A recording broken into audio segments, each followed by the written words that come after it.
It Can Be Done. Poems of Inspiration collected by Joseph Morris and St. Clair Adams. Forward. This is a volume of inspirational poems. Its purpose is to bring men courage and resolution, to cheer them, to fire them with new confidence when they grow dispirited, to strengthen their faith that things can be done. It is better for this purpose than the entire works of any one poet, for it takes the cream of many and has greater diversity than any one writer can show.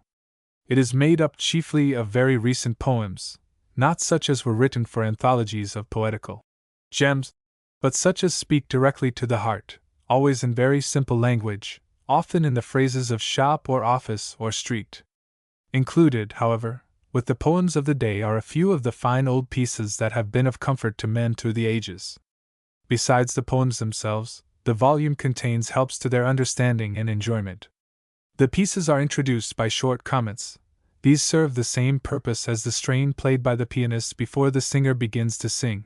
They create a mood, give a point of view, throw light on the meaning of what follows. Also, the lives of the authors are briefly summarized. This is in answer to our natural interest in the writer of a poem we like, and in the case of living poets it brings together facts hardly to be found anywhere else. Finally, the book is not one to be read and then cast aside. It is to be kept as a constant companion and an unfailing recourse in weariness or gloom. Human companions are not always in the mood to cheer us, and may talk upon themes we dislike. But this book will converse or be silent. It is never out of sorts or discouraged, and so far from being wed to some single topic, it will speak to us at any time on any subject we desire. To many authors and publishers, acknowledgment is due for generous permission to use copyright material. It can be done. Be the best of whatever you are. We all dream of great deeds and high positions, away from the pettiness and humdrum of ordinary life. Yet success is not occupying a lofty place or doing conspicuous work, it is being the best that is in you. Rattling around in too big a job is much worse than filling a small one to overflowing. Dream, aspire by all means, but do not ruin the life you must lead by dreaming pipe dreams of the one you would like to lead. Make the most of what you have and are. Perhaps your trivial, immediate task is your one sure way of proving your mettle. Do the thing near at hand, and great things will come to your hand to be done. If you can't be a pine on the top of the hill, be a scrub in the valley, but be the best little scrub by the side of the rill. Be a bush if you can't be a tree. If you can't be a bush, be a bit of the grass, and some highway some happier make. If you can't be a muskie, then just be a bass, but the liveliest bass in the lake. We can't all be captains, we've got to be crew. There's something for all of us here. There's big work to do and there's lesser to do, and the task we must do is the near. If you can't be a highway, then just be a trail. If you can't be the sun, be a star.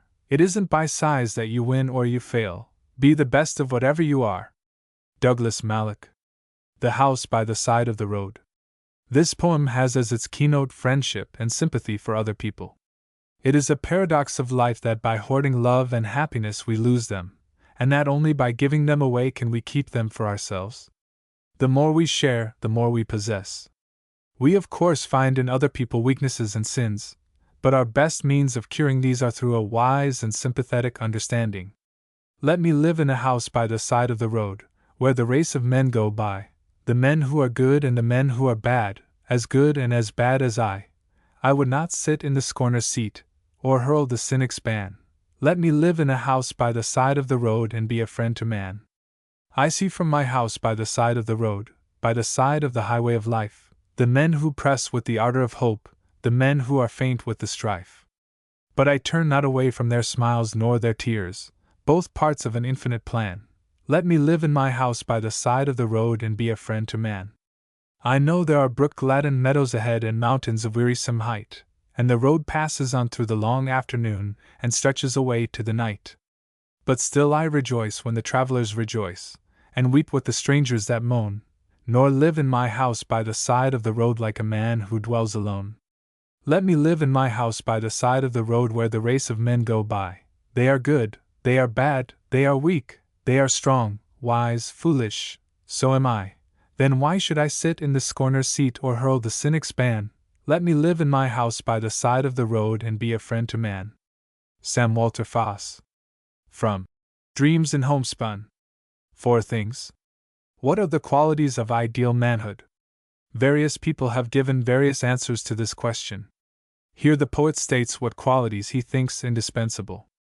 4 things a man must learn to do if he would make his record true: to think without confusion clearly, to love his fellow men sincerely, to act from honest motives purely, to trust in God and heaven securely. Henry Van Dyke. From Collected Poems. If. The central idea of this poem is that success comes from self-control and a true sense of the values of things. In extremes lies danger. A man must not lose heart because of doubts or opposition, yet he must do his best to see the grounds for both. He must not be deceived into thinking either triumph or disaster final. He must use each wisely, and push on. In all things he must hold to the golden mean. If he does, he will own the world, and even better, for his personal reward he will attain the full stature of manhood. If you can keep your head when all about you are losing theirs and blaming it on you, if you can trust yourself when all men doubt you, but make allowance for their doubting too, if you can wait and not be tired by waiting, or being lied about, don't deal in lies, or being hated, don't give way to hating, and yet don't look too good, nor talk too wise. If you can dream, and not make dreams your master, if you can think, and not make thoughts your aim, if you can meet with triumph and disaster and treat those two impostors just the same, if you can bear to hear the truth you've spoken twisted by knaves to make a trap for fools, or watch the things you gave your life to, broken, and stoop and build them up with worn-out tools. If you can make one heap of all your winnings and risk it on one turn of pitch and toss, and lose, and start again at your beginnings and never breathe a word about your loss. If you can force your heart and nerve and sinew to serve your turn long after they are gone, and so hold on when there is nothing in you except the will which says to them, hold on! If you can talk with crowds and keep your virtue, or walk with kings, nor lose the common touch, if neither foes nor loving friends can hurt you, if all men count with you, but none too much, if you can fill the unforgiving minute with 60 seconds worth of distance run, yours is the earth and everything that's in it, and, which is more, you'll be a man, my son. Rudyard Kipling. From Rudyard Kipling's verse, 1885 to 1918. Invictus. Triumph in spirit over adverse conditions is the keynote of this poem of courage undismayed. It rings with the power of the individual to guide his own destiny. Out of the night that covers me, black as the pit from pole to pole, I thank whatever gods may be for my unconquerable soul. In the fell clutch of circumstance I have not winced nor cried aloud. Under the bludgeonings of chance my head is bloody, but unbowed. Beyond this place of wrath and tears looms but the horror of the shade, and yet the menace of the years finds, and shall find, me unafraid.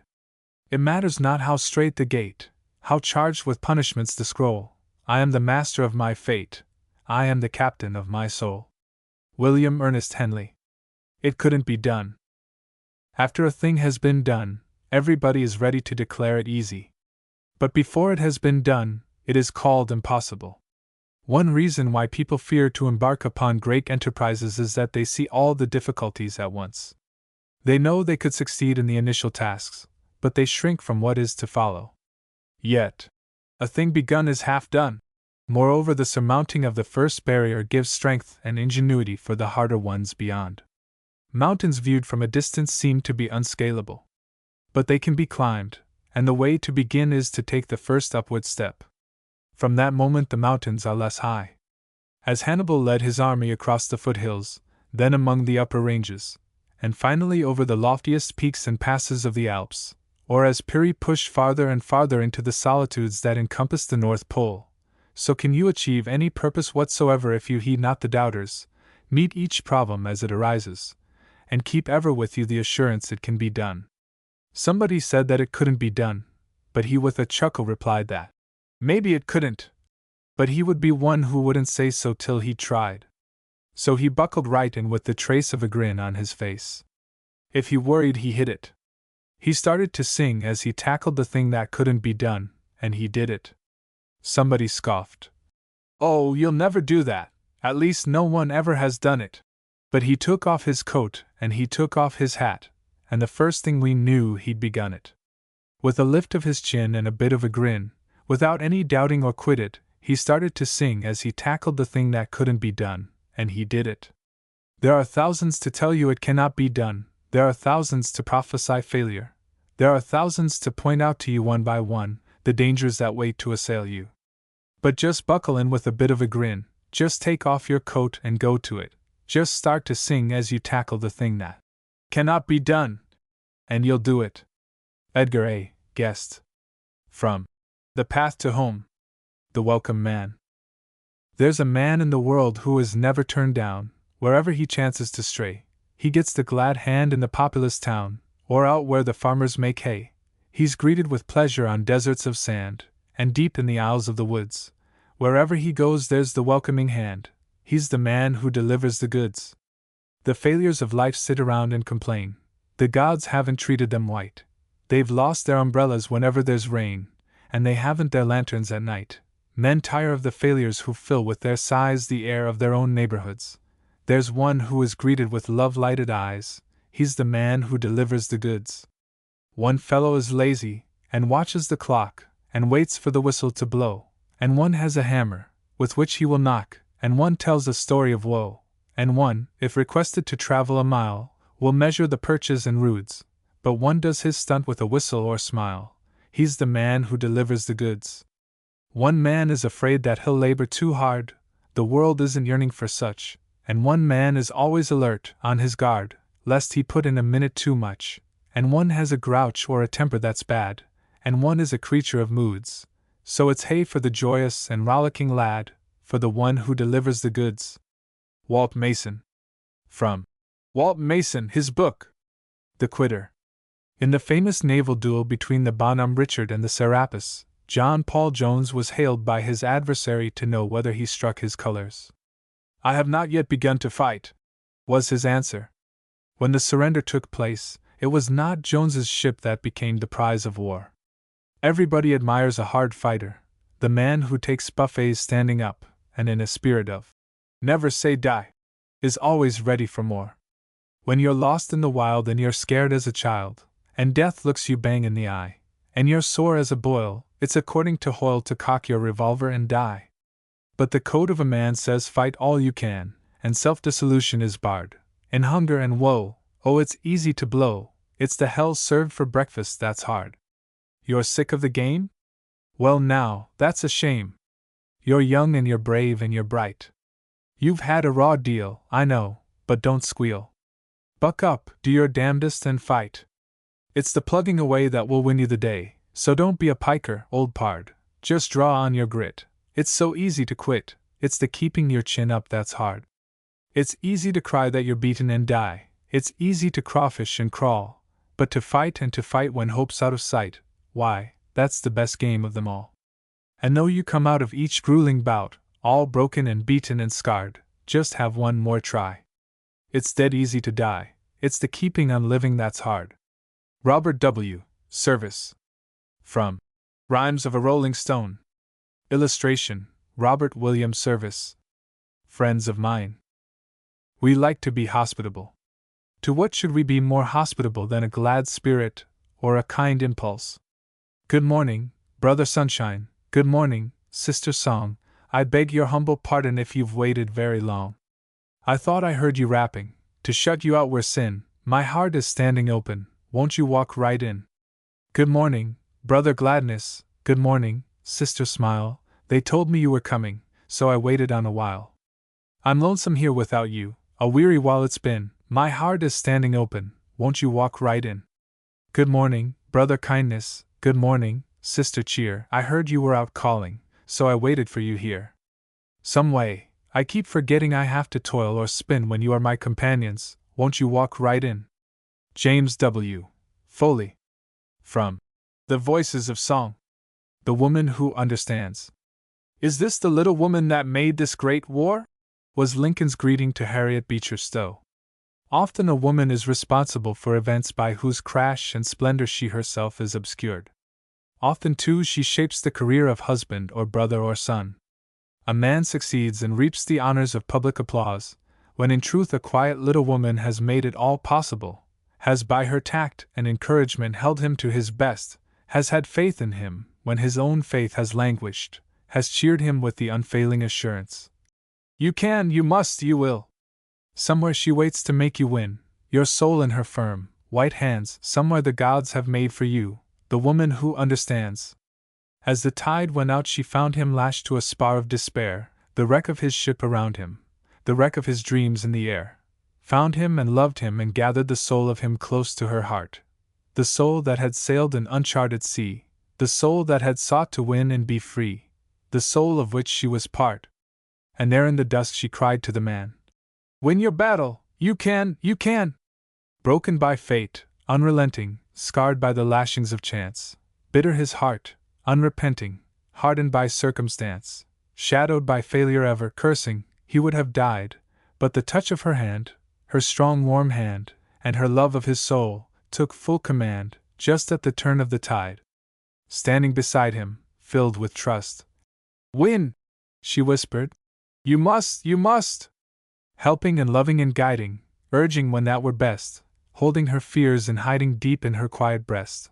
This is the woman who kept him true to his standards lost, when, tossed in the storm and stress of strife, he thought himself through with the game of life and ready to pay the cost. Watching and guarding, whispering still, "When you can, and you will, you will!" This is the story of ages, this is the woman's way, wiser than seers or sages, lifting us day by day, facing all things with a courage nothing can daunt or dim, treading life's path, wherever it leads, lined with flowers or choked with weeds, but ever with him, with him. Guide and comrade, golden spur, the men who win are helped by her. Somewhere she waits, strong in belief, your soul in her firm, white hands, thank well the gods, when she comes to you, the woman who understands. Everard Jack Appleton. From The Quiet Courage. Wanted, a man. Business and the world are exacting in their demands upon us. They make no concessions to half-heartedness, incompetence, or plodding mediocrity. But for the man who has proved his worth and can do the exceptional things with originality and sound judgment, they are eagerly watchful and have rich rewards. You say big corporations scheme to keep a fellow down. They drive him, shame him, starve him too if he so much as frown. God knows I hold no brief for them. Still, come with me today and watch those fat directors meet, for this is what they say. In all our force not one to take the new work that we plan. In all the 1,000 men we've hired, where shall we find a man? The world is shabby in the way it treats a fellow too. It just endures him while he works, and kicks him when he's through. It's ruthless, yes. Let him make good, or else it grabs its broom and grumbles. "What a clutter's here! We can't have this. Make room!" And out he goes. It says, "Can bread be made from moldy bran?" The men come swarming here in droves, but where'll I find a man? Yes, life is hard. But all the same it seeks the man who's best. Its grudging makes the prizes big, the obstacles a test. Don't ask to find the pathway smooth, to march to fife and drum. The plum tree will not come to you, Jack Horner, hunt the plum. The eyes of life are yearning, sad, as humankind they scan. She says, "Oh, there are men enough, but where'll I find a man?" St. Clair Adams. If I should die. A man whose word is as good as his bond is a man the world admires.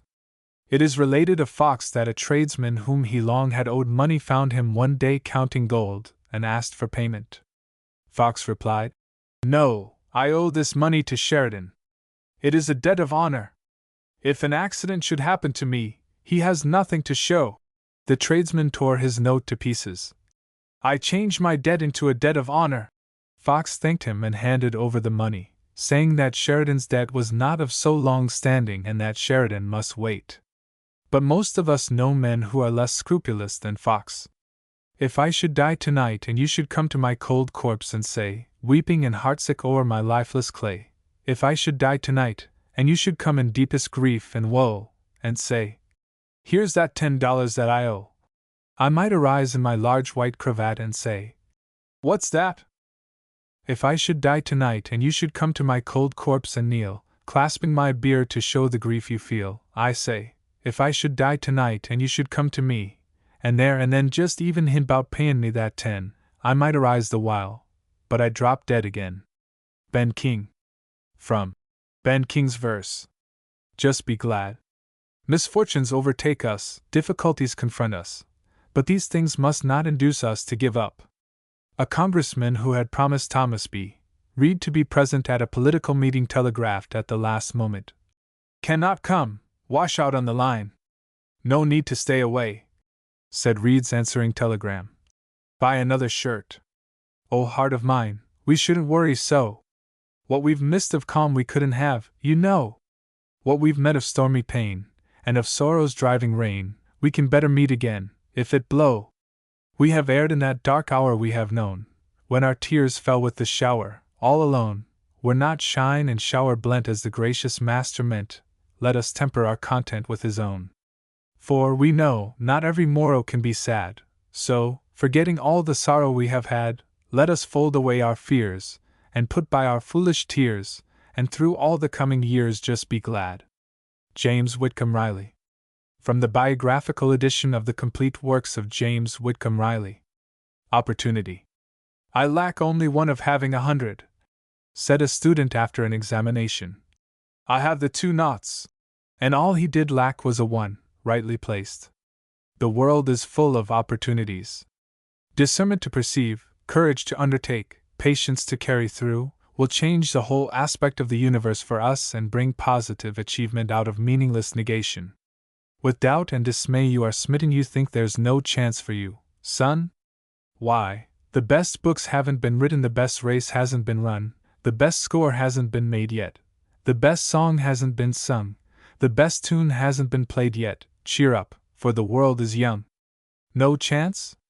Why, the world is just eager for things that you ought to create. Its store of true wealth is still meager, its needs are incessant and great. It yearns for more power and beauty, more laughter and love and romance, more loyalty, labor and duty. No chance. Why, there's nothing but chance. For the best verse hasn't been rhymed yet, the best house hasn't been planned, the highest peak hasn't been climbed yet, the mightiest rivers aren't spanned. Don't worry and fret, faint-hearted, the chances have just begun, for the best jobs haven't been started, the best work hasn't been done. Burton Braley. From A Banjo at Armageddon. Solitude. Said an Irishman who had several times been kicked downstairs. I begin to think they don't want me around here. So it is with our sorrows, our struggles. Life decrees that they belong to us individually. If we try to make others share them, we are shunned. But struggling and weary humanity is glad enough to share our joys. Laugh, and the world laughs with you. Weep, and you weep alone, for the sad old earth must borrow its mirth, it has trouble enough of its own. Sing, and the hills will answer. Sigh, it is lost on the air, the echoes bound to a joyful sound, but shrink from voicing care. Rejoice, and men will seek you. Grieve, and they turn and go. They want full measure of all your pleasure, but they do not want your woe. Be glad, and your friends are many. Be sad, and you lose them all. There are none to decline your nectared wine, but alone you must drink life's gall. Feast, and your halls are crowded. Fast, and the world goes by. Succeed and give, and it helps you live, but it cannot help you die. There is room in the halls of pleasure for a long and lordly train, but one by one we must all file on through the narrow aisles of pain. Ella Wheeler Wilcox. From How Salvatore Won. Unsubdued. An artist's career, said Whistler, always begins tomorrow. So does the career of any man of courage and imagination. The Eden of such a man does not lie in yesterday. If he has done well, he forgets his achievements, and dreams of the big deeds ahead. If he has been thwarted, he forgets his failures and looks forward to vast, sure successes. If fate itself opposes him, he defies it. Farragut's fleet was forcing an entrance into Mobile Bay. One of the vessels struck something. A terrific explosion followed. The vessel went down. Torpedoes, sir! They scanned the face of the commander-in-chief. But Farragut did not hesitate. Damn the torpedoes, said he. Go ahead. I have hoped, I have planned, I have striven, to the will I have added the deed. The best that was in me I've given, I have prayed, but the gods would not heed. I have dared and reached only disaster, I have battled and broken my lance. I am bruised by a pitiless master that the weak and the timid call chance. I am old, I am bent, I am cheated of all that youth urged me to win, but name me not with the defeated, tomorrow again I begin. S. E. Kaiser. From Poems That Have Helped Me. Work. A Song of Triumph. When Captain John Smith was made the leader of the colonists at Jamestown, Virginia, he discouraged the get-rich-quick seekers of gold by announcing flatly, "He who will not work shall not eat." This rule made of Jamestown the first permanent English settlement in the New World. But work does more than lead to material success. It gives an outlet from sorrow, restrains wild desires, ripens and refines character, enables human beings to cooperate with God, and when well done, brings to life its consummate satisfaction. Every man is a prince of possibilities, but by work alone can he come into his kingship. Work. Thank God for the might of it, the ardor, the urge, the delight of it, work that springs from the heart's desire, setting the brain and the soul on fire. Oh, what is so good as the heat of it, and what is so glad as the beat of it, and what is so kind as the stern command, challenging brain and heart and hand. Work. Thank God for the pride of it, for the beautiful, conquering tide of it. Sweeping the life in its furious flood, thrilling the arteries, cleansing the blood, mastering stupor and dull despair, moving the dreamer to do and dare. Oh, what is so good as the urge of it, and what is so glad as the surge of it, and what is so strong as the summons deep, rousing the torpid soul from sleep. Work. Thank God for the pace of it, for the terrible, keen, swift race of it, fiery steeds in full control, nostrils a-quiver to greet the goal. Work, the power that drives behind, guiding the purposes, taming the mind, holding the runaway wishes back, reining the will to one steady track, speeding the energies faster, faster, triumphing over disaster. Oh, what is so good as the pain of it, and what is so great as the gain of it? And what is so kind as the cruel goad, forcing us on through the rugged road? Work. Thank God for the swing of it, for the clamoring, hammering ring of it, passion and labor daily hurled on the mighty anvils of the world. Oh, what is so fierce as the flame of it? And what is so huge as the aim of it? Thundering on through dearth and doubt, calling the plan of the Maker out. Work, the Titan, work, the friend, shaping the earth to a glorious end, draining the swamps and blasting the hills, doing whatever the Spirit wills, rending a continent apart, to answer the dream of the master heart. Thank God for a world where none may shirk, thank God for the splendor of work. Angela Morgan. From The Hour Has Struck. How did you die? Grant at Foote Donelson demanded unconditional and immediate surrender. At Appomattox he offered as lenient terms as victor ever extended to vanquished. Why the difference? The one event was at the beginning of the war, when the enemy's morale must be shaken. The other was at the end of the conflict, when a brave and noble adversary had been rendered helpless. In his quiet way Grant showed himself one of nature's gentlemen. He also taught a great lesson. No honor can be too great for the man, be he even our foe, who has steadily and uncomplainingly done his very best, and has failed. Did you tackle that trouble that came your way with a resolute heart and cheerful? Or hide your face from the light of day with a craven soul and fearful? Oh, a trouble's a ton, or a trouble's an ounce, or a trouble is what you make it, and it isn't the fact that you're hurt that counts, but only how did you take it. You are beaten to earth? Well, well, what's that? Come up with a smiling face. It's nothing against you to fall down flat, but to lie there, that's disgrace. The harder you're thrown, why the higher you bounce. Be proud of your blackened eye. It isn't the fact that you're licked that counts, it's how did you fight, and why. And though you be done to the death, what then? If you battled the best you could, if you played your part in the world of men, why, the critic will call it good. Death comes with a crawl, or comes with a pounce, and whether he's slow or spry, it isn't the fact that you're dead that counts, but only how did you die. Edmund Vance Cook. From Impertinent Poems. A Lesson from History. To break the ice of an undertaking is difficult. To cross unbroken ice, as Eliza did to freedom, or to row amid floating ice, as Washington did to victory, is harder still. This poem applies especially to those who are discouraged in a struggle to which they are already committed. Everything's easy after it's done, Every battle's a cinch, that's won. Every problem is clear, that's solved. The earth was round when it revolved. But Washington stood amid grave doubt with enemy forces camped about. He could not know how he would fare till after he'd crossed the Delaware. Though the river was full of ice, he did not think about it twice, but started across in the dead of night, the enemy waiting to open the fight. Likely feeling pretty blue, being human, same as you, but he was brave amid despair, and Washington crossed the Delaware. So when you're with trouble beset, and your spirits are soaking wet, when all the sky with clouds is black, don't lie down upon your back and look at them. Just do the thing, though you are choked, still try to sing. If times are dark, believe them fair, and you will cross the Delaware. Joseph Morris. Rabbi Ben Ezra, Selected Verses. To some people success is everything, and the easier it is gained the better. To Browning success is nothing unless it is won by painful effort. What Browning values is struggle. Throws, rebuffs, even failure to achieve what we wish, are to be welcomed, for the effects of vigorous endeavoring weave themselves into our characters.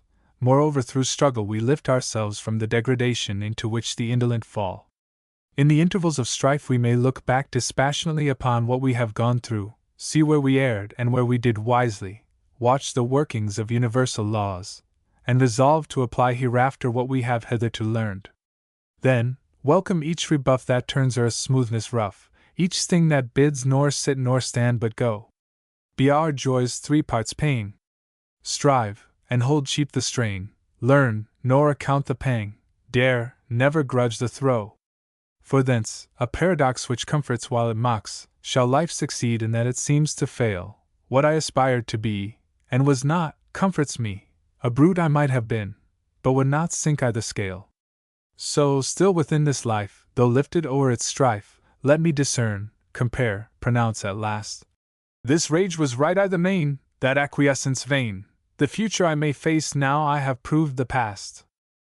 For more is not reserved to man, with soul just nerved to act tomorrow what he learns today. Here, work enough to watch the master work, and catch hints of the proper craft, tricks of the tool's true play. Robert Browning. To Melancholy.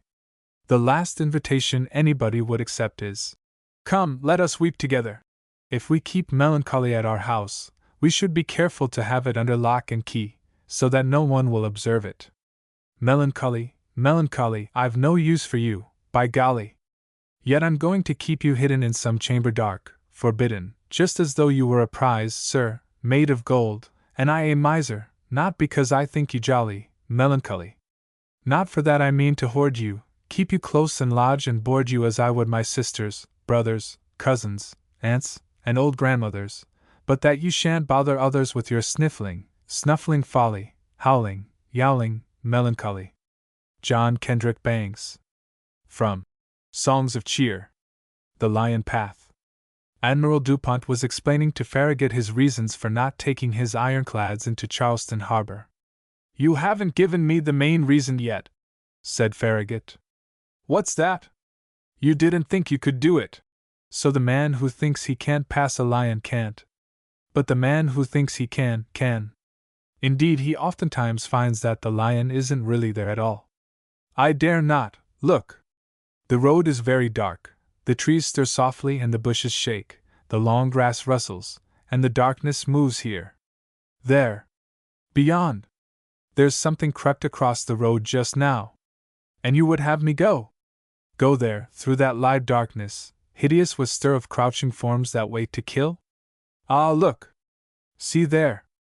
And there! And there again! Great yellow, glassy eyes close to the ground. Look!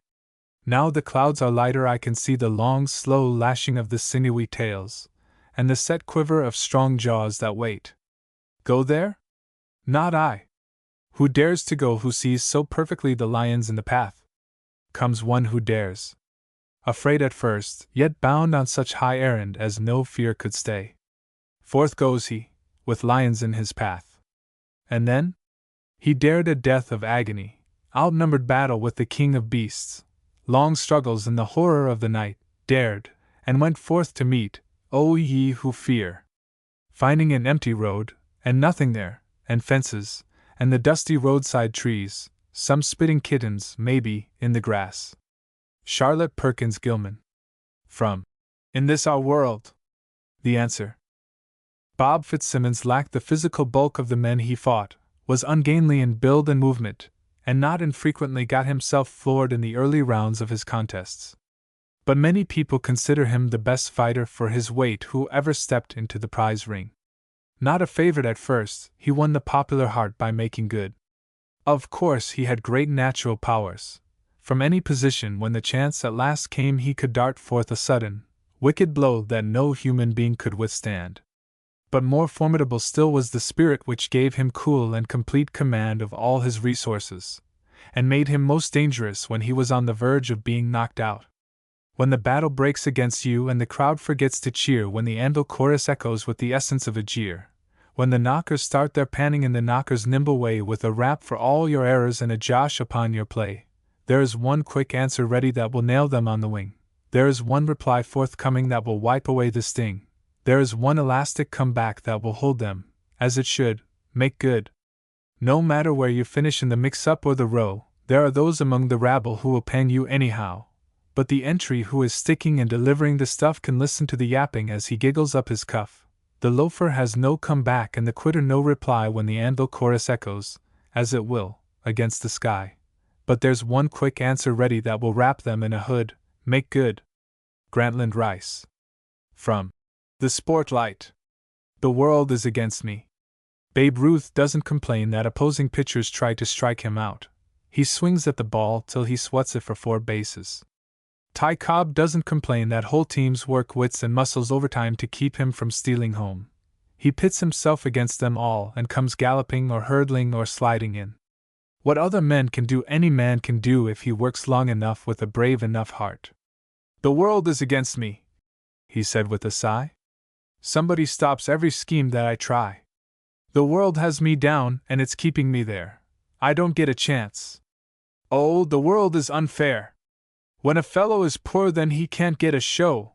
The world is determined to keep him down low. What of Abe Lincoln? I asked. Would you say that he was much richer than you are today? He hadn't your chance of making his mark, and his outlook was often exceedingly dark, yet he clung to his purpose with courage most grim, and he got to the top. Was the world against him? What of Ben Franklin? I've oft heard it said that many a time he went hungry to bed. He started with nothing but courage to climb, but patiently struggled and waited his time. He dangled a while from real poverty's limb, yet he got to the top. Was the world against him? I could name you a dozen, yes, hundreds, I guess, of poor boys who've patiently climbed to success, all boys who were down and who struggled alone, who'd have thought themselves rich if your fortune they'd known, yet they rose in the world you're so quick to condemn, and I'm asking you now, was the world against them? Edgar A. Guest. From Just Folks. Say not the struggle not availeth. In any large or prolonged enterprise we are likely to take too limited a view of the progress we are making. The obstacles do not yield at some given point. We therefore imagine we have made no headway. The poet here uses 3 comparisons to show the folly of accepting this hasty and partial evidence. A soldier may think, from the little part of the battle he can see, that the day is going against him, but by holding his ground stoutly he may help his comrades in another quarter to win the victory. Successive waves may seem to rise no higher on the land, but far back in swollen creek and inlet is proof that the tide is coming in. As we look toward the east, we are discouraged at the slowness of daybreak, but by looking westward we see the whole landscape illumined. Say not the struggle not availeth, the labor and the wounds are vain, the enemy faints not, nor faileth, and as things have been they remain. If hopes were dupes, fears may be liars, it may be, in yon smoke concealed, your comrades chase e'en now the flyers, and, but for you, possess the field. For while the tired waves, vainly breaking, seem here no painful inch to gain, far back, through creeks and inlets making, comes silent, flooding in the main. And not by eastern windows only, when daylight comes in the light, in front, the sun climbs slow, how slowly, but westward, look, the land is bright. Arthur Hugh Clough. Worthwhile. A little boy whom his mother had rebuked for not turning a deaf ear to temptation protested, with tears, that he had no deaf ear. But temptation, even when heard, must somehow be resisted. Yeah, especially when heard. We deserve no credit for resisting it unless it comes to our ears like the voice of the siren. It is easy enough to be pleasant, when life flows by like a song, but the man worthwhile is one who will smile, when everything goes dead wrong. For the test of the heart is trouble, and it always comes with the years, and the smile that is worth the praises of earth is the smile that shines through tears. It is easy enough to be prudent, when nothing tempts you to stray, when without or within no voice of sin is luring your soul away, but it's only a negative virtue until it is tried by fire, and the life that is worth the honor on earth is the one that resists desire. By the cynic, the sad, the fallen, who had no strength for the strife, the world's highway is cumbered today, they make up the sum of life. But the virtue that conquers passion, and the sorrow that hides in a smile, it is these that are worth the homage on earth, for we find them but once in a while. Ella Wheeler Wilcox. From Poems of Sentiment. Hope, gloom, and despair are really ignorance in another form. They fail to reckon with the fact that what appears to be baneful often turns out to be good. Lincoln lost the senatorship to Douglas and thought he had ended his career. Had he won the contest, he might have remained only a senator. Life often has surprise parties for us. Things come to us masked in gloom and black, but time, the revealer, strips off the disguise, and lo, what we have is blessings. Never go gloomy, man with a mind. Hope is a better companion than fear. Providence, ever benignant and kind, gives with a smile what you take with a tear. All will be right, look to the light. Morning was ever the daughter of night. All that was black will be all that is bright. Cheerily, cheerily, then cheer up. Many a foe is a friend in disguise, many a trouble a blessing most true, helping the heart to be happy and wise, with love ever precious and joys ever new. Stand in the van, strike like a man. This is the bravest and cleverest plan, trusting in God while you do what you can. Cheerily, cheerily, then cheer up. Anonymous. I'm glad the sky is painted blue, and the earth is painted green, and such a lot of nice fresh air all sandwiched in between. Anonymous. The chambered nautilus. The nautilus is a small mollusk that creeps upon the bottom of the sea, though it used to be supposed to swim, or even to spread a kind of sail so that the wind might drive it along the surface. What interests us in this poem is the way the nautilus grows. Just as a tree when sawed down has the record of its age in the number of its rings, so does the nautilus measure its age by the ever-widening compartments of its shell. These it has successively occupied. The poet, looking upon the now empty shell, thinks of human life as growing in the same way. We advance from one state of being to another, each nobler than the one which preceded it, until the spirit leaves its shell altogether and attains a glorious and perfect freedom. This is the ship of pearl, which, poets feign, sailed the unshadowed main, the venturous bark that flings on the sweet summer wind its purpled wings in gulfs enchanted, where the siren sings, and coral reefs lie bare, where the cold sea maids rise to sun their streaming hair. Its webs of living gauze no more unfurl, wrecked is the ship of pearl. And every chambered cell, where its dim dreaming life was wont to dwell, as the frail tenant shaped his growing shell, before thee lies revealed, its iris ceiling rent, its sunless crypt unsealed.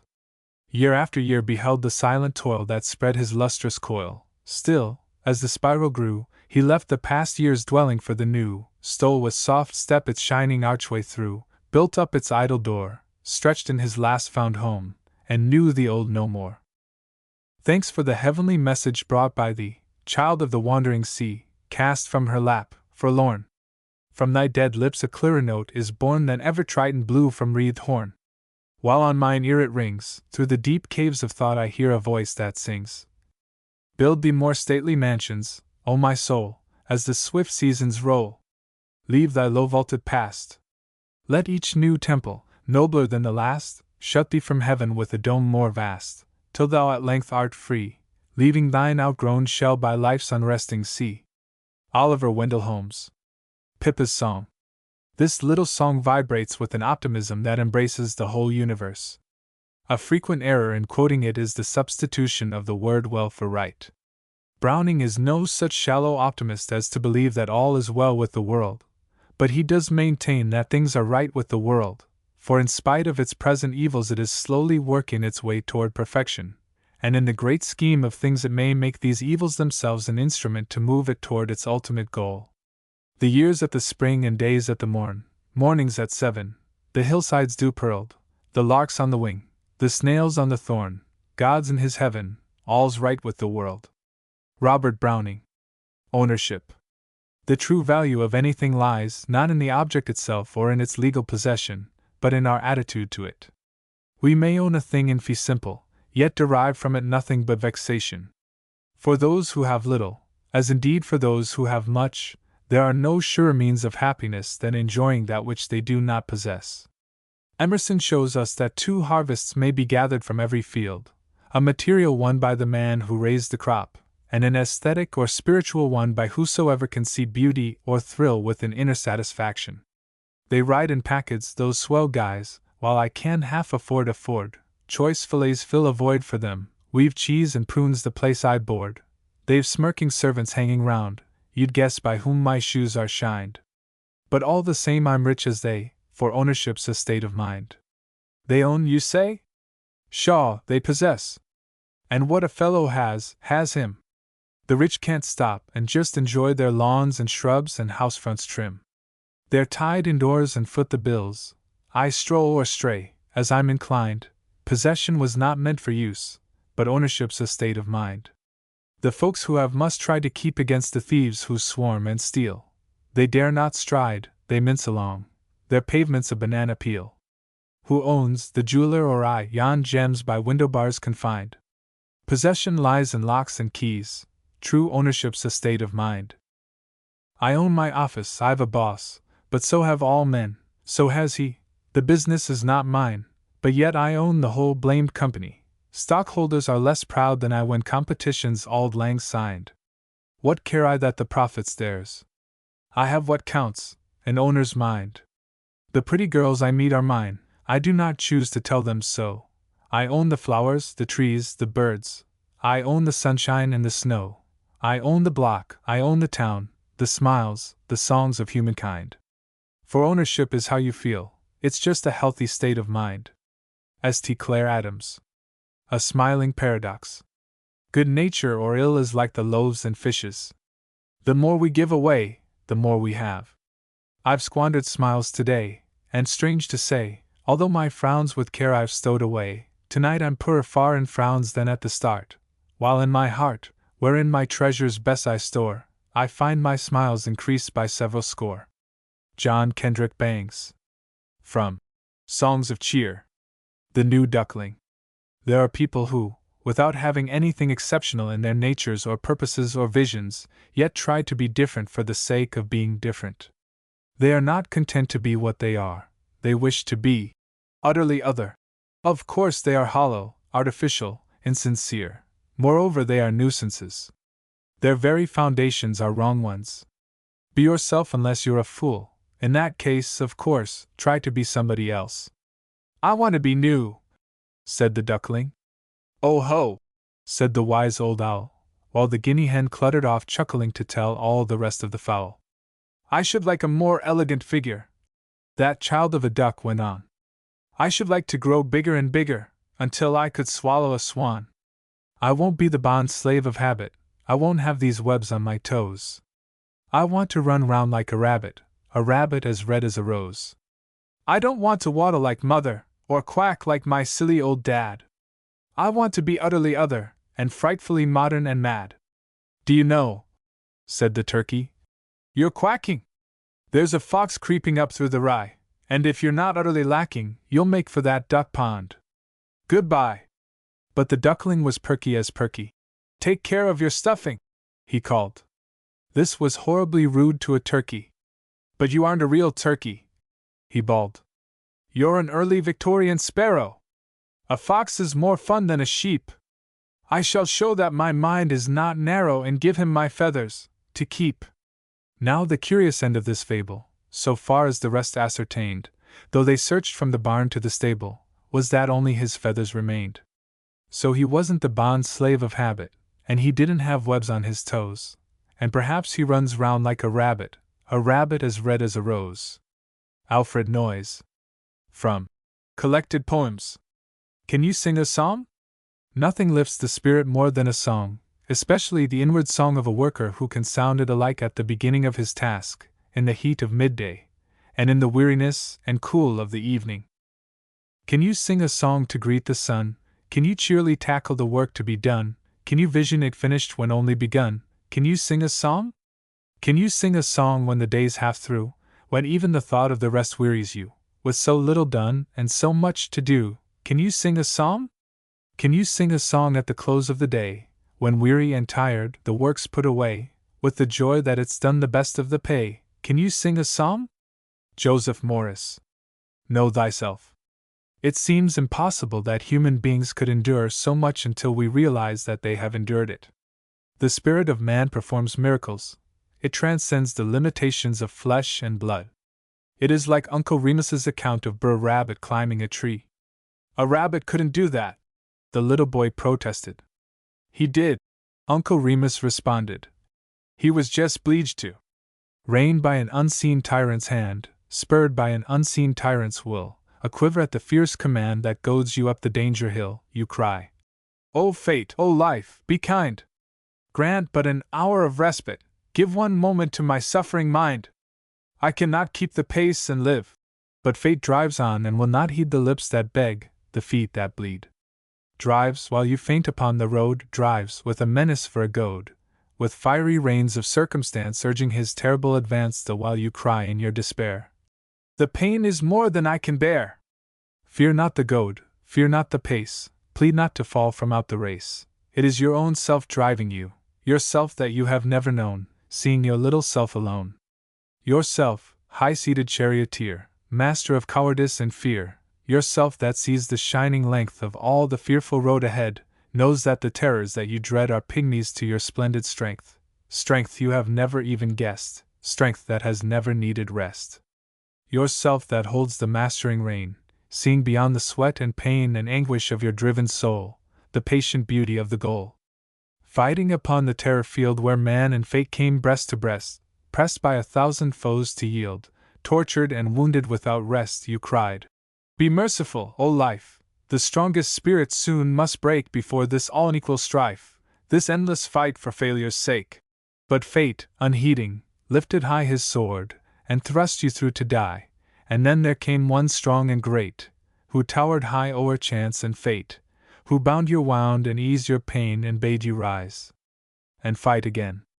And from some source you did not guess gushed a great tide of happiness, a courage mightier than the sun. You rose and fought and fighting won. It was your own self saving you, yourself no man has ever known, looking on flesh and blood alone. That self that lives so close to God as roots that feed upon the sod. That one who stands behind the screen, looks through the window of your eyes, a being out of paradise. The self no human eye has seen, the living one who never tires, fed by the deep eternal fires. Your flaming self, with two-edged sword, made in the likeness of the Lord, angel and guardian at the gate, master of death and king of fate. Angela Morgan. From The Hour Has Struck. Just whistle. There is a psychological benefit in the mere physical act of whistling. When the body makes music, the spirit falls into harmonies too, and the discords that assail us cease to make themselves heard. When times are bad and folks are sad and gloomy day by day, just try your best at looking glad and whistle 'em away. Don't mind how troubles bristle, just take a rose or thistle. Hold your own and change your tone and whistle, whistle, whistle. A song is worth a world o' sighs. When red the lightnings play, look for the rainbow in the skies and whistle 'em away. Don't mind how troubles bristle, the rose comes with the thistle. Hold your own and change your tone and whistle, whistle, whistle. Each day comes with a life that's new, a strange, continued story, but still beneath a bend o' blue the world rolls on to glory. Don't mind how troubles bristle, just take a rose or thistle. Hold your own and change your tone and whistle, whistle, whistle. Frank L. Stanton. Illustration, Grantland Rice. Might have been. Yes, it's pretty hard, the optimistic old woman admitted. I have to get along with only 2 teeth, one in the upper jaw and one in the lower. But thank God they meet. Here's to the days that might have been. Here's to the life I might have led, the fame I might have gathered in, the glory ways I might have sped. Great might have been. I drink to you upon a throne where thousands hail, and then, there looms another view. I also might have been in jail. Oh, land of might have been. We turn with aching hearts to where you wait, where crimson fires of glory burn, and laurel crowns the garden gate. We may not see across your fields the sightless skulls that knew their woe, the broken spears, the shattered shields, that might have been, as truly so. Of all sad words of tongue or pen, so wails the poet in his pain, the saddest are. It might have been, and worldwide runs the dull refrain. The saddest? Yes, but in a jar this thought brings to me with its curse. I sometimes think the gladdest are. It might have been a blamed sight worse. Grantland Rice. From The Sportlight. The One. In our youth we picture ourselves as we will be in the future, not mere types of this or that kind of success, but above all and in all ideal men.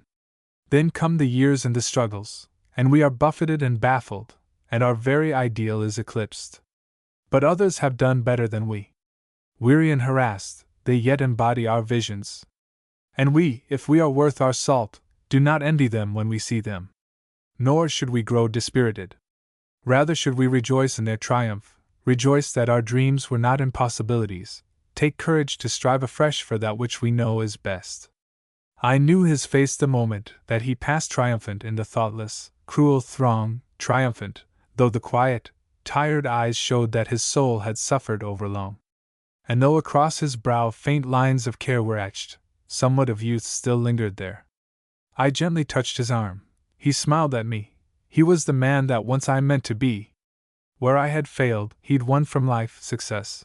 Where I had stumbled, with sure feet he stood, alike yet unalike. We faced the world, and through the stress he found that life was good and I. The bitter wormwood in the glass, the shadowed way along which failures pass. Yet as I saw him thus, joy came to me. He was the man that once I meant to be. I knew him. And I knew he knew me for the man he might have been. Then did his soul thank silently the gods that gave him strength to win, while I so sorely missed the goal. He turned, and quickly in his own firm hand he took my own. The gulf of failure spanned, and that was all, strong, self-reliant, free. He was the man that once I meant to be. We did not speak. But in his sapient eyes I saw the spirit that had urged him on, the courage that had held him through the fight had once been mine, I thought. Can it be gone? He felt that unasked question, felt it so his pale lips formed the one-word answer. No! Too late to win? No! Not too late for me. He is the man that still I mean to be. Everard Jack Appleton. From The Quiet Courage. The Joy of Living. Men too often act as if life were nothing more than hardships to be endured and difficulties to be overcome. They look upon what is happy or inspiring with eyes that really fail to see. As Wordsworth says of Peter Bell, a primrose by the river's brim, a yellow primrose was to him, and it was nothing more. But to stop now and then and realize that the world is fresh and buoyant and happy will do much to keep the spirit young. We should be glad that we are alive, should tell ourselves often in the words of Charles Lamb, I am in love with this green earth. The south wind is driving his splendid cloud horses through vast fields of blue. The bare woods are singing, the brooks in their courses are bubbling and springing and dancing and leaping, the violets peeping. I'm glad to be living, aren't you? Gamaliel Bradford. There will always be something to do. An old lady, famous for her ability to find in other people traits that she could commend, was challenged to say a good word for the devil. After a moment's hesitation she answered, You must at least give him credit for being industrious. Perhaps it is this superactivity of Satan that causes beings less wickedly inclined to have such scope for the exercise of their qualities. Certain it is that nobody need hang back from want of something to do, to promote, to assail, to protect, to endure, or to sympathize with. There will always be something to do, my boy. There will always be wrongs to right. There will always be need for a manly breed and men unafraid to fight. There will always be honor to guard, my boy. There will always be hills to climb. and tasks to do, and battles new from now till the end of time. There will always be dangers to face, my boy, there will always be goals to take.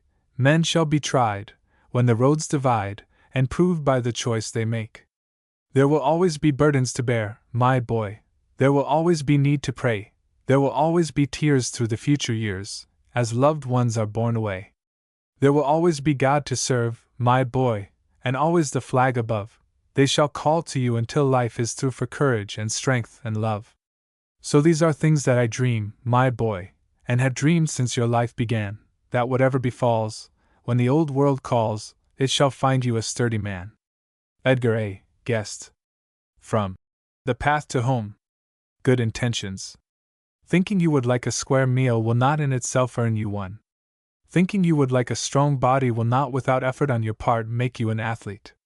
Thinking you would like to be kind or successful will not bring you gentleness or achievement if you stop with mere thinking. The arrows of intention must have the bow of strong purpose to impel them. The road to hell, they assure me, with good intentions is paved, and I know my desires are noble, but my deeds might brand me depraved. It's the warped grain in our nature, and St. Paul has written it true. The good that I would I do not, but the evil I would not I do. I've met few men who are monsters when I came to know them inside, yet their bearing and dealings external are crusted with cruelty, pride, scorn, selfishness, envy, indifference, greed. Why the long list pursue? The good that they would they do not, but the evil they would not they do. Intentions may still leave us beast-like. With unchangeable purpose we're men. We must drive the nail home, and then clinch it or storms shake it loose again. In things of great import, in trifles, we our recreant souls must subdue till the evil we would not we do not, and the good that we would we do. St. Clair Adams. Philosophy for Croakers. Many people seem to get pleasure in seeing all the bad there is, and in making everything about them gloomy. They are like the old woman who, on being asked how her health was, replied, "Thank the Lord, I'm poorly." Some folks get a heap o' pleasure out o' looking glum, hoard their cares like it was treasure, fear they won't have some. Wear black border on their spirit, hang their hopes with crape, future's gloomy and they fear it, sure there's no escape. Now there ain't no use of whining wake in joy with lead, there is silver in the linen somewhere on ahead. Can't enjoy the sun today, it may rain tomorrow, when a pain won't come their way, future pains they borrow. If there's good news to be heard, ears are stuffed with cotton, evils dire are oft inferred, good is all forgotten. When upon appeal I stand, slippin' like a goner, luck, I trust, will shake my hand just around the corner. Keep a scarecrow in the yard, fierce old bulldog near 'em, chase off joy that's tryin' hard to come in and cheer 'em. Wear their blinders big and strong, dodge each happy sight, like to keep their faces long, think the day is night. Now I've had my share of trouble, back been bent with ill, big load makes the joy seem double when I mount the hill. Got the toothache in their soul, corns upon their feelin's, get their share but want the whole, say it's crooked dealings. Nature steeped in indigo, got their joy wires crossed, swear it's only weeds that grow, flowers always lost. Now it's best to sing a song 'stead o' sit and mourn, rose you'll find grows right along bigger than the thorn. Beat the frogs the way they croak, see with goggles blue, universe is cracked or broke, bout to split in two. Think the world is full of sin, soon go up the spout, badness always movin' in, goodness movin' out. But I've found folks good and kind, 'cause I thought they would be. Most men try, at least I find, to be what they should be. Joseph Morris. The Fighting Failure. I'm not a rabid, preachy, Pollyanna optimist. Neither am I a gloomy grouch. I believe in a loving divine providence who expects you to play the game to the limit, who wants you to hold tight to his hand, and who compensates you for the material losses by giving you the ability to retain your sense of values, and keep your spiritual sand out of the bearings of your physical machine, if you'll trust and keep sweet, keep cheerful, or else, keep still. Everard Jack Appleton. He has come the way of the fighting men, and fought by the rules of the game, and out of life he has gathered, what? A living, and little fame. Ever and ever the goal looms near, seeming each time worthwhile, but ever it proves a mirage fair, ever the grim gods smile. And so, with lips hard set and white, he buries the hope that is gone. His fight is lost, and he knows it is lost, and yet he is fighting on. Out of the smoke of the battle line, watching men win their way, and cheering with those who cheer success, he enters again the fray, licking the blood and the dust from his lips, wiping the sweat from his eyes. He does the work he is set to do, and therein honor lies. Brave they were, these men he cheered, theirs is the winner's thrill. His fight is lost, and he knows it is lost, and yet he is fighting still. And those who won have rest and peace, and those who died have more. But weary and spent, he cannot stop seeking the ultimate score. Courage was theirs for a little time, but what of the man who sees that he must lose, yet will not beg mercy upon his knees? Side by side with grim defeat, he struggles at dusk or dawn. His fight is lost, and he knows it is lost, and yet he is fighting on. Praise for the warriors who succeed, and tears for the vanquished dead. The world will hold them close to her heart, wreathing each honored head. But there in the ranks, soul-sick, time-tried, he battles against the odds, sans hope, but true to his colors torn, the plaything of the gods. Uncover when he goes by, at last. Held to his task by will, the fight is lost, and he knows it is lost, and yet he is fighting still.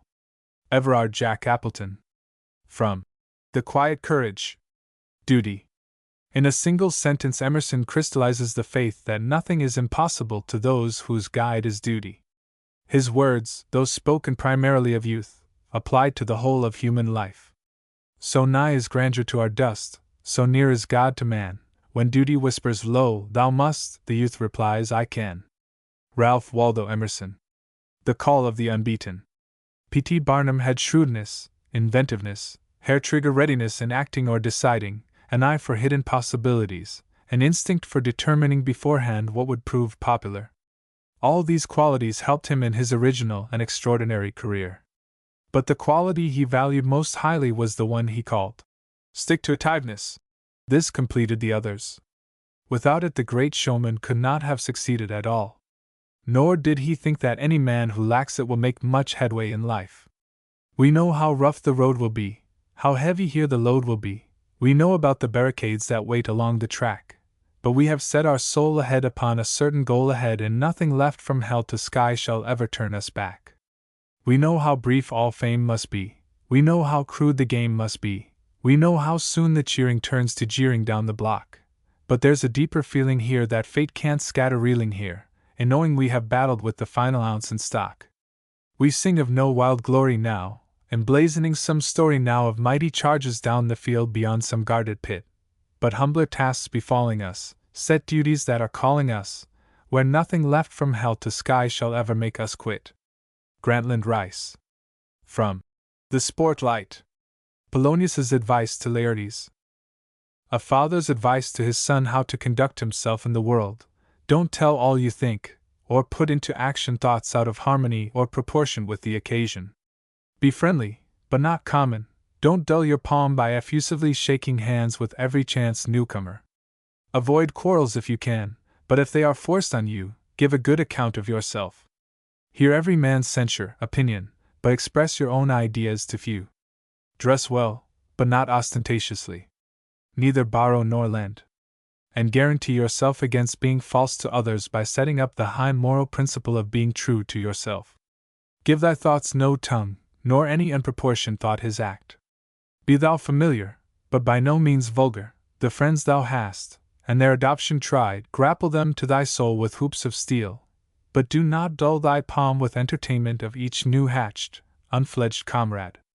Beware of entrance to a quarrel, but being in, bear tea that th opposed may beware of thee. Give every man thine ear, but few thy voice. Take each man's censure, but reserve thy judgment. Costly thy habit as thy purse can buy, but not expressed in fancy. Rich, not gaudy, for the apparel oft proclaims the man.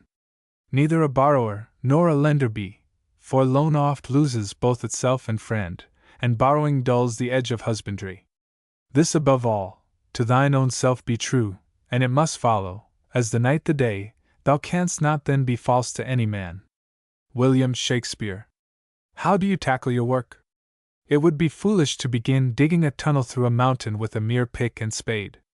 We must assemble for the task great mechanical contrivances. And so with our energies of will, a slight tool means a slight achievement. A huge, aggressive engine, driving on at full blast, means corresponding bigness of results. How do you tackle your work each day? Are you scared of the job you find?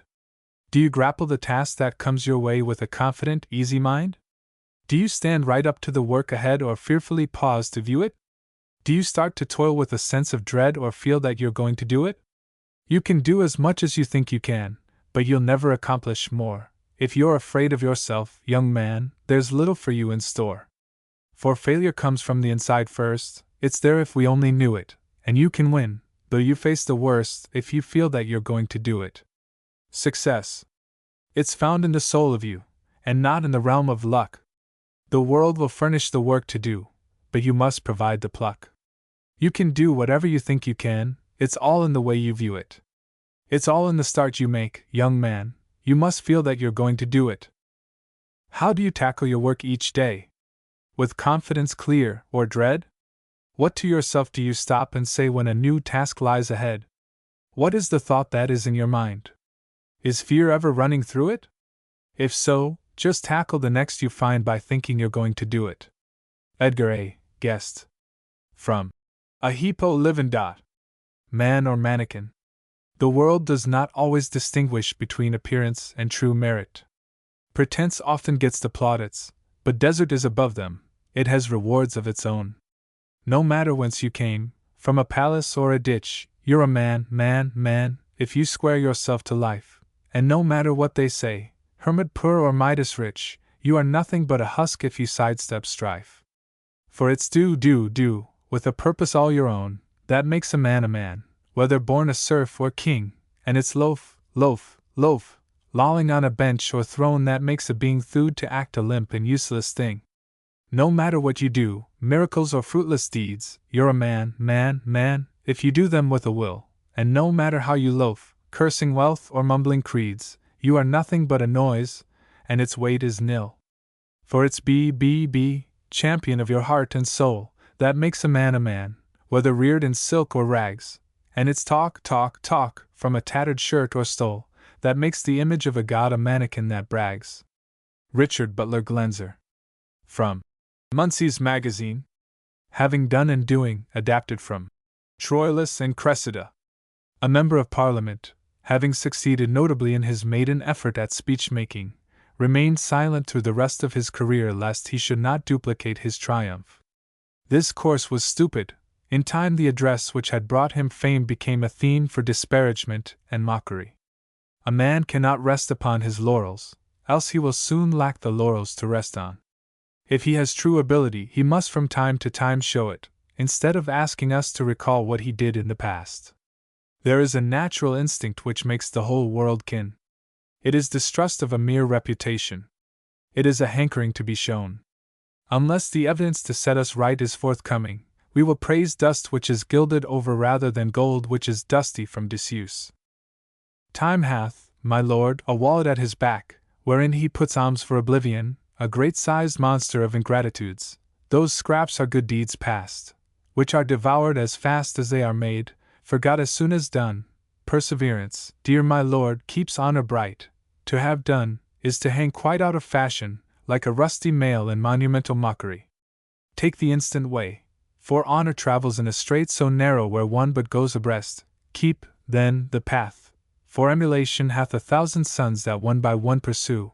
If you give way, or hedge aside from the direct forthright, like to an entered tide they all rush by and leave you hindmost.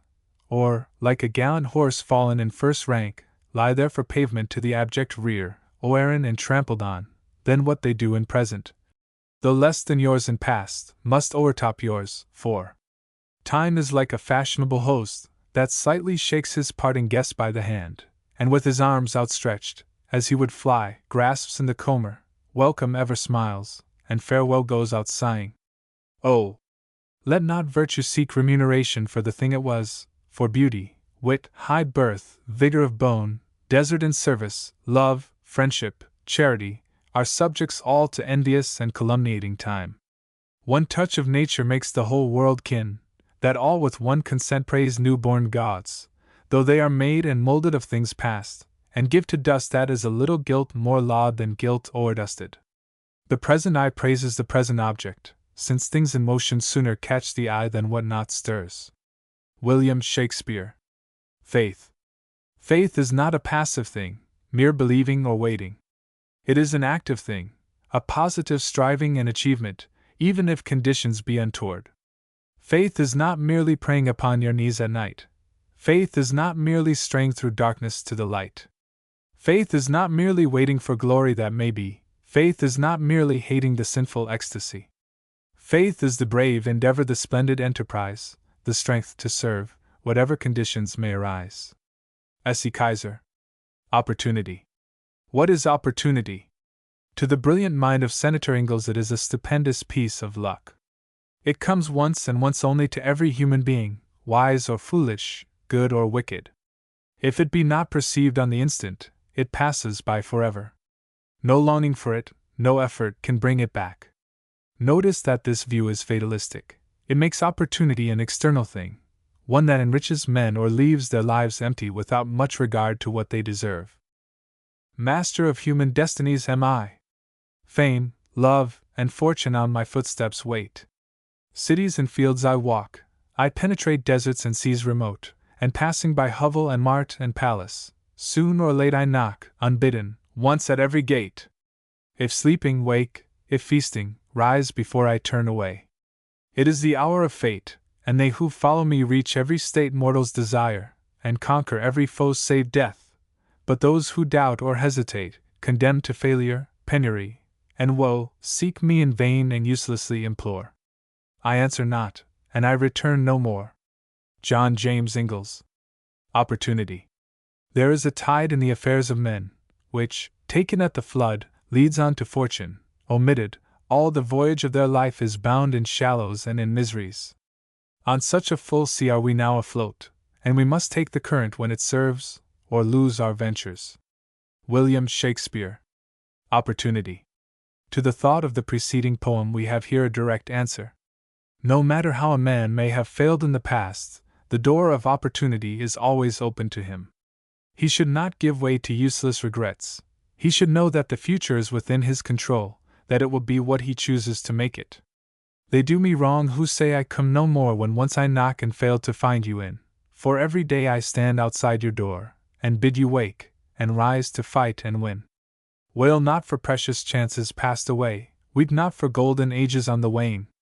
Each night I burn the records of the day, at sunrise every soul is born again. Laugh like a boy at splendors that have sped, to vanished joys be blind and deaf and dumb.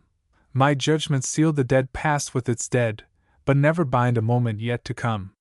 Though deep in mire, wring not your hands and weep. I lend my arm to all who say, I can. No shamefaced outcast ever sank so deep, but yet might rise and be again a man. Dost thou behold thy lost youth all aghast? Dost reel from righteous retribution's blow? Then turn from blotted archives of the past, and find the future's pages white as snow. Art thou a mourner? Rouse thee from thy spell. Art thou a sinner? Sins may be forgiven. Each morning gives thee wings to flee from hell, each night a star to guide thy feet to heaven. Walter Malone. Opportunity. In this poem yet another view of opportunity is presented. The recreant, or the dreamer, complains that he has no real chance. He would succeed, he says, if he had but the implements of success, money, influence, social prestige, and the like. But success lies far less in implements than in the use we make of them. What one man throws away as useless, another man seizes as the best means of victory at hand. For every one of us the materials for achievement are sufficient. The spirit that prompts us is what ultimately counts. This I beheld, or dreamed it in a dream. There spread a cloud of dust along a plain, and underneath the cloud, or in it, raged a furious battle, and men yelled, and swords shocked upon swords and shields. A prince's banner wavered, then staggered backward, hemmed by foes. A craven hung along the battle's edge, and thought, had I a sword of keener steel, that blue blade that the king's son bears, but this blunt thing! He snapped and flung it from his hand, and lowering crept away and left the field. Then came the king's son, wounded, sore bestead, and weaponless, and saw the broken sword, hilt buried in the dry and trodden sand, and ran and snatched it, and with battle shout lifted afresh he hewed his enemy down, and saved a great cause that heroic day. Edward Rowland Sill.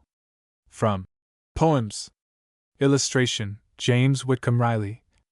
My Philosophy. Though dogs persist in barking at the moon's business is not to answer the dogs or to waste strength placating them, but simply to shine. The man who strives or succeeds is sure to be criticized. Is he therefore to abstain from all effort? We are responsible for our own lives and cannot regulate them according to other people's ideas. Whoso would be a man, says Emerson, must be a nonconformist. I always argue that a man who does about the best he can is plenty good enough to suit this lower mundane institute, no matter if his daily walk is subject fair his neighbors talk, and critic minds of every whim just all get up and go fair him. It's natural enough, I guess, when some gets more and some gets less, fair them uns on the slimmest side to claim it ain't a fair divide, and I've knowed some to lay in wait, and get up soon, and set up late, to catch some feller they could hate for goin' at a faster gait. My doctrine is to lay aside contentions, and be satisfied, jest do your best, and praise or blame that follers that, counts just the same. I've always noticed great successes mixed with troubles, more or less, and it's the man who does the best that gets more kicks than all the rest. James Whitcomb Riley. From the biographical edition of the complete works of James Whitcomb Riley. Ulysses. This volume consists chiefly of contemporary or very recent verse. But it could not serve its full purpose without the presence, here and there, of older poems, of classics. These express a truth, a mood, or a spirit that is universal, and they express it in words of noble dignity and beauty. They are not always easy to understand. They are crops we must patiently cultivate, not crops that volunteer. But they wear well, they grow upon us, we come back to them again and again, and still they are fresh, living, significant, not empty, meaningless, and weather-worn, like a last year's crow's nest. Such a poem is Ulysses. It is shot through and through with the spirit of strenuous and never-ceasing endeavor, a spirit manifest in a hero who has every temptation to rest and enjoy. Ulysses is old. After 10 long years of warfare before Troy, after endless misfortunes on his homeward voyage, after travels and experiences that have taken him everywhere, and shown him everything that men know and do, he has returned to his rude native kingdom. He is reunited with his wife Penelope and his son Telemachus. He is rich and famous. Yet he is unsatisfied. The task and routine of governing a slow, materially minded people, though suited to his son's temperament, are unsuited to his. He wants to wear out rather than to rust out. He wants to discover what the world still holds. He wants to drink life to the lees. The morning has passed, the long day has waned, twilight and the darkness are at hand. But scant as are the years left to him, he will use them in a last, incomparable quest. He rallies his old comrades, tried men who always, with a frolic welcome, took the thunder and the sunshine, and asks them to brave with him once more the hazards and the hardships of the life of vast, unsubdued enterprise. It little profits that an idle king, by this still hearth, among these barren crags, matched with an aged wife, I meet and dole unequal laws unto a savage race, that hoard, and sleep, and feed, and know not me. I cannot rest from travel, I will drink life to the lees. All times I have enjoyed greatly, have suffered greatly, both with those that loved me, and alone, on shore, and when through scudding drifts the rainy Hyades vex the dim sea. I am become a name, for always roaming with a hungry heart much have I seen and known, cities of men and manners, climates, councils, governments, myself not least, but honored of them all, and drunk delight of battle with my peers, far on the ringing plains of windy Troy. I am a part of all that I have met, yet all experience is an arch wherethrough gleams that untraveled world whose margin fades forever and forever when I move. How dull it is to pause, to make an end, to rust unburnished, not to shine in use. As though to breathe were life. Life piled on life were all too little, and of one to me little remains. But every hour is saved from that eternal silence, something more, a bringer of new things, and violet were for some 3 suns to store and hoard myself, and this grey spirit yearning and desire to follow knowledge like a sinking star, beyond the utmost bound of human thought. This is my son, mine own Telemachus, to whom I leave the scepter and the isle, well beloved of me, discerning to fulfill this labor, by slow prudence to make mild a rugged people, and through soft degrees subdue them to the useful and the good. Most blameless is he, centered in the sphere of common duties, decent not to fail in offices of tenderness, and pay meet adoration to my household gods, when I am gone. He works his work, I mine. There lies the port, the vessel puffs her sail, there gloom the dark, broad seas. My mariners, souls that have toiled, and wrought, and thought with me, that ever with a frolic welcome took the thunder and the sunshine, and opposed free hearts, free foreheads, you and I are old. Old age hath yet his honor and his toil. Death closes all, but something ere the end, some work of noble note, may yet be done, not unbecoming men that strove with gods. The lights begin to twinkle from the rocks, the long day wanes, the slow moon climbs, the deep moans round with many voices. Come, my friends. 'Tis not too late to seek a newer world. Push off, and sitting well in order smite the sounding furrows, for my purpose holds to sail beyond the sunset, and the baths of all the western stars, until I die. It may be that the gulfs will wash us down, it may be we shall touch the happy isles, and see the great Achilles, whom we knew.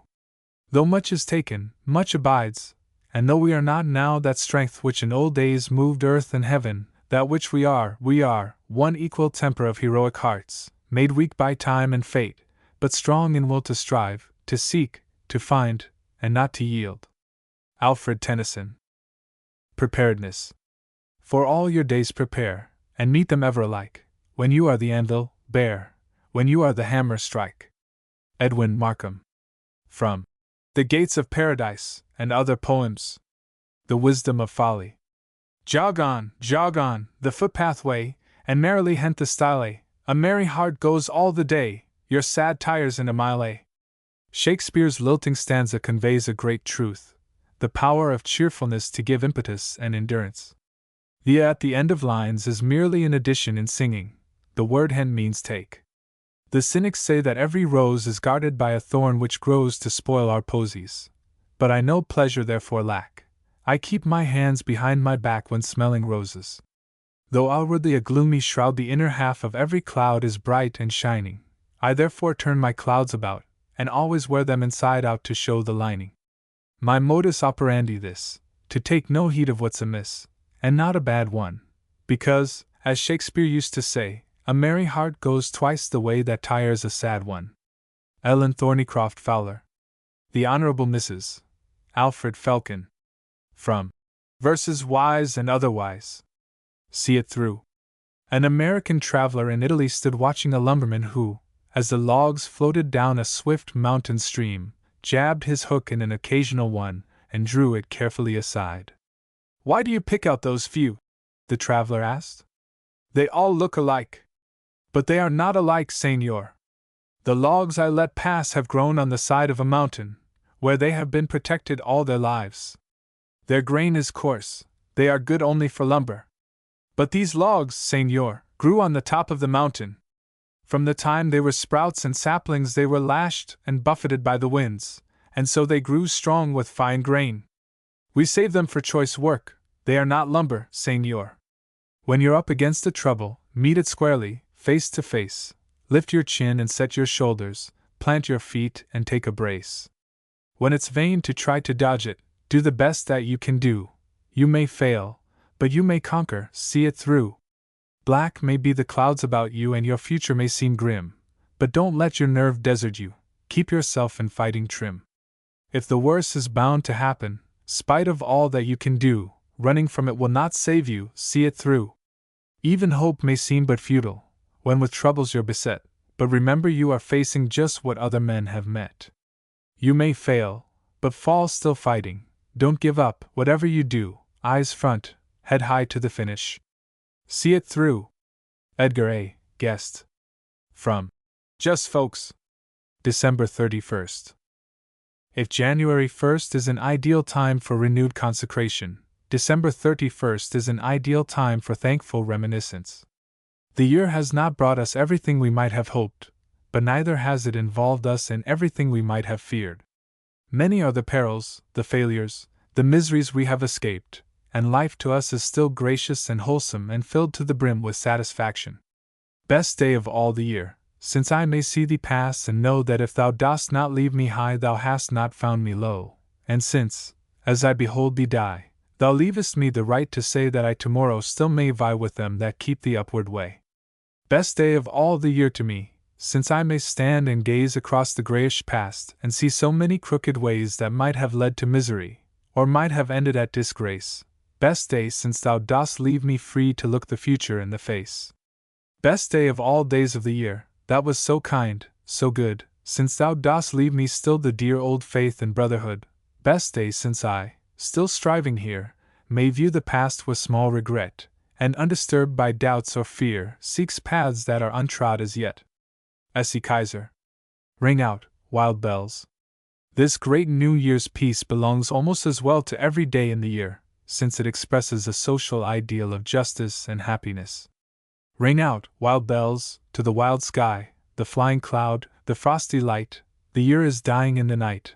Ring out, wild bells, and let him die.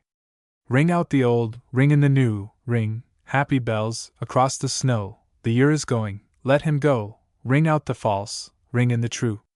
Ring out the grief that saps the mind, for those that here we see no more. Ring out the feud of rich and poor, ring in redress to all mankind. Ring out a slowly dying cause, and ancient forms of party strife. Ring in the nobler modes of life, with sweeter manners, purer laws. Ring out the want, the care, the sin, the faithless coldness of the times. Ring out my mournful rhymes, but ring the fuller minstrel in. Ring out false pride in place and blood, the civic slander and the spite. Ring in the love of truth and right, ring in the common love of good. Ring out old shapes of foul disease, ring out the narrowing lust of gold, ring out the thousand wars of old, ring in the thousand years of peace. Ring in the valiant man and free, the larger heart, the kindlier hand, ring out the darkness of the land, ring in the Christ that is to be. Alfred Tennyson. Illustration, Henry Van Dyke. Work. The dog that dropped his bone to snap at its reflection in the water went dinnerless. So do we often lose the substance, the joy, of our work by longing for tasks we think better fitted to our capabilities. Let me but do my work from day to day, in field or forest, at the desk or loom, in roaring marketplace or tranquil room. Let me but find it in my heart to say, when vagrant wishes beckon me astray, this is my work, my blessing, not my doom. Of all who live, I am the one by whom this work can best be done in the right way. Then shall I see it not too great, nor small to suit my spirit and to prove my powers. Then shall I cheerful greet the laboring hours, and cheerful turn, when the long shadows fall at eventide, to play and love and rest, because I know for me my work is best. Henry Van Dyke. From Collected Poems. Start Where You Stand. When a man who had been in the penitentiary applied to Henry Ford for employment, he started to tell Mr. Ford his story. Never mind, said Mr. Ford. I don't care about the past. Start where you stand. Author's note. Start where you stand and never mind the past. The past won't help you in beginning new. If you have left it all behind at last, why, that's enough, you're done with it, you're through. This is another chapter in the book, this is another race that you have planned. Don't give the vanished days a backward look, start where you stand. The world won't care about your old defeats if you can start anew and win success. The future is your time. And time is fleet, and there is much of work and strain and stress. Forget the buried woes and dead despairs. Here is a brand new trial right at hand. The future is for him who does and dares. Start where you stand. Old failures will not halt, old triumphs aid. Today's the thing, tomorrow soon will be. Get in the fight and face it unafraid, and leave the past to ancient history. What has been, has been. Yesterday is dead, and by it you are either blessed nor banned. Take courage, man, be brave and drive ahead, start where you stand. Burton Braley. From A Banjo at Armageddon. A Hopeful Brother. A Cripple Creek miner remarked that he had hunted for gold for 25 years. He was asked how much he had found. "None," he replied. "But the prospects are good."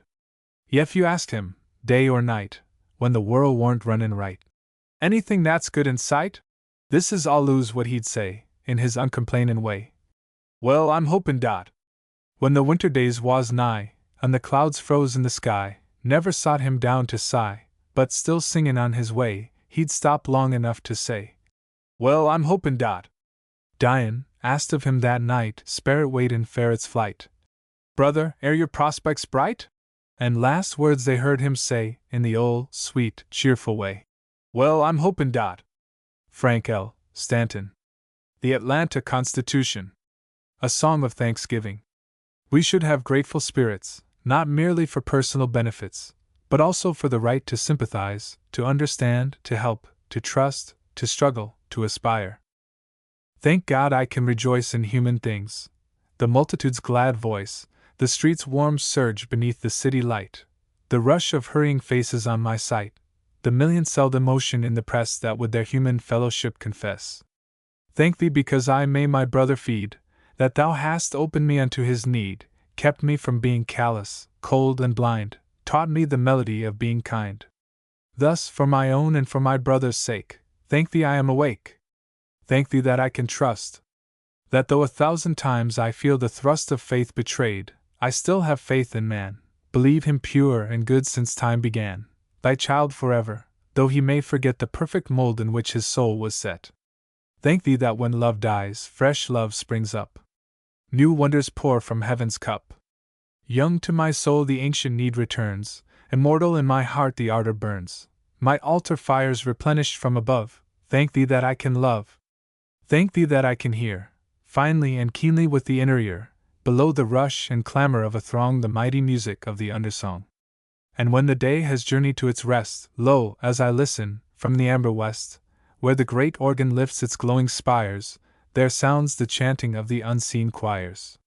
Thank Thee for sight that shows the hidden flame beneath all breathing, throbbing things the same, Thy pulse the pattern of the thing to be.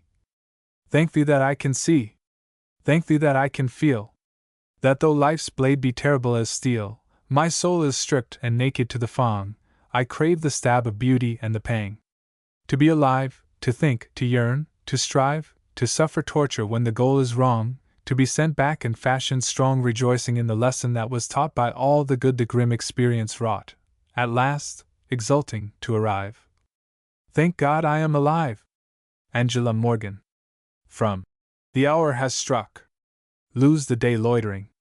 Anything is hard to begin, whether it be taking a cold bath, writing a letter, clearing up a misunderstanding, or falling to on the day's work. Yet, a thing begun is half done.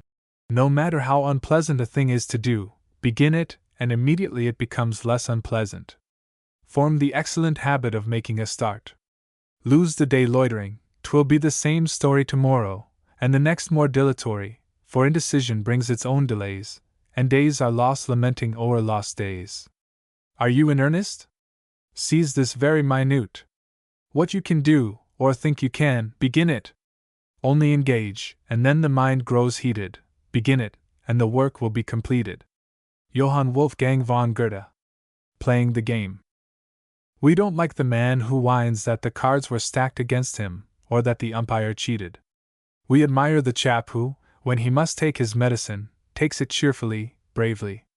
To play the game steadily is a merit, whether the game be a straight one or crooked. A thoroughbred, even though bad, has more of our respect than the craven who cleaves to the proprieties solely from fear to violate them. It has well been said, "The mistakes which make us men are better than the accuracies that keep us children." Yes, he went and stole our steers, so, of course, he had to die. I ain't sheddin' any tears, but when I cash in, say, I want to take it like that guy, Logan, jokin', with the rest, not a whimper, not a cry, standin' up to meet the test till we swung him clear and high, with his face turned toward the west. Here's the way it looks to me: cattle thief's no thing to be, but if you take up that trade, be the best one ever made. If you've got a thing to do, do it strong and see it through. That was him. He played the game, took his chances, bet his hand, When at last the showdown came and he lost, he kept his sand, didn't weep and didn't pray, didn't waver or repent, simply tossed his cards away, knowin' well just what it meant. Never claimed the deck was stacked, never called the game a snide, acted like a man should act, took his medicine, and died. So I say it here again, what I think is true of men, they should try to do what's right, fair and square and clean and white. But whatever is their line, bad or good or foul or fine, let 'em go the limit, play like a plunger, that's the way. Burton Braley. From Songs of the Workaday World. Illustration, Charlotte Perkins Gilman. Resolve. There are some things we should all resolve to do. What are they? Any one may make a list for himself. It would be interesting to compare it with the one here given by the poet. To keep my health. To do my work. To live. To see to it I grow and gain and give. Never to look behind me for an hour. To wait in weakness, and to walk in power, but always fronting onward to the light, always and always facing towards the right. Robbed, starved, defeated, fallen, wide astray, on, with what strength I have. Back to the way. Charlotte Perkins Gilman. From In This Our World. When nature wants a man, only melting and hammering can shape and temper steel for fine use. Only struggle and suffering can give a man the qualities that enable him to render large service to humanity. Lincoln was born in a log cabin. He split rails, and conned a few books by the firelight in the evening. He became a backwoods lawyer with apparently no advantages or encouraging prospects. But all the while he had his visions, which ever became nobler, and the adversities he knew but gave him the deeper sympathy for others and the wider and steadier outlook on human problems. Thus, when the supreme need arose, Lincoln was ready. Harsh-visaged nature had done its work of molding and preparing a man. When nature wants to drill a man and thrill a man, and skill a man, when nature wants to mold a man to play the noblest part, when she yearns with all her heart to create so great and bold a man that all the world shall praise, watch her method, watch her ways.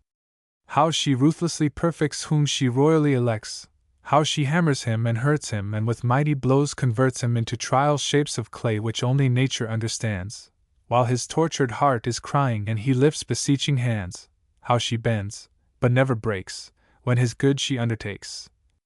How she uses whom she chooses and with every purpose fuses him, by every art induces him to try his splendor out, nature knows what she's about. When nature wants to take a man and shake a man and wake a man, when nature wants to make a man to do the future's will, when she tries with all her skill and she yearns with all her soul to create him large and whole. With what cunning she prepares him! How she goads and never spares him, how she wets him and she frets him and in poverty begets him. How she often disappoints whom she sacredly anoints, with what wisdom she will hide him, never minding what betide him though his genius sobbed was sliding and his pride may not forget. Bids him struggle harder yet. Makes him lonely so that only God's high messages shall reach him so that she may surely teach him what the hierarchy planned. Though he may not understand gives him passions to command, how remorselessly she spurs him, with terrific ardor stirs him when she pointedly prefers him.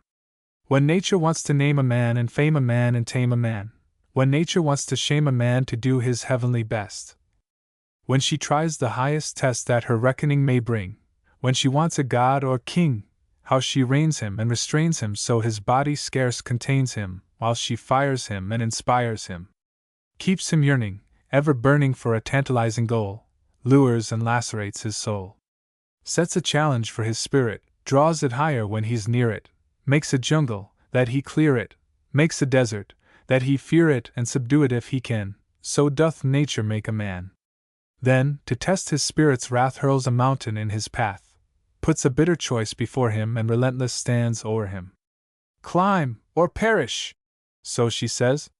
Watch her purpose, watch her ways. Nature's plan is wondrous kind could we understand her mind, fools are they who call her blind. When his feet are torn and bleeding yet his spirit mounts unheeding, all his higher powers speeding blazing newer paths and fine. When the force that is divine leaps to challenge every failure and his ardor still is sweet and love and hope are burning in the presence of defeat. Lo, the crisis! Lo, the shout that must call the leader out! When the people need salvation, doth he come to lead the nation. Then doth nature show her plan when the world has found a man. Angela Morgan. From Forward March! Order and the Bees, from Henry V. We often wish that we might do some other man's work, occupy his social or political station. But such an interchange is not easy. The world is complex, and its adjustments have come from long years of experience. Each man does well to perform the tasks for which nature and training have fitted him. And instead of feeling envy toward other people, we should rejoice that all labor, however diverse, is to one great end. It makes life richer and fuller. Therefore doth heaven divide the state of man in divers functions, setting endeavor in continual motion, to which is fixed, as an aim or but obedience. For so work the honeybees, creatures that by a rule in nature teach the active order to a peopled kingdom. They have a king and officers of sorts, where some, like magistrates, correct at home, others, like merchants, venture trade abroad, others, like soldiers, armed in their stings, make boot upon the summer's velvet buds, which pillage they with merry march bring home to the tent royal of their emperor, who, busied in his majesty, surveys the singing masons building roofs of gold, the civil citizens kneading up the honey, the poor mechanic porters crowding in their heavy burdens at his narrow gate, the sad-eyed justice, with his surly hum, delivering o'er to executors pale the lazy yawning drone. I thus infer that many things, having full reference to one consent, may work contrariously. William Shakespeare. Self-dependence. One star does not ask another to adore it or amuse it. Empty Shasta, though it towers for thousands of feet above its neighbors, does not repine that it is alone or that the adjacent peaks see much that it misses under the clouds. Nature does not trouble itself about what the rest of nature is doing. But man constantly worries about other men, what they think of him, do to him, fail to emulate in him, have or secure in comparison with him. He lacks nature's inward quietude. Calmness and peace come by being self-contained. Weary of myself, and sick of asking what I am, and what I ought to be, at this vessel's prow I stand, which bears me forwards, o'er the starlit sea. And a look of passionate desire o'er the sea and to the stars I send. Ye who from my childhood up have calmed me, compose me to the end! Ah, once more! I cried. Ye stars, ye waters, on my heart your mighty charm renew, still let me, as I gaze upon you, feel my soul becoming vast like you.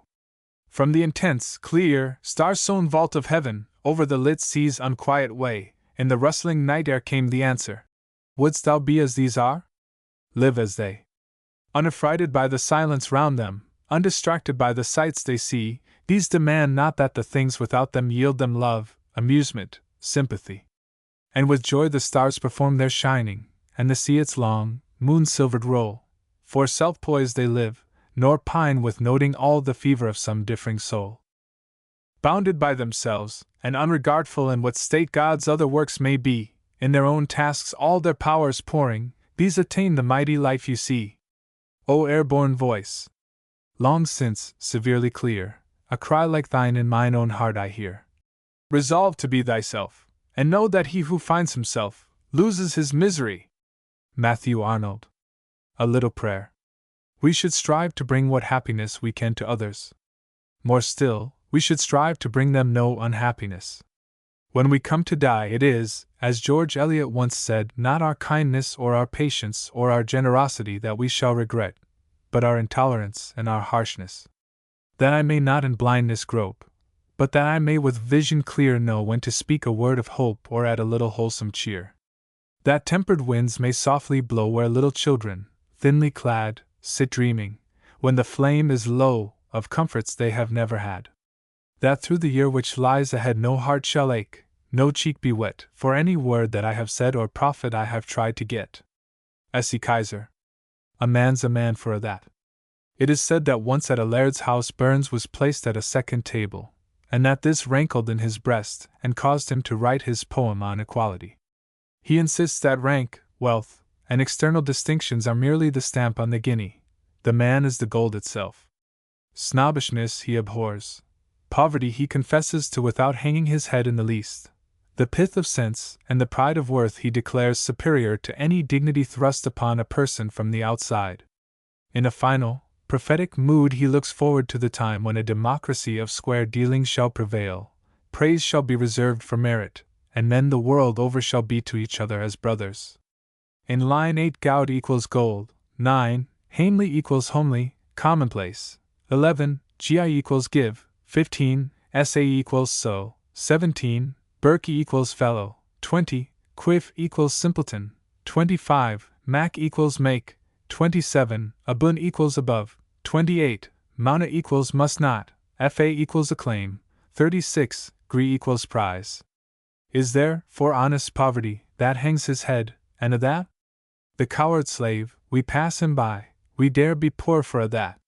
For a that, and a that, our toils obscure, and a that, the rank is but the guinea stamp, the man's the gowd for a that. What though unhamely fare we dine, we're hot and grey, and a that, gi fools their silks, and knaves their wine, a man's a man for a that. For a that, and a that, their tinsel show, and a that, the honest man, though e'er sa poor, is king o' men for a that. Ye see yon Berkey, see a lord, was struts, and stares, and a that, though hundreds worship at his word, he's but a quiff for a that, and a that. His ribbon, star, and a that, the man of independent mind, he looks and laughs at a that. A prince can mack a belted knight, a marquis, duke, and a that, but an honest man's abun his might, guid faith he mauna fa that. For a that, and a that, their dignities, and a that, the pith o' sense, and pride o' worth, are higher rank than a that. Then let us pray that come it may, as come it will for a that sense and worth, o'er the earth, may bear the gree, and a that. For a that and a that, it's coming yet, for a that man to man the world o'er shall brothers be for a that. Robert Burns. Life and Death. Life. I know not what thou art, but know that thou and I must part, and when, or how, or where we met I own to me a secret yet. Life. We've been long together, through pleasant and through cloudy weather, 'tis hard to part when friends are dear, perhaps will cost a sigh, a tear, then steal away, give little warning, choose thine own time, say not, good night, but in some brighter clime, bid me, good morning! Anna Barbald. Life and Death. Many a man would die for wife and children, for faith, for country. But would he live for them? That, often, is the more heroic course, and the more sensible. A rich man was hiring a driver for his carriage. He asked each applicant how close he could drive to a precipice without toppling over. 1 foot 6 inches, 3 inches, ran the replies. But an Irishman declared, "Faith, and I'd keep as far away from the place as I could." "Consider yourself employed," was the rich man's comment.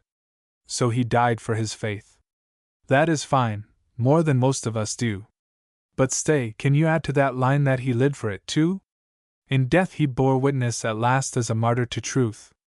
Did his life do the same in the past from the days of his youth? It is easy to die. Men have died for a wish or a whim, from bravado or passion or pride. Was it harder for him?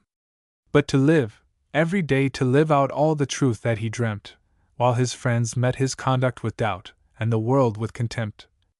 Was it thus that he plodded ahead, never turning aside? Then we'll talk of the life that he led, never mind how he died. Ernest H. Crosby. From Swords and Plowshares. On being ready. At nightfall, after bloody Antietam, Lee's army, outnumbered and exhausted, lay with the Potomac at its back. So serious was the situation that all the subordinate officers advised retreat. But Lee, though too maimed to attack, would not leave the field save of his own volition. "If McClellan wants a battle," he declared, "he can have it." McClellan hesitated, and through the whole of the next day kept his great army idle. The effect upon the morale of the two forces, and the two governments, can be imagined. The man who is there with the wallop and punch, the one who is trained to the minute, may well be around when the trouble begins, but you seldom will find he is in it, for they let him alone when they know he is there for any set part in the ramble, to pick out the one who is shrinking and soft and not quite attuned to the scramble.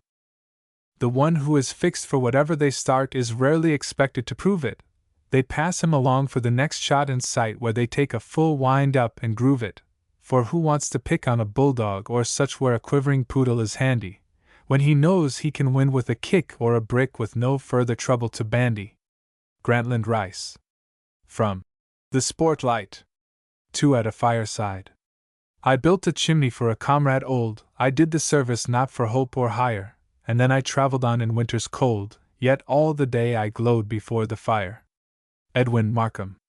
From The Man with the Hoe and Other Poems. Today. We often lose the happiness of today by brooding over the sorrows of yesterday, or fearing the troubles of tomorrow. This is exceedingly foolish. There is always some pleasure at hand, seize it, and at no time will you be without pleasure. You cannot change the past, but your spirit at this moment will in some measure shape your future. Live life, therefore, in the present tense. Do not miss the joys of today. Sure, this world is full of trouble, I ain't said it ain't. Lord, I've had enough, and double, reason for complaint. Rain and storm have come to fret me, skies were often gray, thorns and brambles have beset me on the road. But say, ain't it fine today? What's the use of always weepin', makin' trouble last? What's the use of always keepin' thinkin' of the past? Each must have his tribulation, water with his wine. Life it ain't no celebration. Trouble? I've had mine, but today is fine. It's today that I am livin', not a month ago, havin', losin', talkin', givin', as time wills it so. Yesterday a cloud of sorrow fell across the way. It may rain again tomorrow, it may rain, but say, ain't it fine today? Douglas Malloch. The Arrow and the Song. We can calculate with fair accuracy the number of miles an automobile will go in an hour. We can gauge pretty closely the amount of merchandise a given sum of money will buy. But a good deed or a kind impulse is not measurable. Their influence works in devious ways and lives on when perhaps we can see them no more. I shot an arrow into the air, it fell to earth, I knew not where, for, so swiftly it flew, the sight could not follow it in its flight. I breathed a song into the air, it fell to earth, I knew not where, for who has sight so keen and strong, that it can follow the flight of song? Long, long afterward, in an oak I found the arrow, still unbroke, and the song, from beginning to end, I found again in the heart of a friend. Henry Wadsworth Longfellow. The Inner Light. Thrice is he armed that hath his quarrel just, and he but naked, though locked up in steel, whose conscience with injustice is corrupted, says Shakespeare. But not only does a clear conscience give power, it also gives light. With it we could sit at the center of the earth, and yet enjoy the sunshine. Without it we live in a rayless prison. He that has light within his own clear breast may sit at the center, and enjoy bright day, but he that hides a dark soul and foul thoughts benighted walks under the midday sun, himself is his own dungeon.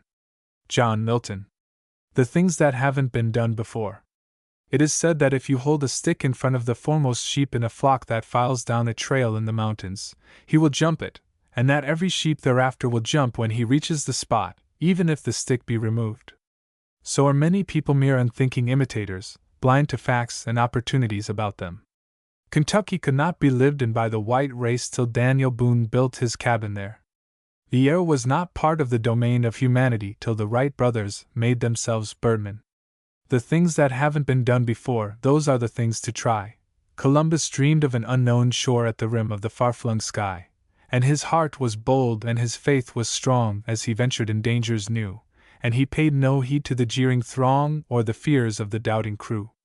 The many will follow the beaten track with guideposts on the way, they live and have lived for ages back with a chart for every day. Someone has told them it's safe to go on the road he has traveled o'er, and all that they ever strive to know are the things that were known before. A few strike out, without map or chart, where never a man has been, from the beaten paths they draw apart to see what no man has seen. There are deeds they hunger alone to do, though battered and bruised and sore, they blaze the path for the many, who do nothing not done before. The things that haven't been done before are the tasks worthwhile today. Are you one of the flock that follows, or are you one that shall lead the way? Are you one of the timid souls that quail at the jeers of a doubting crew, or dare you, whether you win or fail, strike out for a goal that's new? Edgar A. guessed. From a heap o' livin' dot. The has-beens. I read the papers every day, and oft encounter tales which show there's hope for every jay who in life's battle fails. I've just been reading of a gent who joined the has-been ranks, at 50 years without a cent, or credit at the banks. But undismayed he buckled down, refusing to be beat, and captured fortune and renown. He's now on Easy Street. Men say that fellows down and out ne'er leave the rocky track, but facts will show, beyond a doubt, that has-beens do come back. I know, for I who write this rhyme, when 40-odd years old, was down and out, without a dime, my whiskers full of mold. By black disaster I was trounced until it jarred my spine. I was a failure so pronounced I didn't need a sign. And after I had soaked my coat, I said, at 43, I'll see if I can catch the goat that has escaped from me. I labored hard, I strained my dome, to do my daily grind, until in triumph I came home, my billy goat behind. And any man who still has health may with the winners stack, and have a chance at fame and wealth, for has-beens do come back. Walt Mason. From Walt Mason, his book, Wishing. Horace Greeley said that no one need fear the editor who indulged in diatribes against the prevalence of polygamy in Utah, but that malefactors had better look out when an editor took up his pen against abuses in his own city. We all tend to begin our reforms too far away from home. The man who wishes improvement strongly enough to set to work on himself is the man who will obtain results. Do you wish the world were better? Let me tell you what to do. Set a watch upon your actions, keep them always straight and true. Rid your mind of selfish motives, let your thoughts be clean and high. You can make a little Eden of the sphere you occupy. Do you wish the world were wiser? Well, suppose you make a start, by accumulating wisdom in the scrapbook of your heart. Do not waste one page on folly, live to learn, and learn to live. If you want to give men knowledge you must get it, ere you give. Do you wish the world were happy? Then remember day by day just to scatter seeds of kindness as you pass along the way, for the pleasures of the many may be ofttimes traced to one. As the hand that plants an acorn shelters armies from the sun. Ella Wheeler Wilcox. From Poems of Power. Awareness. A man must keep a keen sense of the drift and significance of what he is engaged in if he is to make much headway. Yet many human beings are so sunk in the routine of their work that they fail to realize what it is all for. A man who was tapping with a hammer the wheels of a railroad train remarked that he had been at the job for 27 years. "What do you do when a wheel doesn't sound right?" a passenger inquired. The man was taken aback. "I never found one that sounded that way," said he. "God, let me be aware. Let me not stumble blindly down the ways, just getting somehow safely through the days, not even groping for another hand, not even wondering why it all was planned, eyes to the ground unseeking for the light, soul never aching for a wild-winged flight. Please, keep me eager just to do my share. God, let me be aware. God, let me be aware. Stab my soul fiercely with others' pain, let me walk seeing horror and stain. Let my hands, groping, find other hands. Give me the heart that divines, understands. Give me the courage, wounded, to fight. Flood me with knowledge, drench me in light. Please, keep me eager just to do my share. God, let me be aware. Miriam Teichner. One of these days. The worst fault in a hound is to run counter, to follow the trail backward, not forward. Is the fault less when men are guilty of it? Behind us is much that we have found to be faithless, cruel, or unpleasant. Why go back to that? Why not go forward to the things we really desire? Say, let's forget it. Let's put it aside. Life is so large and the world is so wide. Days are so short and there's so much to do. What if it was false? There's plenty that's true. Say, let's forget it. Let's brush it away now and forever. So what do you say? All of the bitter words said may be praised one of these days. Say, let's forget it. Let's wipe off the slate, find something better to cherish than hate. There's so much good in the world that we've had, let's strike a balance and cross off the bad. Say, let's forgive it, whatever it be, let's not be slaves when we ought to be free. We shall be walking in sunshiny ways one of these days. Say, let's not mind it. Let's smile it away, bring not a withered rose from yesterday. Flowers are so fresh from the wayside and wood, sorrows are blessings but half understood. Say, let's not mind it, however it seems, hope is so sweet and holds so many dreams. All of the sere fields with blossoms shall blaze one of these days. Say, let's not take it so sorely to heart. Hates may be friendships just drifted apart, failure be genius not quite understood. Say, let's get closer to somebody's side, see what his dreams are and learn how he tried, see if our scoldings won't give way to praise one of these days. Say, let's not wither. Let's branch out and rise out of the byways and nearer the skies. Let's spread some shade that's refreshing and deep where some tired traveler may lie down and sleep. Say, let's not tarry. Let's do it right now, so much to do if we just find out how. We may not be here to help folks or praise one of these days. James W. Foley. From The Voices of Song. Illustration, James William Foley. God. We often think people shallow, think them incapable of anything serious or profound, because their work is humdrum and their speech trivial. Such a judgment is unfair, since that part of our own life which shows itself to others is superficial likewise, though we are conscious that within us is much that it does not reveal. I think about God. Yet I talk of small matters. Now isn't it odd how my idle tongue chatters? Of quarrelsome neighbors, fine weather and rain, indifferent labors, indifferent pain, some trivial style fashion shifts with a nod. And yet all the while I am thinking of God. Gamaliel Bradford. From Shadow Verses. My Triumph. The poet, looking back upon the hopes he has cherished, perceives that he has fallen far short of achieving them. The songs he has sung are less sweet than those he has dreamed of singing. The wishes he has wrought into facts are less noble than those that are yet unfulfilled. But he looks forward to the time when all that he desires for humankind shall yet come to pass. The praise will not be his, it will belong to others. Still, he does not envy those who are destined to succeed where he failed. Rather does he rejoice that through them his hopes for the race will be realized. And he is happy that by longing for just such a triumph he shares in it, he makes it his triumph. Let the thick curtain fall, I better know than all how little I have gained, how vast the unattained. Not by the page word painted let life be banned or sainted, deeper than written scroll the colors of the soul.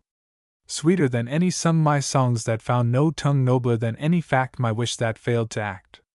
Others shall sing the song, others shall right the wrong, finish where I begin, and all I fail of win. What matter I or they? Mine or another's day, so the right word be said and life the sweeter made? Hail to the coming singers! Hail to the brave light bringers! Forward I reach and share all that they sing and dare. The airs of heaven blow o'er me, a glory shines before me of what mankind shall be, pure, generous, brave, and free. A dream of man and woman diviner but still human, solving the riddle old, shaping the age of gold. The love of God and neighbor, an equal-handed labor, the richer life, where beauty walks hand in hand with duty. Ring bells in unreared steeples, the joy of unborn peoples. Sound trumpets far off blown, your triumph is my own. Parcel and part of all, I keep the festival, for each the good to be, and share the victory. I feel the earth move sunward, I join the great march onward, and take, by faith, while living, my freehold of thanksgiving. John Greenleaf Whittier. To Althea from prison. In the great civil war in England between the Puritans and Charles I, the author of this poem sacrificed everything in the royal cause. That cause was defeated and Lovelace was imprisoned. In these stanzas he makes the most of his gloomy situation and sings the joys of various kinds of freedom. First is the freedom brought by love, when his sweetheart speaks to him through the grate of the dungeon. Second is the freedom brought by the recollection of good fellowship, when tried and true comrades took their wine straight, with no allaying tempts. Third is the freedom brought by remembrance of the king for whom he was suffering. Finally comes the passionate and heroic assertion that though the body of a man may be confined, nevertheless his spirit can remain free and chainless. When love with unconfined wings hovers within my gates, and my divine Althea brings to whisper at the grates, when I lie tangled in her hair and fettered to her eye, the gods that wanton in the air know no such liberty. When flowing cups run swiftly round with no allaying Thames, our careless heads with roses bound, our hearts with loyal flames, when thirsty grief in wine we steep, when healths and draughts go free, fishes that tipple in the deep know no such liberty. When, like committed linnets, I with shriller throat shall sing the sweetness, mercy, majesty, and glories of my King, when I shall voice aloud how good he is, how great should be, enlarged winds, that curl the flood, know no such liberty. Stone walls do not a prison make, nor iron bars a cage. Minds innocent and quiet take that for an hermitage. If I have freedom in my love and in my soul am free, angels alone, that soar above, enjoy such liberty. Richard Lovelace. Grief. Shakespeare says, I can easier teach 20 what were good to be done, than be one of the 20 to follow mine own teaching. This is especially true regarding grief or affliction. Man was born unto trouble, as the sparks fly upward. But we bid other people bear their sorrows manfully. We should therefore bear ours with equal courage. Upon this trouble shall I whet my life as 'twere a dulling knife. Bade I my friend be brave? I shall still braver be. No man shall save me. Others he saved, himself he cannot save. But swift and fair as the primeval word that smote the night. Let there be light!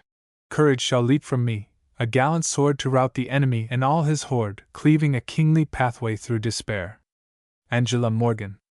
From Forward March! The Rectifying Years. Time brings the deeper understanding that clears up our misconceptions.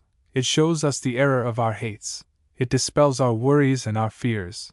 It allays the grief that seemed too poignant to be borne. Yes, things are more or less amiss. Today it's that, tomorrow this. Yet with so much that's out of whack, life does not wholly jump the track because, since matters move along, no one thing's always staying wrong. So heed not failures, losses, fears, but trust the rectifying years. What we shall have's not what we've got. Our pains don't linger in one spot, they skip about. The seesaws and that's up will mighty soon descend. You've looked at bacon. Life's like that, a streak of lean, a streak of fat. Change, like a sky that clouds, that clears, hangs o'er the rectifying years. Uneven things not leveled down are somehow simply got around. The sting is taken from offense. The evil has its recompense. The broken heart is knit again.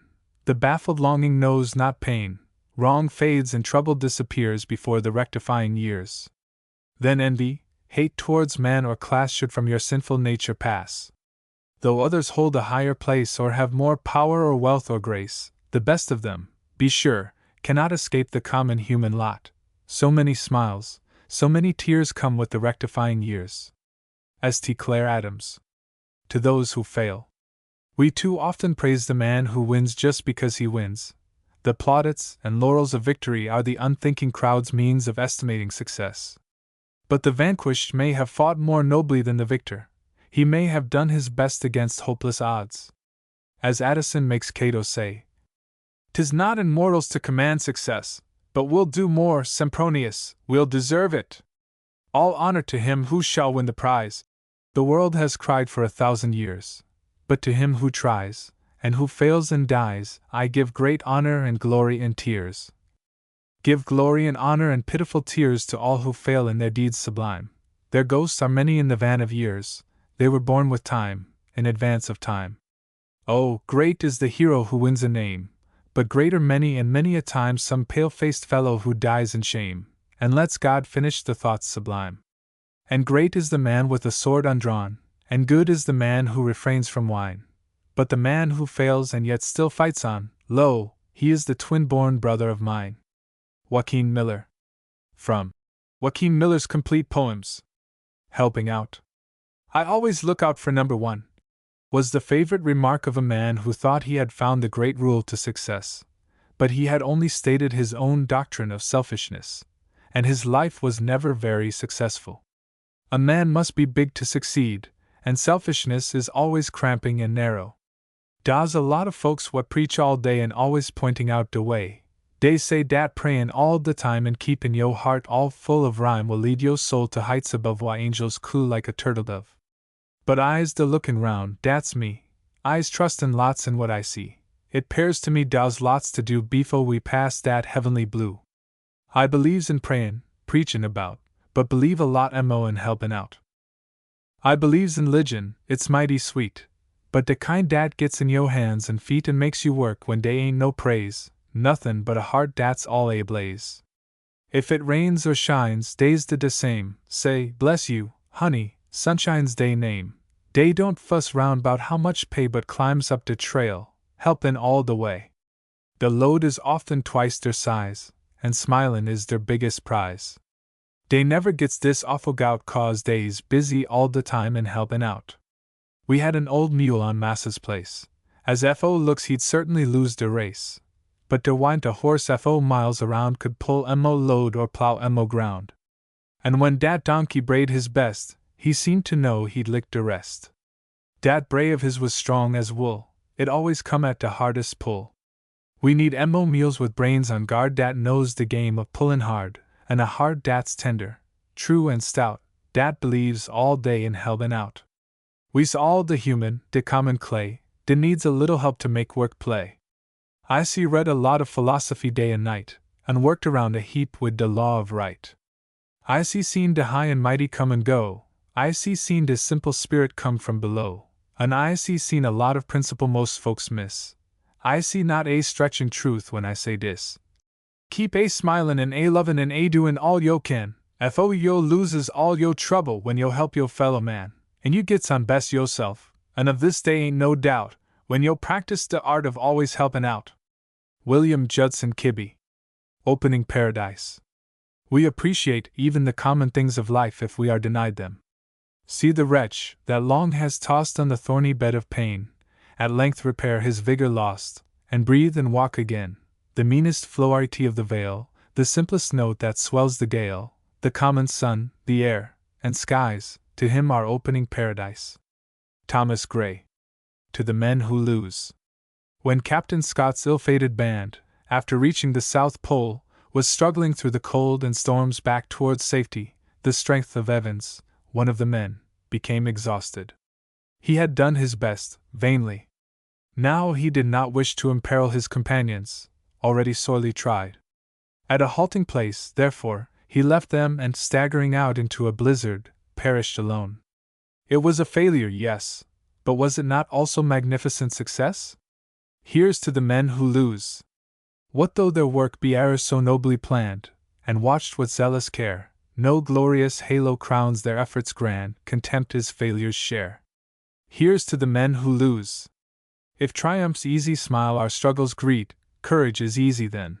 The king is he who, after fierce defeat, can up and fight again. Here's to the men who lose. The ready plaudits of a fawning world ring sweet in victor's ears. The vanquished's banners never are unfurled, for them there sound no cheers. Here's to the men who lose. The touchstone of true worth is not success, there is a higher test. Though fate may darkly frown, onward to press, and bravely do one's best. Here's to the men who lose. It is the vanquished's praises that I sing, and this is the toast I choose. A hard-fought failure is a noble thing. Here's to the men who lose. Anonymous. It may be. Many, many are the human struggles in which we can lend no aid. But if we cannot help, at least we need not hinder. It may be that you cannot stay to lend a friendly hand to him who stumbles on the slippery way, pressed by conditions hard and grim. It may be that you dare not heed his call for help, because you lack the strength to lift him, but you need not push him back. It may be that he has not won the right to hope for your regard. He may in folly have begun the course that he has found so hard.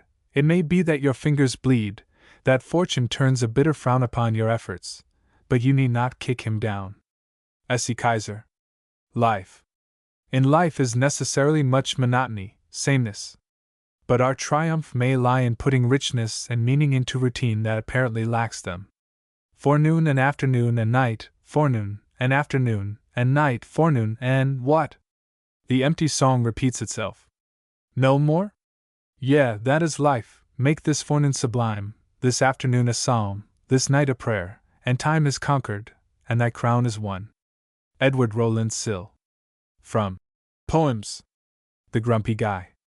When students came, full of ambition, to the great scientist Agassiz, he gave each a fish and told him to find out what he could about it. They went to work and in a day or two were ready for their report. But Agassiz didn't come round. To kill time they went to work again, observed, dissected, conjectured, and when at the end of a fortnight Agassiz finally appeared, they felt that their knowledge was really exhaustive. The master's brief comment was that they had made a fair beginning, and again he left.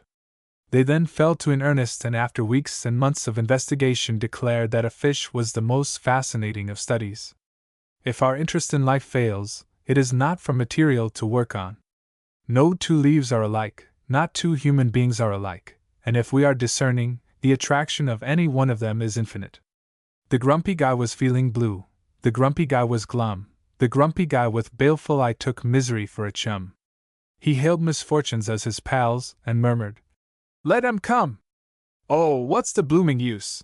he yelped, his face an angry red. "When everything's been thought before and everything's been said? And what's a grumpy guy to do except to go to bed? And where's the joy the poets sing, the merriment and fun? How can one start a thing that's new when everything's begun? When everything's been planned before and everything's been done? When everything's been dreamed before and everything's been sought? When everything that ever ran has, so to speak, been caught? When every game's been played before and every battle fought? I started him at solitaire, a fooling, piffling game. He played it 97 hours and failed to find it tame. In all the times he dealt the cards no two games were the same. He never tumbled to its tricks nor mastered all its curves. He grunted, "Well, this takes the cake, the pickles and preserves. Its infinite variety is getting on my nerves." "Its infinite variety," I scoffed. "Just 52 poor trifling bits of pasteboard, their combinations few compared to what there is in man, the poorest, even you. Variety. You'll never find in 47 decks 1/10 of the variety found in the gentler sex. Card combinations are but frills to hang around their necks. The sun won't rise tomorrow as it came to us today, 'twill be older, we'll be older, and to time this debt we pay. For nothing can repeat itself, for nothing knows the way." Then the grumpy guy was silent as a miser hoarding pelf. He knew 'twas time to put his grouch away upon the shelf. And so he did.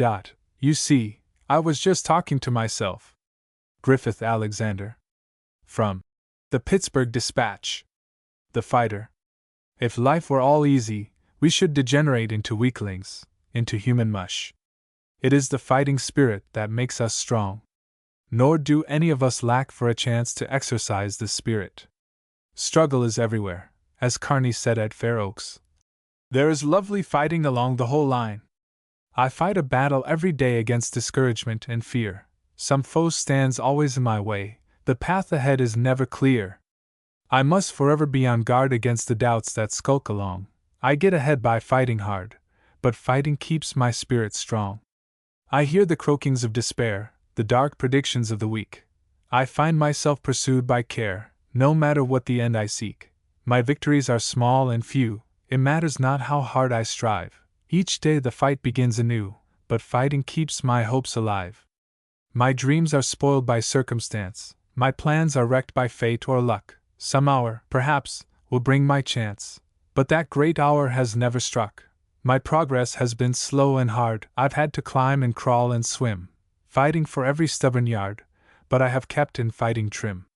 I have to fight my doubts away, and be on guard against my fears. The feeble croaking of dismay has been familiar through the years. My dearest plans keep going wrong, events combine to thwart my will, but fighting keeps my spirit strong, and I am undefeated still. S. E. Kaiser. From the New York American. Illustration, Samuel Ellsworth Kaiser. To youth after pain. Since pain is the lot of all, we cannot hope to escape it.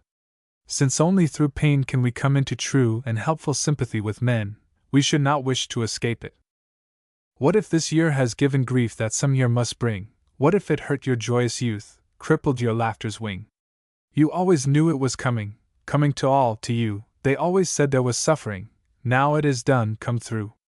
Even if you have blundered, even if you have sinned, still is the steadfast arch of the sky and the healing veil of the wind.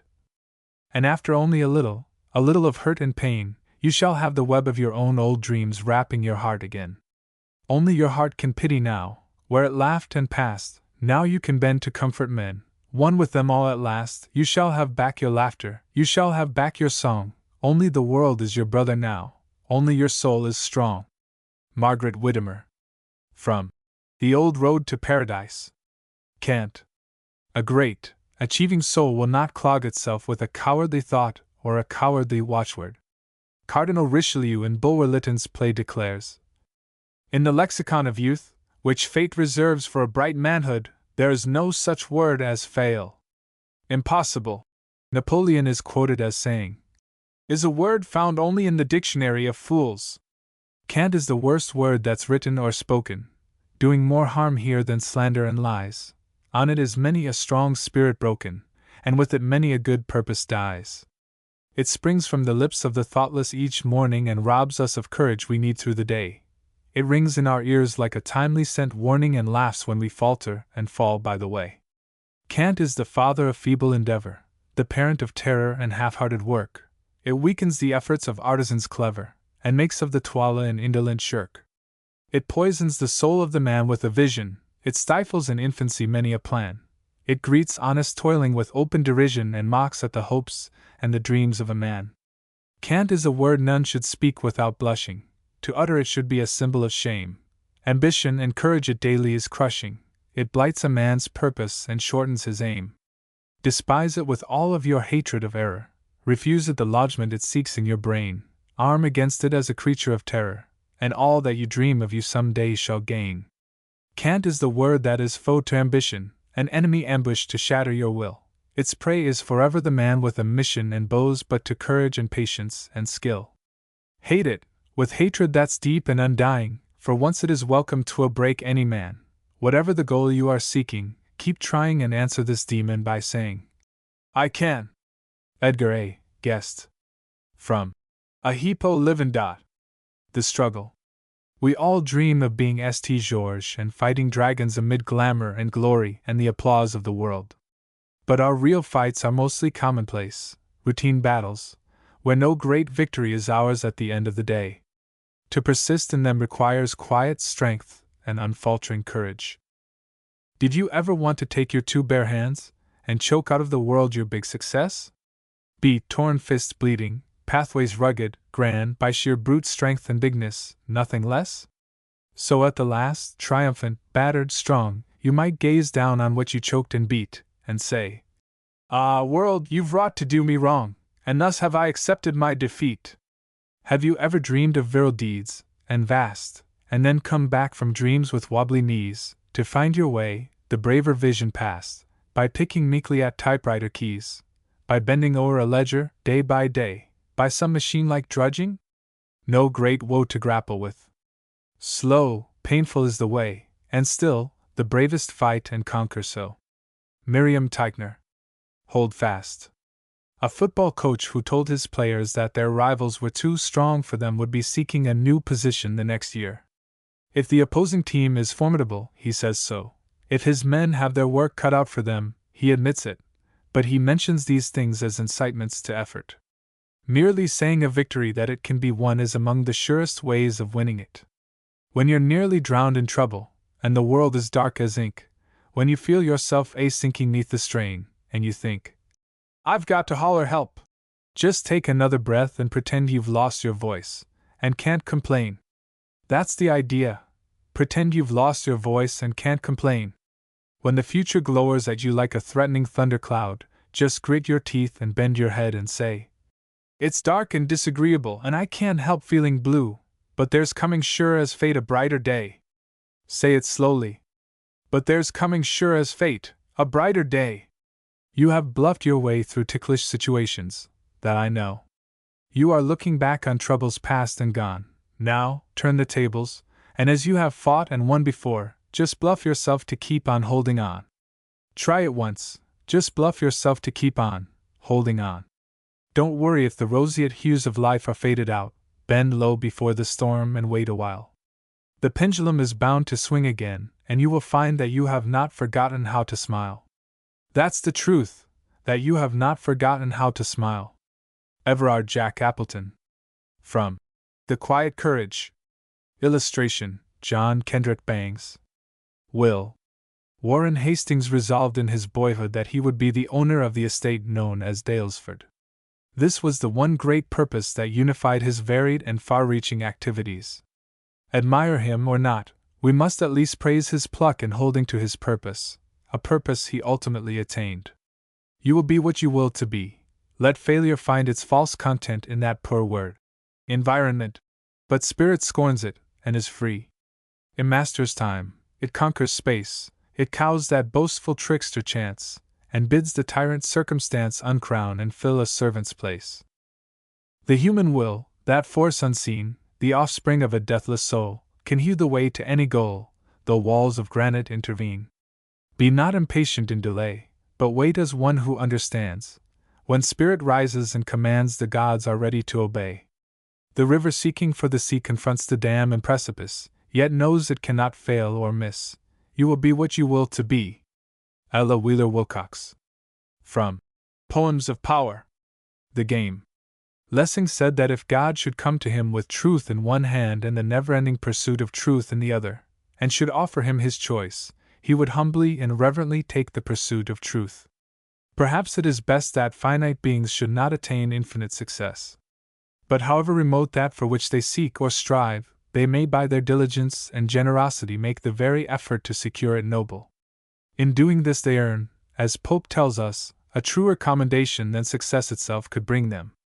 Act well thy part, there all the honor lies. Let's play it out, this little game called life, where we are listed for so brief a spell, not just to win, amid the tumult rife, or where acclaim and gay applauses swell, nor just to conquer where someone must lose, or reach the goal whatever be the cost, for there are other, better ways to choose, though in the end the battle may be lost. Let's play it out as if it were a sport wherein the game is better than the goal, and never mind the detailed scores. Report of errors made, if each with dauntless soul but stick it out until the day is done, not wasting fairness for success or fame, so when the battle has been lost or won, the world at least can say, he played the game. Let's play it out, this little game called work, or war or love or what part each may draw. Play like a man who scorns to quit or shirk because the break may carry some deep flaw, nor simply holding that the goal is all that keeps the player in the contest staying, but stick it out from curtain rise to fall, as if the game itself were worth the playing. Grantland Rice. From The Spotlight. Courage.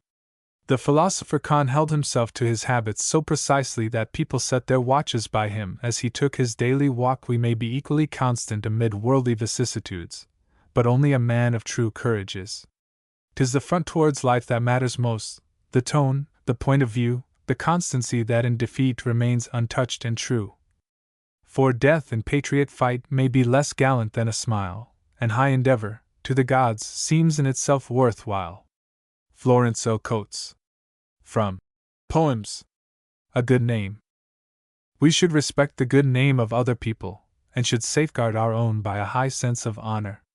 At the close of the Civil War, a representative of an insurance company offered Robert E. Lee the presidency of the firm at a salary of $50,000 a year. Lee replied that while he wished to earn his living, he doubted whether his services would be worth so large a sum. "We don't want your services," the man interrupted. "We want your name." "That," said Lee quietly, "is not for sale."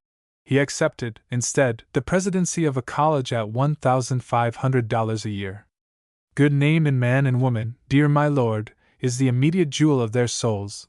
Who steals my purse steals trash. 'Tis something, nothing, 'twas mine, 'tis his, and has been slave to thousands. But he that filches from me my good name robs me of that which not enriches him, and makes me poor indeed. William Shakespeare. Swellitis. A certain employer of large numbers of men makes it a principle to praise none of them, not because they are undeserving, and not because he dislikes to commend, but because experience has taught him that usually the praise goes to the head of the recipient, both impairing his work and making it harder for others to associate with him. A good test of a man is his way of taking commendation. He may, even while grateful, be stirred to humility that he has not done better still, and may resolve to accomplish more. Or imitating the frog who wished to look like an ox, he may swell and swell until, figuratively speaking, he bursts. Somebody said he'd done it well, and presto! His head began to swell. Bigger and bigger the poor thing grew. A wonder it didn't split in two. In size a balloon could scarcely match it. He needed a fishing pole to scratch it. But 6½ was the size of his hat, and it rattled around on his head at that. Good work, somebody chanced to say, and his chest swelled big as a load of hay. About himself, like a rooster, he crowed. Of his wonderful work he bragged and blowed. He marched around with a peacock's strut. Gigantic to him was the figure he cut. But he wore a very small-sized suit, and loosely it hung on him, to boot. He was the chap who made things hum. He was the drumstick and the drum. He was the shirt bosom and the starch. He was the keystone in the arch. He was the axis of the earth. Nothing existed before his birth. But when he was off from work, nobody knew that he was away.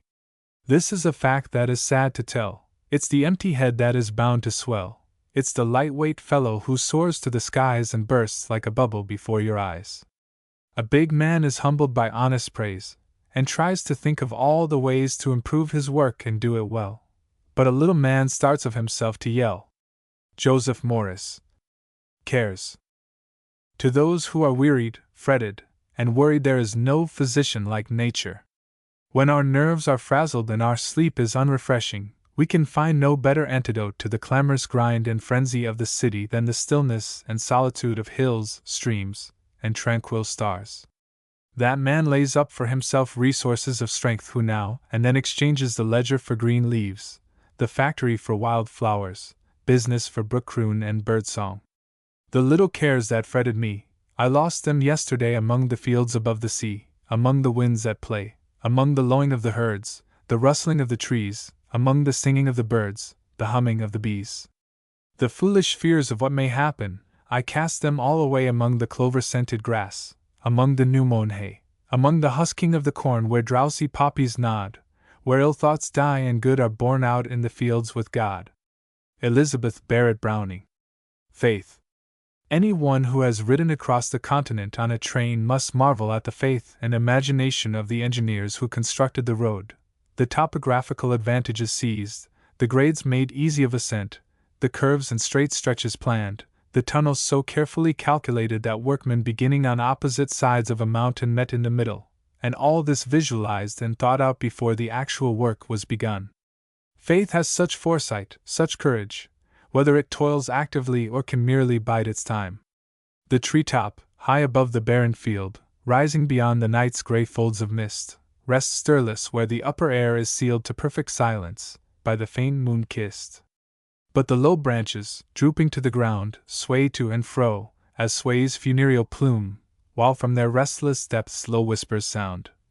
We fear the darkness and the gloom. Dim forms beneath us pass and reappear, and mournful tongues are menacing us here. Then from the topmost bough falls calm reply. Hush, hush, I see the coming of the morn. Swiftly the silent night is passing by, and in her bosom rosy dawn is born. 'Tis but your own dim shadows that ye see, 'tis but your own low moans that trouble ye. So life stands, with the twilight world around. Faith turns serenely to the steadfast sky, still answering the heart that sweeps the ground sobbing in fear, and tossing restlessly. Hush, hush! The dawn breaks o'er the eastern sea, 'tis but thine own dim shadow troubling thee. Edward Rowland Sill. From Poems. Playing the Game. We all like the good sport, the man who plays fair and courteously, and with every ounce of his energy, even when the game is going against him. Life is a game with a glorious prize, if we can only play it right. It is give and take, build and break, and often it ends in a fight. But he surely wins who honestly tries, regardless of wealth or fame. He can never despair who plays it fair. How are you playing the game? Do you wilt and whine, if you fail to win in the manner you think you do? Do you sneer at the man in case that he can and does do better than you? Do you take your rebuffs with a knowing grin? Do you laugh though you pull up lame? Does your faith hold true when the whole world's blue? How are you playing the game? Get into the thick of it, wade in, boys. Whatever your cherished goal, brace up your will till your pulses thrill, and you dare, to your very soul. Do something more than make a noise. Let your purpose leap into flame as you plunge with a cry. I shall do or die. Then you will be playing the game. Anonymous. What dark days do. A real man does not want all his barriers leveled. He of course welcomes easy tasks, but he welcomes hard ones also. The difficult or unpleasant thing puts him on his mettle, throws him on his own resources. It gives him something of the stern joy which warriors feel in foemen worthy of their steel. Moreover, as a foil or contrast, it enables him to value more truly the good things he constantly enjoys, perhaps without perceiving them. I sorta like a gloomy day, kind that just won't smile. It makes a feller hump hisself to make life seem worthwhile. When sun's a shinin' and sky is washed out bright and gay, it ain't no job to whistle, but it is, when skies are gray. So gloomy days are good for us, they make us look about to find our blessin's, make us count the friends who never doubt. Most any one can smile and joke and hold blue devils back when it is bright, but we must work to grin when skies are black. That's why I sorta like dark days, that put it up to me to keep gloom from soakin' in my whole anatomy. And if they never come along, my soul would surely rust. Dark days keeps my cheerfulness from draggin' in dust. Everard Jack Appleton. From The Quiet Courage. Gladness. A coal miner does not need the sun's illumination. He carries his own light. The world has brought not anything to make me glad today. The swallow had a broken wing, and after all my journeying there was no water in the spring. My friend has said me nay. But yet somehow I needs must sing as on a luckier day. Dusk fails as grey as any tear, there is no hope in sight. But something in me seems so fair that like a star I needs must wear a safety made of shining air between me and the night. Such interweavings do I wear, all fashioned of delight. I need not for these robes of mine the loveliness of earth, but happenings remote and fine like threads of dreams will blow and shine in gossamer and crystalline, and I was glad from birth. So even while my eyes repine, my heart is clothed in mirth. Anna Hempstead Branch. From The Shoes That Danced, and Other Poems. It won't stay blowed. It is easier to fail than succeed. It is easier to drift downstream than up. But just as pent steam finds an escape somewhere, so will the man who persists break at one point or another through confining circumstance. To the sniffing pickaninny once his good old mammy said, "Yo lil' black nose am drippin' from de cold dat's in yo head, and yo sleeve am slick and shiny like de hillside when it snows. Why don't you pump de bellers from de inside obe yo nose?" "Ain't I been?" the child replied to her. "A doin' obe jest dat 'twell I's got a turble empty feel right where I wears ma hat? De traffic so't knockerly keeps gittin' in de road. I blow ma nose a plenty, but it won't stay blowed. What's the use obe raisin' chickens ef dey won't stay riz? What's the use obe freezin' sherbet ef it won't stay frizz? What's the use obe payin' debts off ef dey's gwine stay owed? What's the use obe blowin' noses ef dey won't stay blowed?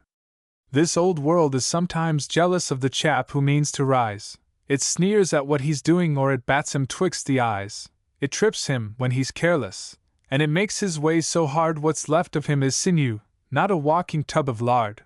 But it's only wasting effort, for by George, the guy keeps on when his hopes have crumbled round him and you'd think his faith was gone, till the world at last knocks under, and it passes him a crown. Once, twice, thrice it has upset him, but he won't stay down. What cares he when out he's flattened by the cruel blow it deals? He has rubber in his shoulders and a mainspring in his heels. Let the world uncork its buffets till he's bruised from toe to crown. Let it thump him, bump him, dump him, but he won't stay down. Clair Adams. The Rainbow. Our lives are not a hodgepodge of separate experiences, though they sometimes seem so. They are held together by simple things which we behold again and again with the same emotions. Thus the man is what the boy has been, the tree is inclined in the precise direction the twig was bent. My heart leaps up when I behold a rainbow in the sky. So was it when my life began. So is it now I am a man. So be it when I shall grow old, or let me die. The child is father of the man, and I could wish my days to be bound each to each by natural piety. William Wordsworth. The Firm of Grin and Bear It. It has been said that when disaster overtakes us, we can do one of two things: we can grin and bear it, or we needn't grin. The spirit that keeps a smile on our faces when our burden is heaviest is the spirit that will win in the long run. Many men know how to take success quietly. The real test of a man is the way he takes failure. No financial throe volcanic ever yet was known to scare it. Never yet was any panic scared the firm of Grin and Bear It. From the flurry and the fluster, from the ruin and the crashes, they arise in brighter luster, like the phoenix from his ashes. When the banks and corporations quake with fear, they do not share it. Smiling through all perturbations goes the firm of Grin and Bear It. Grin and bear it, who can scare it? Scare the firm of Grin and Bear It? When the tide sweep of reverses smites them, firm they stand and dare it without wailings, tears, or curses, this stout firm of Grin and Bear It. Even should their house go under in the flood and inundation, calm they stand amid the thunder without noise or demonstration. And when sackcloth is the fashion, with a patient smile they wear it, without petulance or passion, this old firm of Grin and Bear It. Grin and bear it, who can scare it? Scare the firm of Grin and Bear It? When the other firms show dizziness, here's a house that does not share it. Wouldn't you like to join the business? Join the firm of Grin and Bear It? Give your strength that does not murmur, and your nerve that does not falter, and you've joined a house that's firmer than the old rock of Gibraltar. They have won a good prosperity. Why not join the firm and share it? Step, young fellow, with celerity, join the firm of Grin and Bear It. Grin and bear it, who can scare it? Scare the firm of Grin and Bear It? Sam Walter Foss. From Songs of the Average Man. Illustration, Sam Walter Foss. Challenge. Napoleon is reported to have complained of the English that they didn't have sense enough to know when they were beaten. Even if defeat is unmistakable, it need not be final. A battle may be lost, but the campaign won, a campaign lost, but the war won. Life, I challenge you to try me, doom me to unending pain, stay my hand, becloud my vision, break my heart, and then, again. Shatter every dream I've cherished, fill my heart with ruthless fear. Follow every smile that cheers me with a bitter, blinding tear. Thus I dare you, you can try me, seek to make me cringe and moan, still my unbound soul defies you, I'll withstand you, and alone. Jean Neddy. Your mission. One of the most often heard of sentences is, I don't know what I'm to do in the world. Yet very few people are ever for a moment out of something to do, especially if they do not insist on climbing to the top of the pole and waving the flag, but are willing to steady the pole while somebody else climbs. If you cannot on the ocean sail among the swiftest fleet, rocking on the highest billows, laughing at the storms you meet, you can stand among the sailors, anchored yet within the bay, you can lend a hand to help them as they launch their boats away. If you are too weak to journey up the mountain, steep and high, you can stand within the valley while the multitudes go by, you can chant in happy measure as they slowly pass along. Though they may forget the singer, they will not forget the song. If you cannot in the harvest garner up the richest sheaves, many a grain, both ripe and golden, off the careless reaper leaves, go and glean among the briars growing rank against the wall, for it may be that their shadow hides the heaviest grain of all. If you cannot in the conflict prove yourself a soldier true, if, where fire and smoke are thickest, there's no work for you to do, when the battlefield is silent, you can go with careful tread, you can bear away the wounded, you can cover up the dead. Do not then stand idly waiting for some greater work to do. Fortune is a lazy goddess, she will never come to you. Go and toil in any vineyard, do not fear to do and dare. If you want a field of labor, you can find it anywhere. Ellen M. H. Gates. Victory. To fail is not a disgrace. The disgrace lies in not trying. In his old age, Sir Walter Scott found that a publishing firm he was connected with was heavily in debt. He refused to take advantage of the bankruptcy law, and sat down with his pen to make good the deficit. Though he wore out his life in the struggle and did not live to see the debt entirely liquidated, he died an honored and honorable man. I call no fight a losing fight if, fighting, I have gained some straight new strength, if, fighting, I turn ever toward the light, all unallied with forces of the night, if, beaten, quivering, I could say at length, I did no deed that needs to be unnamed, I fought, and lost, and I am unashamed. Miriam Teichner. Times go by turns. One of the greatest blessings in life is alteration. The ins become outs, the outs ins, the ups become downs, the downs ups, and so on, and it is better so. We must not get too highly elated at success, for life is not all success. We must not grow too downcast from failure, for life is not all failure. The lop tree in time may grow again, most naked plants renew both fruit and flower. The sorriest white may find release of pain, the driest soil suck in some moistening shower. Time goes by turns, and chances change by course, from foul to fair, from better hap to worse. The sea of fortune doth not ever flow, she draws her favors to the lowest ebb. Her tides have equal times to come and go, her loom doth weave the fine and coarsest web. No joy so great but runneth to an end, no hap so hard but may in fine amend. Not always fall of leaf, nor ever spring, not endless night, yet not eternal day. The saddest birds a season find to sing, the roughest storm a calm may soon allay. Thus, with succeeding turns God tempereth all, that man may hope to rise, yet fear to fall. A chance may win that by mischance was lost, that net that holds no great takes little fish. In some things all, in all things none are close, few all they need, but none have all they wish. Unmingled joys here to no man befall. Who least, hath some, who most, hath never all. Robert Southwell. Today. The past did not behold today, the future shall not. We must use it now if it is to be of any benefit to mankind. So here hath been dawning another blue day, think, wilt thou let it slip useless away? Out of eternity this new day is born, into eternity, and night will return. Behold it aforetime no eye ever did, so soon it forever from all eyes is hid. Here hath been dawning another blue day, think, wilt thou let it slip useless away? Thomas Carlyle. Unafraid. I have no fear. What is in store for me shall find me ready for it, undismayed. God grant my only cowardice may be afraid, to be afraid. Everard Jack Appleton. From The Quiet Courage. Borrowed Feathers. Many good, attractive people spoil the merits they have by trying to be something bigger or showier. It is always best to be oneself. A rooster one morning was preening his feathers that glistened so bright in the sun. He admired the tints of the various colors as he laid them in place one by one. Now, as roosters go, he was a fine bird, and he should have been satisfied. But suddenly there, as he marched along, some peacock feathers he spied. They had beautiful spots and their colors were gay. He wished that his own could be green. He dropped his tail, tried to hide it away, was completely ashamed to be seen. Then his foolish mind hatched up a scheme, a peacock yet he could be. So he hopped behind a bush to undress where the other fowls could not see. He caught his own tail between his bill, and pulled every feather out, and into the hole stuck the peacock plumes, then proudly strutted about.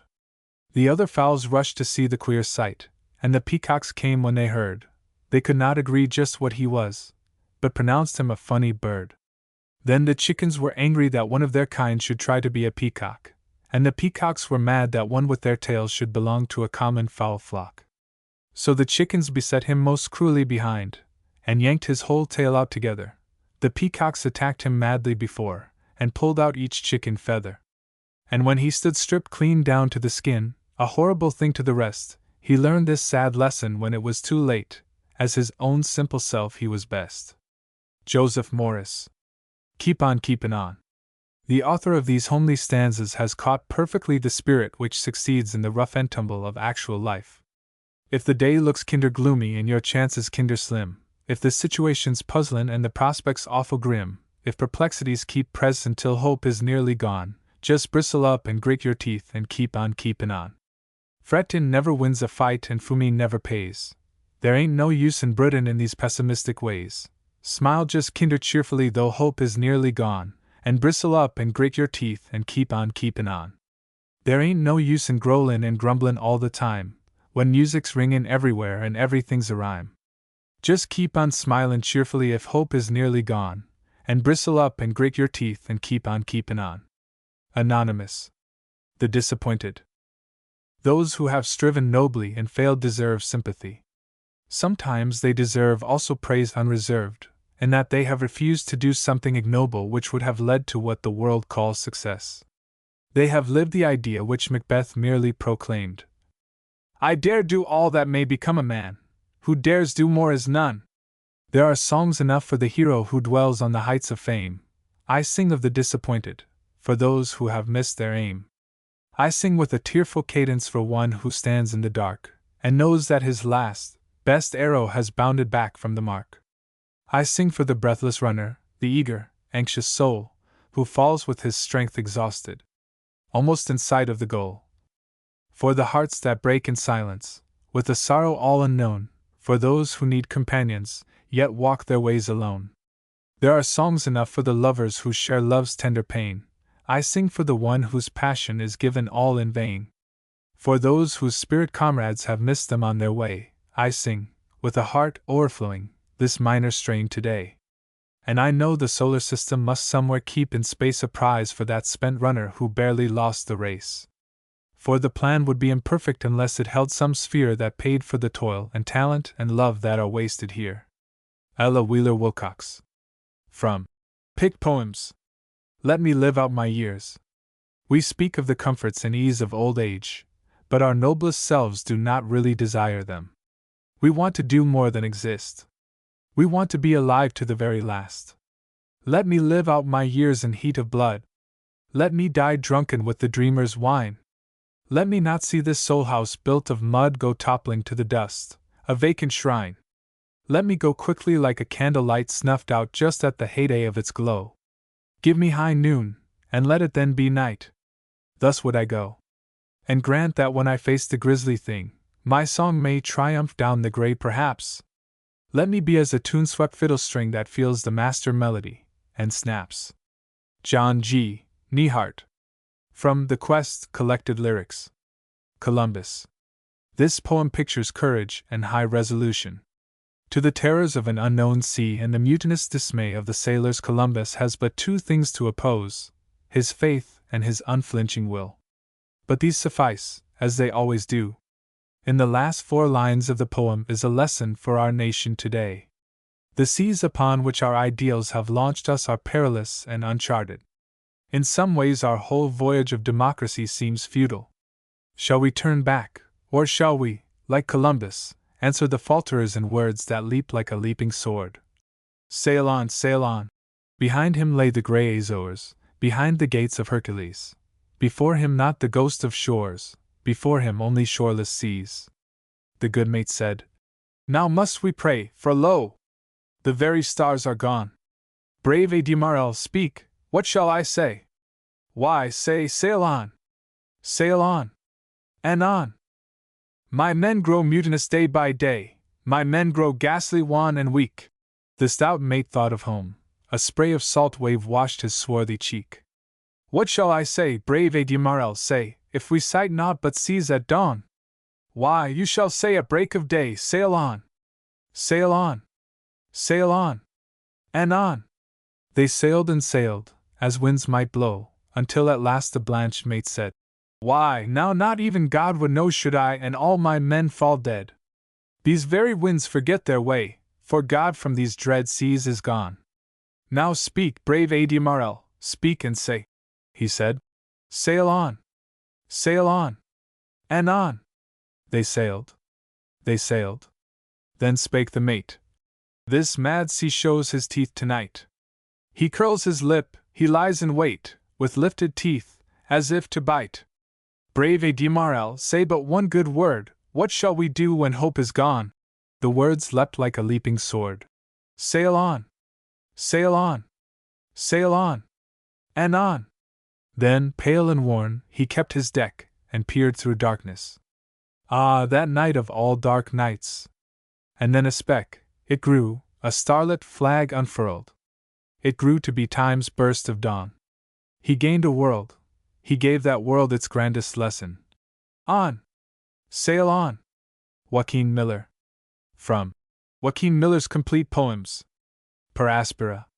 A motto has been made of the Latin phrase, per aspera ad astra, of which the translation sometimes given is, through bolts and bars to the stars. Thank God, a man can grow. He is not bound with earthward gaze to creep along the ground, though his beginnings be but poor and low. Thank God, a man can grow. The fire upon his altars may burn dim, the torch he lighted may in darkness fail, and nothing to rekindle it avail. Yet high beyond his dull horizon's rim, Arcturus and the Pleiades beckon him. Florence O. Coates. From Poems. Tit for tat. We are quick to notice obstacles, grudges, affronts. Are we equally quick to recognize the kindly influences that speed us on our way?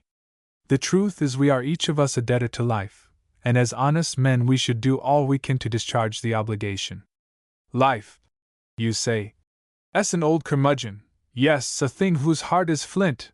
When I ask a friendly greeting, all I get's an angry glint. Let me do it every good turn that I can, my very best, still it strikes me, trips, maligns me, and denies my least request. So, you say, my patience ended, I will give it tit for tat. What a bunch of animosities is covered by your hat! All the roses life can offer bloom and beckon to your soul, but you close your eyes to roses and in thorns lie down and roll. Life does nothing for you, sonny? What a notion you have!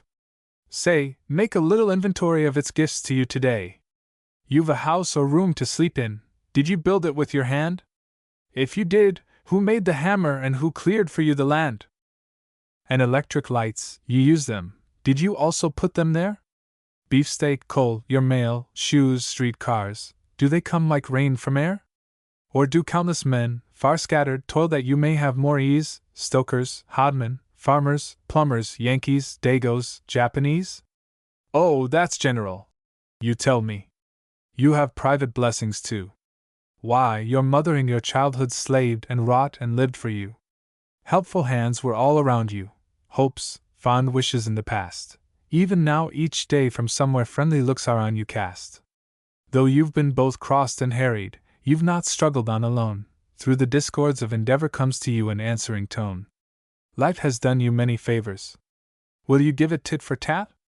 Since you've looked so much at this side, won't you have a look at that? Don't help only those who've helped you, count the rest as strangers, foes. How long now would you have lasted had all done as you propose? Many and many a benefactor you did not nor can repay. There's your mother. Pass the kindness on to others, that's the way. Life it is that's given freely. Unto life make due return. Whether folks are undeserving, either seek nor wish to learn. Hit your darndest for your teammates every time you come to bat, and the world will be more happy that you give it tit for tat. St. Clair Adams. The Kingdom of Man. The wisest men know that the greatest world is not outside them. They could, in Shakespeare's phrase, be bounded by a nutshell and count themselves kings of infinite space. What of the outer drear, as long as there's inner light, as long as the sun of cheer shines ardently bright?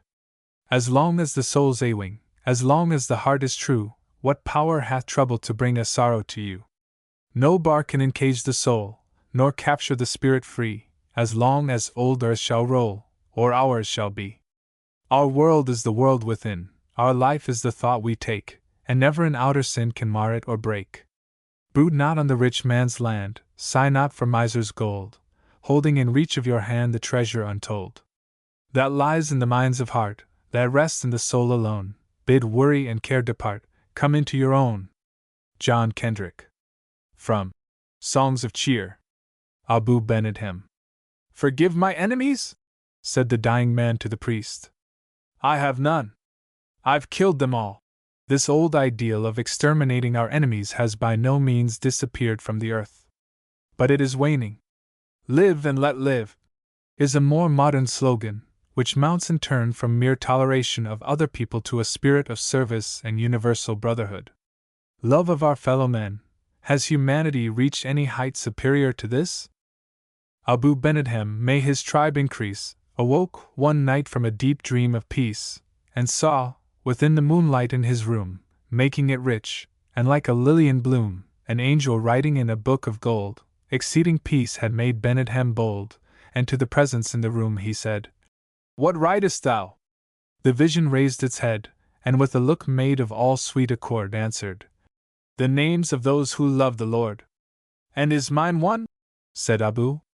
"Nay, not so," replied the angel. Abu spoke more low, but cheerily still, and said, "I pray thee, then, write me as one that loves his fellow men." The angel wrote, and vanished.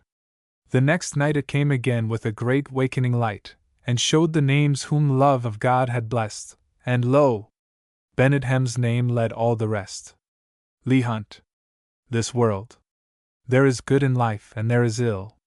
The question is where we should put the emphasis. This world that we're a-livin' in is mighty hard to beat. You get a thorn with every rose, but underscore ain't underscore the roses sweet. Frank L. Stanton. From The Atlanta Constitution. Gray Days. By reckoning up the odds against us and ignoring the forces in our favor, we may indeed close the door of hope. But why not take matters the other way about? Why not see the situation clearly and then throw our own strong purpose in the scales? In the course of a battle, an officer reported to Stonewall Jackson that he must fall back because his ammunition had been spoiled by a rainstorm. "So has the enemy's," was the instant reply. "Give them the bayonet." This resolute spirit won the battle. Hang the gray days. The deuce to pay days. The feeling blue and nothing to do days. The sit by yourself for there's nothing new days.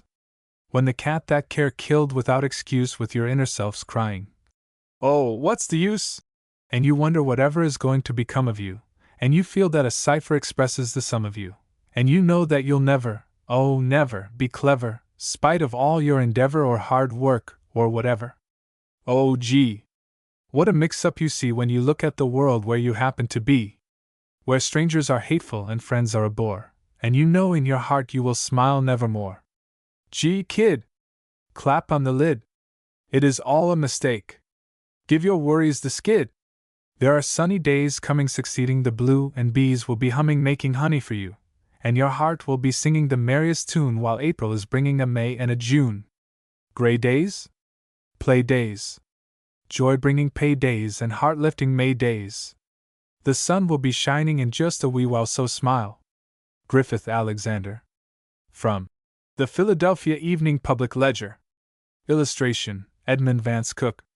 Laugh a little bit. A merry heart doeth good like a medicine. A little laughter cures many a seeming ill. Here's a motto, just your fit, laugh a little bit. When you think your trouble hit, laugh a little bit. Look misfortune in the face. Brave the beldam's rude grimace. 10 to 1 'twill yield its place, if you have the wit and grit just to laugh a little bit. Keep your face with sunshine lit, laugh a little bit.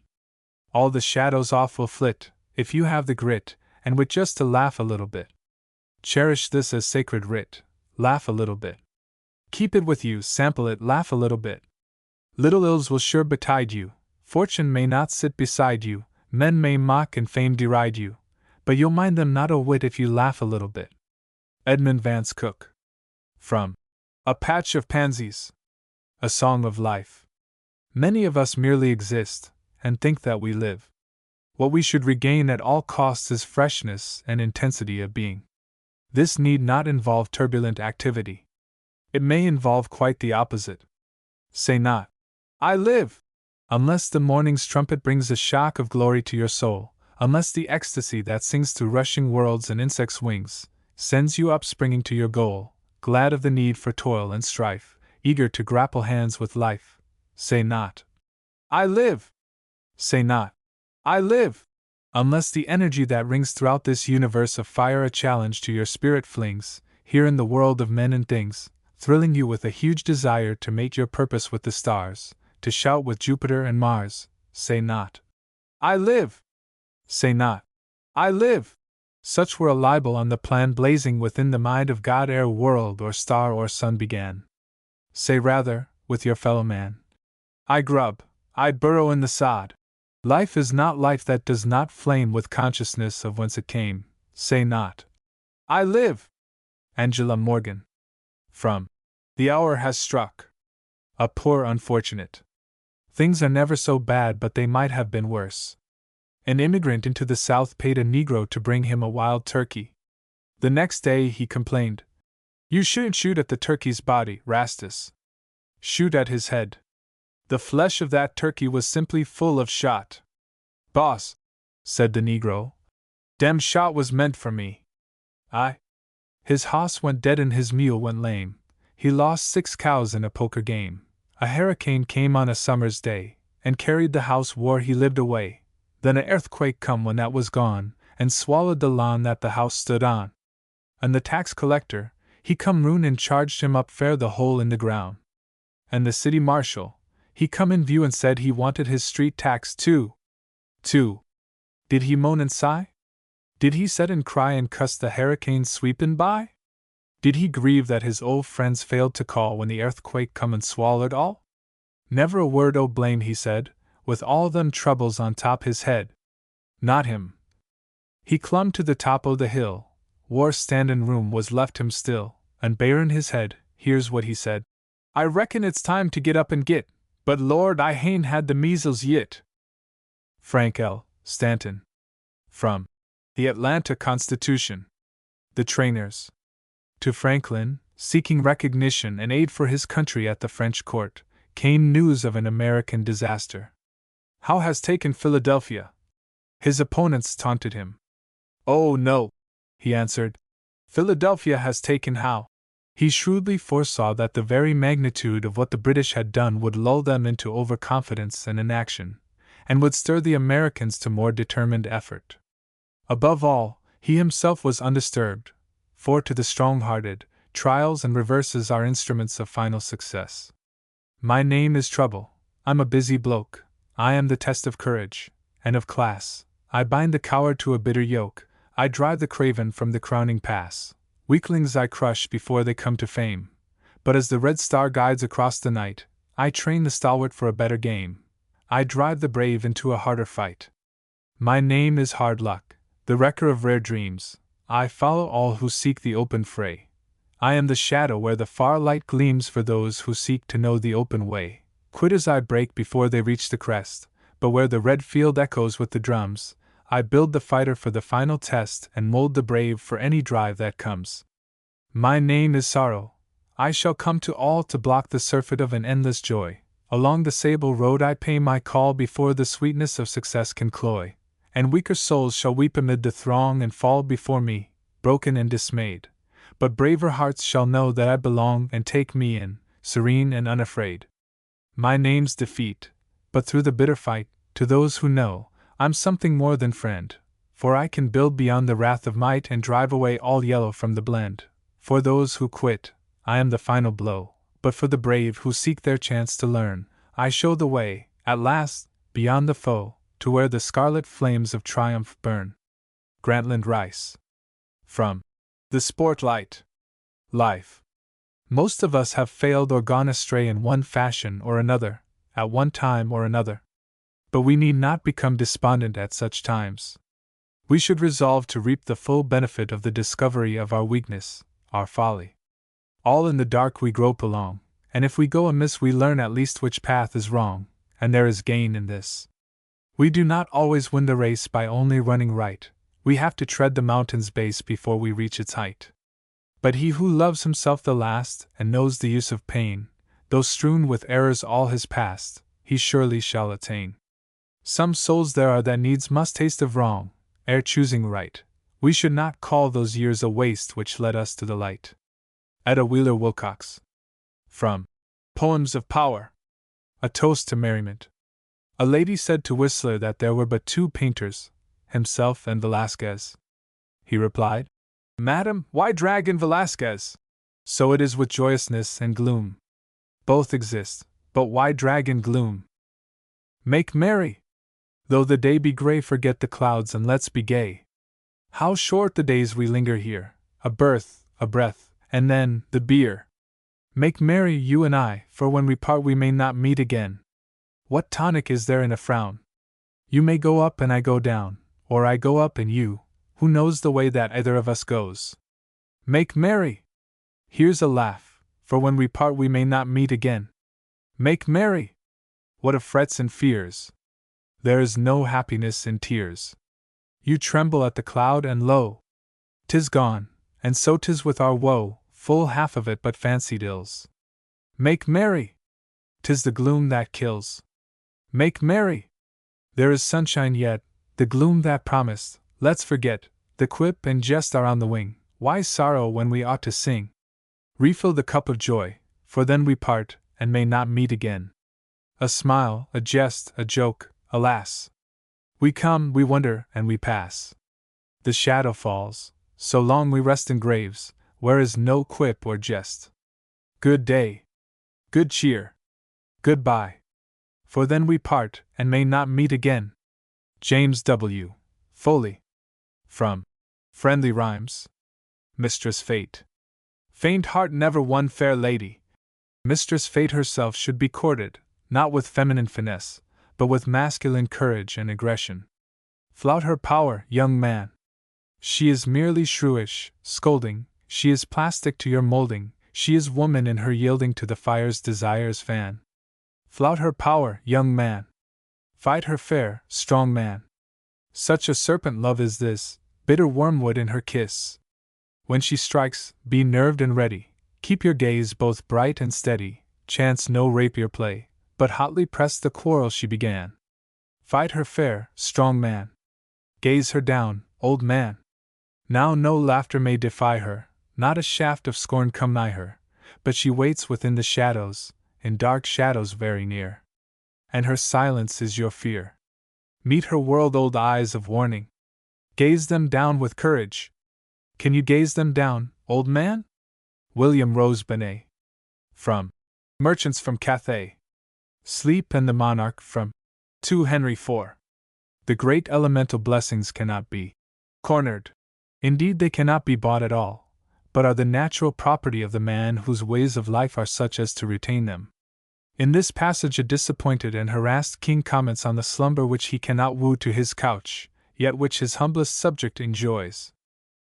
How many thousand of my poorest subjects are at this hour asleep? O sleep!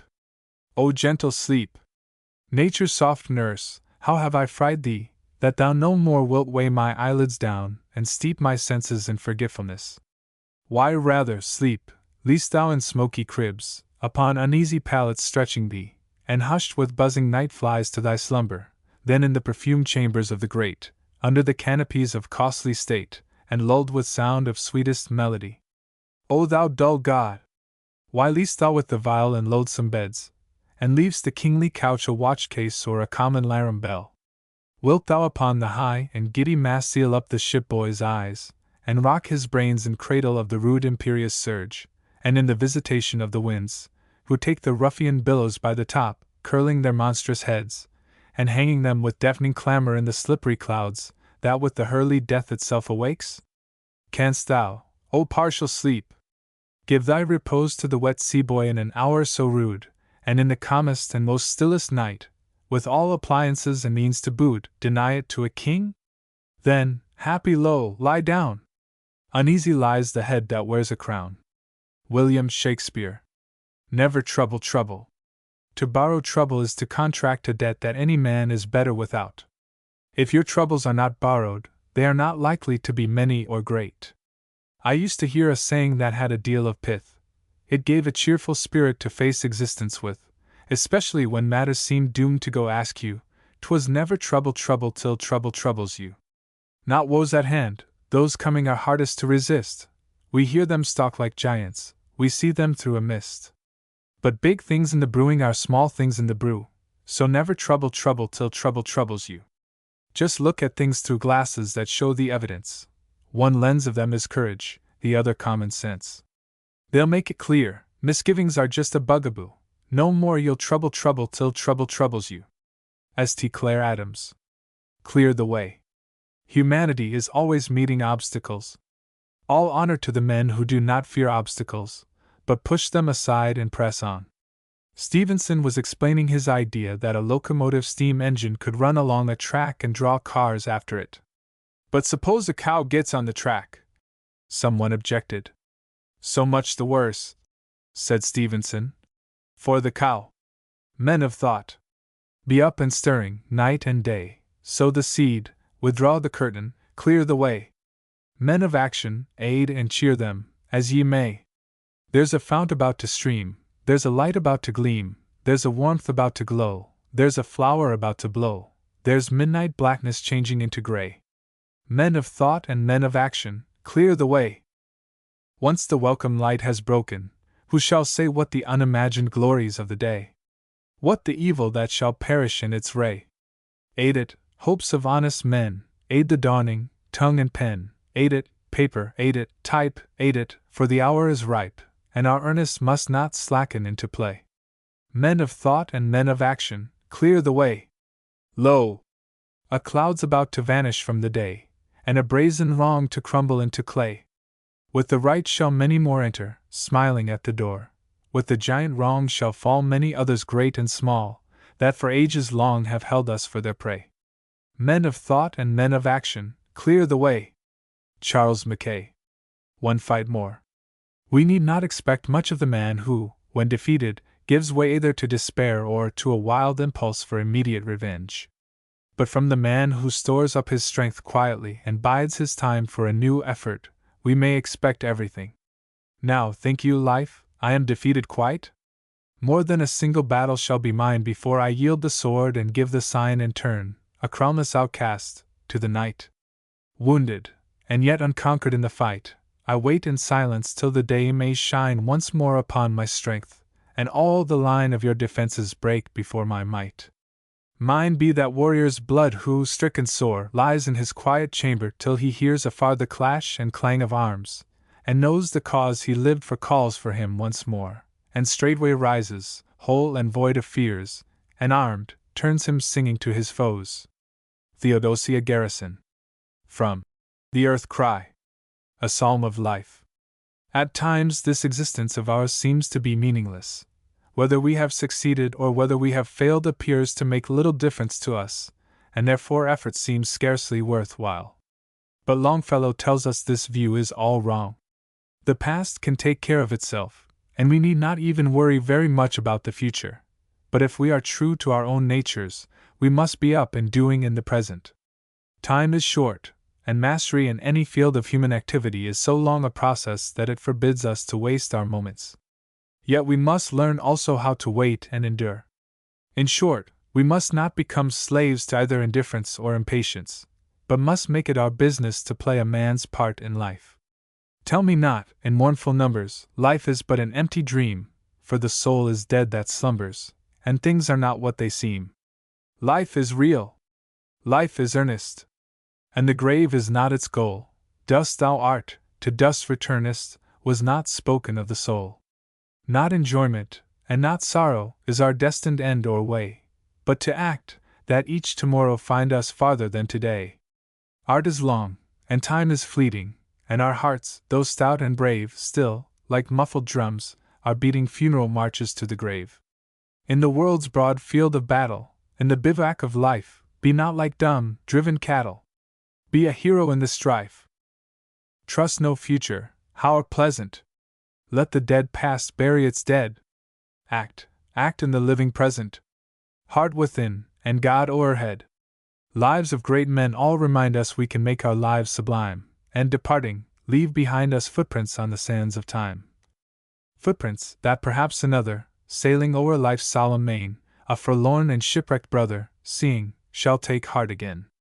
Let us, then, be up and doing, with a heart for any fate, still achieving, still pursuing, learn to labor and to wait. Henry Wadsworth Longfellow. A creed. Men may seem sundered from each other, but the soul that each possesses, and the destiny common to all, invest them with a basic brotherhood. There is a destiny that makes us brothers. None goes his way alone.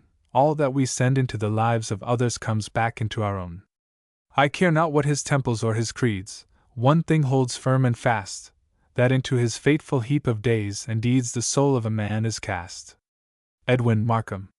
From Lincoln and Other Poems. Battle Cry. We should win if we can. But in any case we should prove our manhood by fighting. More than half beaten, but fearless, facing the storm and the night, breathless and reeling but tearless, here in the lull of the fight, I who bow not but before thee, God of the fighting clan, lifting my fists, I implore thee, give me the heart of a man. What though I live with the winners or perish with those who fall? Only the cowards are sinners, fighting the fight is all. Strong is my foe, he advances. Snapped is my blade, O Lord. See the proud banners and lances. Oh, spare me this stub of a sword. Give me no pity, nor spare me, calm not the wrath of my foe. See where he beckons to dare me. Bleeding, half beaten, I go. Not for the glory of winning, not for the fear of the night, shunning the battle is sinning, oh, spare me the heart to fight. Red is the mist about me, deep is the wound in my side, coward, thou criest to flout me? O terrible foe, thou hast lied. Here with my battle before me, God of the fighting clan, grant that the woman who bore me suffered to suckle a man. John G. Neihardt. From The Quest, Collected Lyrics. The Happy Heart. One of our objects in life should be to find happiness, contentment. The means of happiness are surprisingly simple. We need not be rich or high-placed or powerful in order to be content. In fact, the lowly are often the best satisfied. Isaac Walton lived the simple life and thanked God that there were so many things in the world of which he had no need. Art thou poor, yet hast thou golden slumbers? O sweet content! Art thou rich, yet is thy mind perplexed? O punishment! Dost thou laugh to see how fools are vexed to add to golden numbers, golden numbers? O sweet content! O sweet content! Work apace, apace, apace, apace, honest labor bears a lovely face, then hey nani nani, hey nani nani. Canst drink the waters of the crisp spring? O sweet content! Swimm'st thou in wealth, yet sink'st in thine own tears? O punishment! Then he that patiently wants burden bears no burden bears, but is a king, a king. O sweet content! O sweet content! Work apace, apace, apace, apace, honest labor bears a lovely face, then hey nani nani, hey nani nani. Thomas Dekker. If you can't go over or under, go round. Often the straight road to the thing we desire is blocked. We should not then weakly give over our purpose, but should set about attaining it by some indirect method. A politician knows that one way of getting a man's vote is to please the man's wife, and that one way of pleasing the wife is to kiss her baby.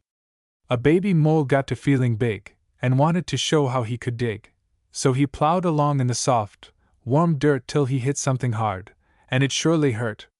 A dozen stars flew out of his snout. He sat on his haunches, began to pout, then rammed the thing again with his head. His grandpap picked him up half dead. Young man, he said, though your pate is bone, you can't but your way through solid stone. This bit of advice is good, I've found. If you can't go over or under, go round. A traveler came to a stream one day, and because it presumed to cross his way, and wouldn't turn round to suit his whim and change its course to go with him, his anger rose far more than it should, and he vowed he'd cross right where he stood. A man said there was a bridge below, but not a step would he budge or go. The current was swift, and the bank was steep, but he jumped right in with a violent leap. A fisherman dragged him out half drowned. When you can't go over or under, go round. If you come to a place that you can't get through, or over or under, the thing to do is to find a way round the impassable wall, not say you'll go your way or not at all. You can always get to the place you're going, if you'll set your sails as the wind is blowing. If the mountains are high, go round the valley. If the streets are blocked, go up some alley. If the parlor car's filled, don't scorn a freight. If the front door's closed, go in the side gate. To reach your goal, this advice is sound. If you can't go over or under, go round. Joseph Morris. Thick is the darkness. How many of us forget when the sun goes down that it will rise again? Thick is the darkness, sunward, oh sunward. Rough is the highway, onward, still onward. Dawn harbors surely east of the shadows. Facing us somewhere spread the sweet meadows. Upward and forward. Time will restore us. Light is above us, rest is before us. William Ernest Henley. The belly and the members, adapted from Coriolanus. No doubt the world is cursed with grafters and parasites, men who live off the body economic and give nothing substantial in return. But an appearance of uselessness is not always proof of such. We should not condemn men in ignorance. As old as Aesop is the fable of the rebellion of the other members of the body against the idle unproductiveness of the belly. In this passage the fable is used as an answer to the plebeians of Rome who have complained that the patricians are merely an encumbrance. There was a time when all the body's members rebelled against the belly, thus accused it, that only like a gulf it did remain I the midst o' the body, idle and unactive, still coveting the viand, never bearing like labor with the rest, where the other instruments did see and hear, devise, instruct, walk, feel, and mutually participant, did minister unto the appetite and affection common of the whole body. Note me this, good friend, your most grave belly was deliberate, not rash like his accusers, and thus answered. True is it, my incorporate friends, quoth he, that I receive the general food at first, which you do live upon, and fit it is, because I am the storehouse and the shop of the whole body, but if you do remember, I send it through the rivers of your blood, even to the court, the heart, to the seat o' the brain, and through the cranks and offices of man, the strongest nerves and small inferior veins from me receive that natural competency whereby they live. Though all at once cannot see what I do deliver out to each, yet I can make my audit up, that all from me do back receive the flower of all, and leave me but the bran. What say you to tea? William Shakespeare. The Celestial Surgeon. We may acquire the resolution to be happy by resting on a bed of roses. If that fails us, we should try a bed of nettles. If I have faltered more or less in my great task of happiness, if I have moved among my race and shown no glorious morning face, if beams from happy human eyes have moved me not, if morning skies, books, and my food, and summer rain knocked on my sullen heart in vain, Lord, thy most pointed pleasure take and stab my spirit broad awake. Or, Lord, if too obdurate I, choose thou, before that spirit die, a piercing pain, a killing sin, and to my dead heart run them in. Robert Louis Stevenson. Man, Bird, and God. Robert Bruce, despairing of his country's cause, was aroused to new hope and purpose by the sight of a spider casting its lines until at last it had one that held. In the following passage the poet, uncertain as to his own future, yet trusts the providence which guides the birds in their long and uncharted migrations. I go to prove my soul. I see my way as birds their trackless way. I shall arrive. What time, what circuit first, I ask not, but unless God send his hail or blinding fireballs, sleet or stifling snow, in some time, his good time, I shall arrive. He guides me and the bird. In his good time. Robert Browning. His ally. The thought of this poem is that a man's best helper may be that which gives him no direct aid at all, a sense of humor. He fought for his soul, and the stubborn fighting tried hard his strength. One needs 7 souls for this long requiting, he said at length. 6 times have I come where my first hope jeered me and laughed me to scorn, but now I fear as I never feared me to fall forsworn. God! When they fight upright and at me I give them back even such blows as theirs that combat me, but now, alack! They fight with the wiles of fiends escaping and underhand. 6 times, O God, and my wounds are gaping. I reel to stand. 6 battles span. By this gasping breath no pantomime.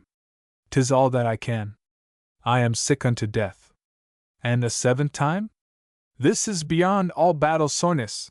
Then his wonder cried, for laughter, with shield and steely harness, stood up at his side. William Rose Benet. From Merchants from Cathay. Submission. There are times when the right thing to do is to submit. There are times when the right thing is to strive, to fight. To put forth one's best effort is itself a reward. But sometimes it brings a material reward also. The frog that after falling into the churn found that it couldn't jump out, and wouldn't try, was drowned. The frog that kept leaping in brave but seemingly hopeless endeavor at last churned the milk, mounted the butter for a final effort, and escaped. Submission? They have preached at that so long. As though the head bowed down would right the wrong, as though the folded hand, the coward heart where saintly signs of souls sublimely strong, as though the man who acts the waiting part, and but submits, had little wings a start. But may I never reach that anguished plight where I at last grow weary of the fight. Submission. Wrong of course must ever be because it ever was. 'Tis not for me to seek a change, to strike the maiden blow. 'Tis best to bow the head and not to see, 'tis best to dream, that we need never know the truth. To turn our eyes away from woe. Perhaps. But I pray for keener sight, and may I not grow weary of the fight. Miriam Teichner. A prayer.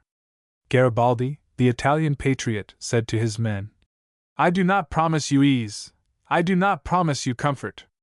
I promise you hardship, weariness, suffering, but I promise you victory. I do not pray for peace, nor ask that on my path the sounds of war shall shrill no more, the way be clear of wrath. But this I beg thee, Lord, steel thou my heart with might, and in the strife that men call life, grant me the strength to fight. I do not pray for arms, nor shield to cover me. What though I stand with empty hand, so it be valiantly. Spare me the coward's fear, questioning wrong or right, Lord, among these mine enemies, grant me the strength to fight.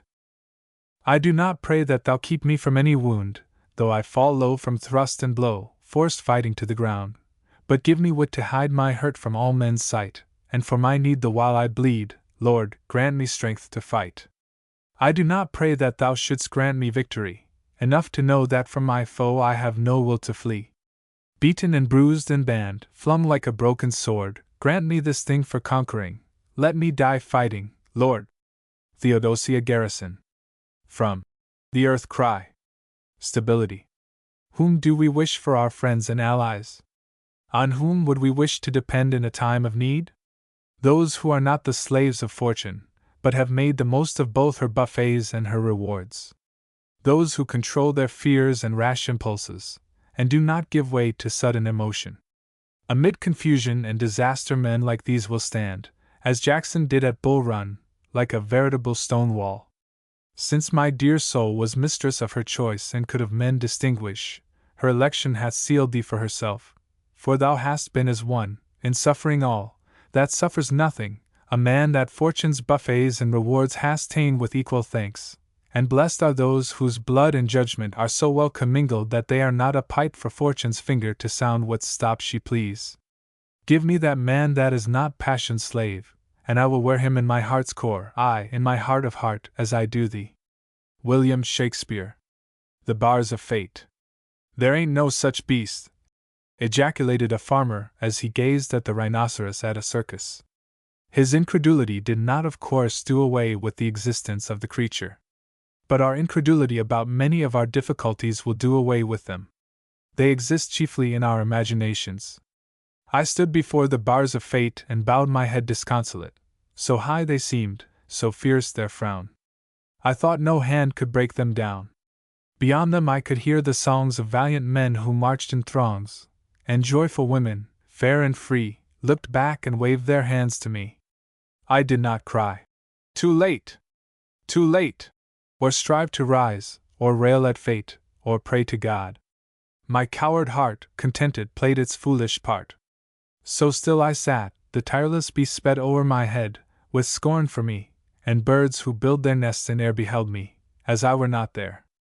From twig to twig, before my face, the spiders wove their curious lace, as they a curtain fine would see between the hindering bars and me. Then, sudden change! I heard the call of wind and wave and waterfall, from heaven above and earth below a clear command. Arise and go! I upward sprang in all my strength, and stretched my eager hands at length to break the bars. No bars were there. My fingers fell through empty air. Ellen M. H. Gates. From To the Unborn Peoples. Ultimate Act. It is well to have purposes we can carry out. It is also well to have purposes so lofty that we cannot carry them out, for these latter are the mighty inner fires which warm our being at its core, and without which our impulse to do even the lesser things would be feeble. I had rather cut man's purpose deeper than achieving it be crowned as conqueror. To will divinely is to accomplish more than a mere deed. It fills anew the one aspect of life with blood. It draws upon sources beyond the common reach and lore of mortals, to replenish at its core the God-impassioned energy of man. And here with all the worlds of deed and thought quicken again with meaning, pulse and thrill with deity, that had forgot his touch. There is not any act avails so much as this invisible wedding of the will with life, yea, though it seem to accomplish naught. Henry Bryan Binns. From The Free Spirit. He whom a dream hath possessed.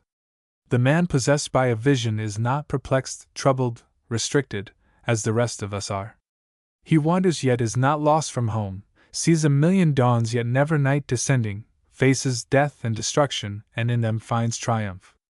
He whom a dream hath possessed knoweth no more of doubting, for mist and the blowing of winds and the mouthing of words he scorns, not the sinuous speech of schools he hears, but a nightly shouting, and never comes darkness down, yet he greeteth a million morns.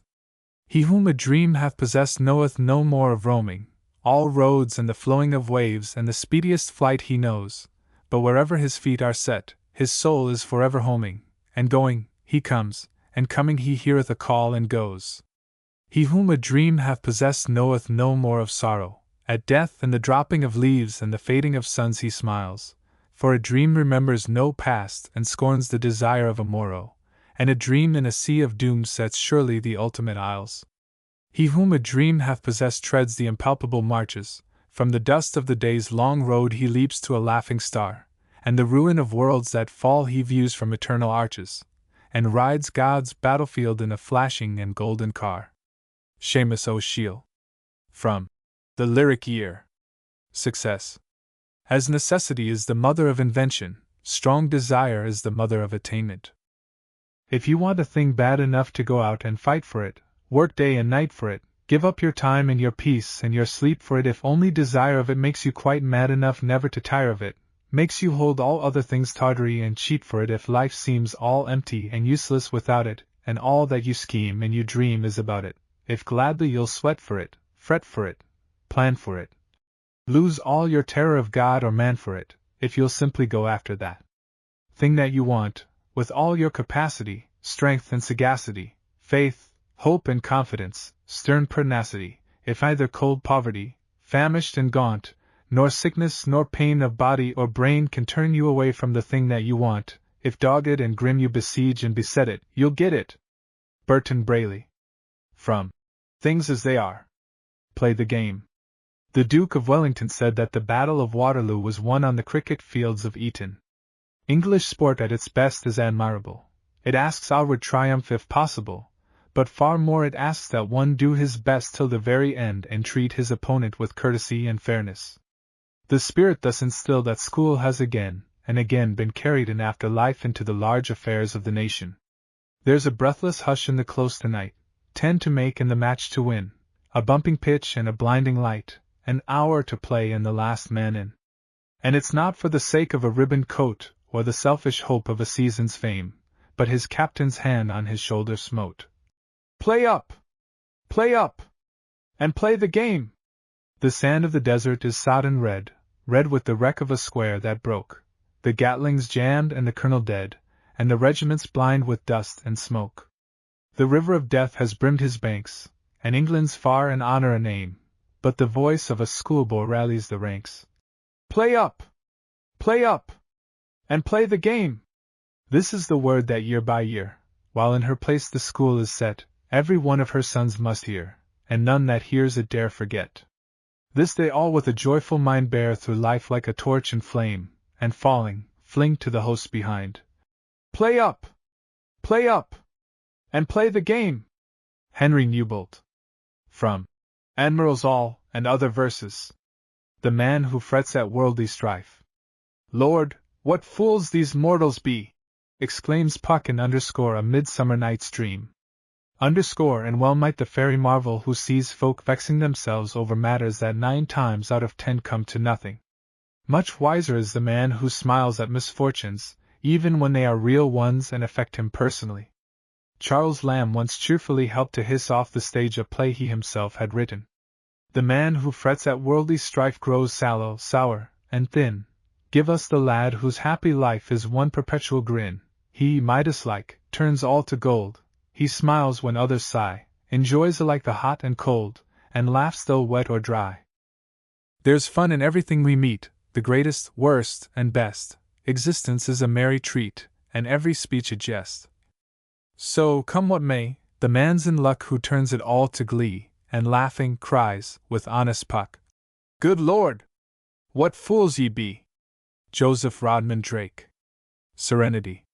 Calmness of mind to face anything the future may have in store is expressed in this quatrain. Here's a sigh to those who love me and a smile to those who hate, and whatever sky is above me, here's a heart for every fate. Lord Byron. Here's hopin'. An optimist has been described as a man who orders oysters at a restaurant and expects to find a pearl to pay the bill with. This, of course, is not optimism, but brazen brainlessness. Yet somehow the pearls come only to those who expect them. Yer ain't been the very best, pretty hard by trouble pressed, but the rough way leads to rest, here's hopin'.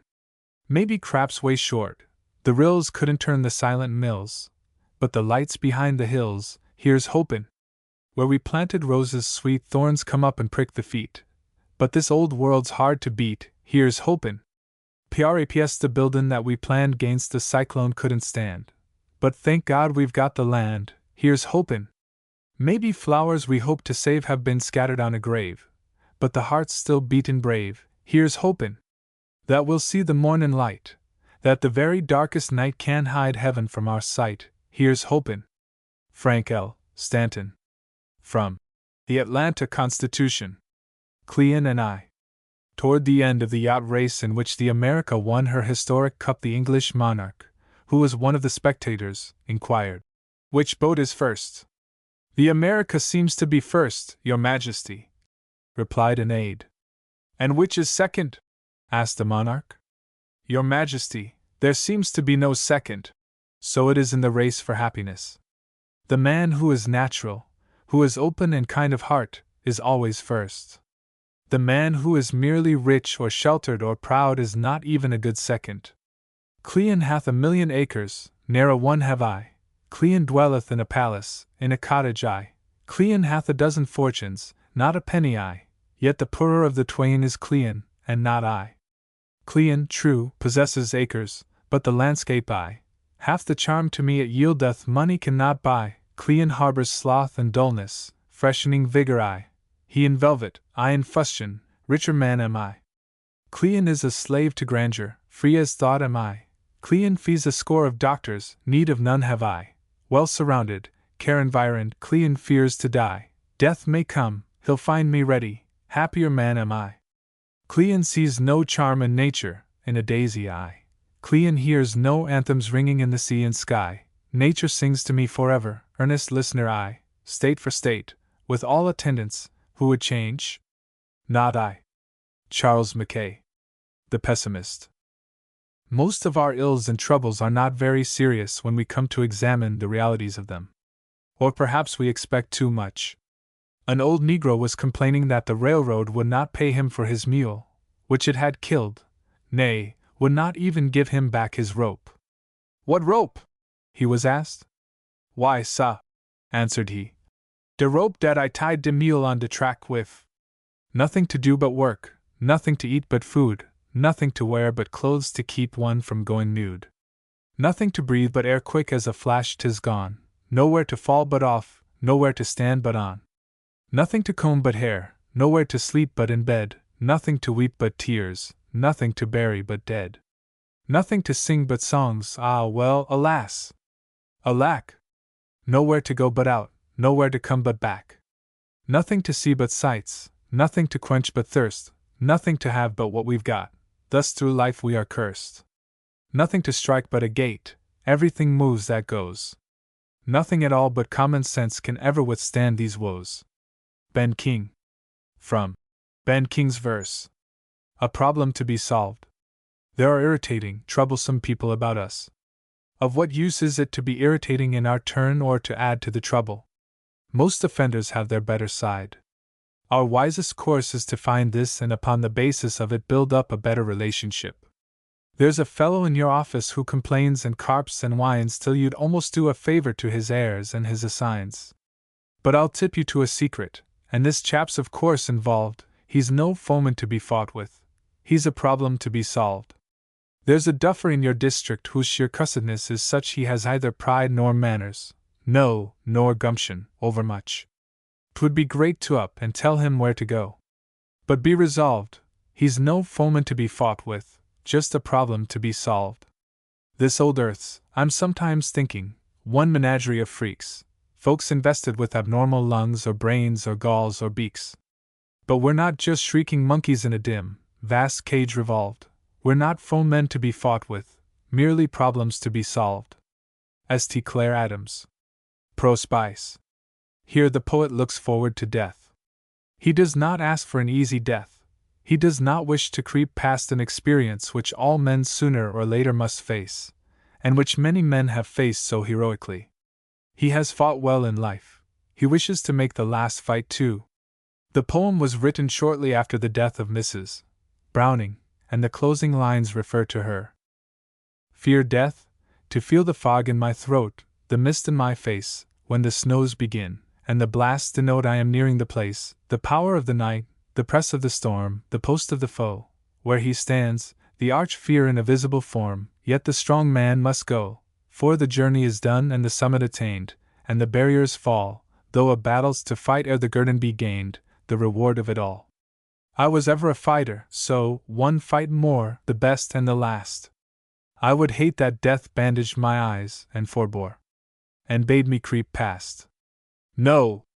Let me taste the whole of it, fare like my peers the heroes of old, bear the brunt, in a minute pay glad life's arrears of pain, darkness, and cold.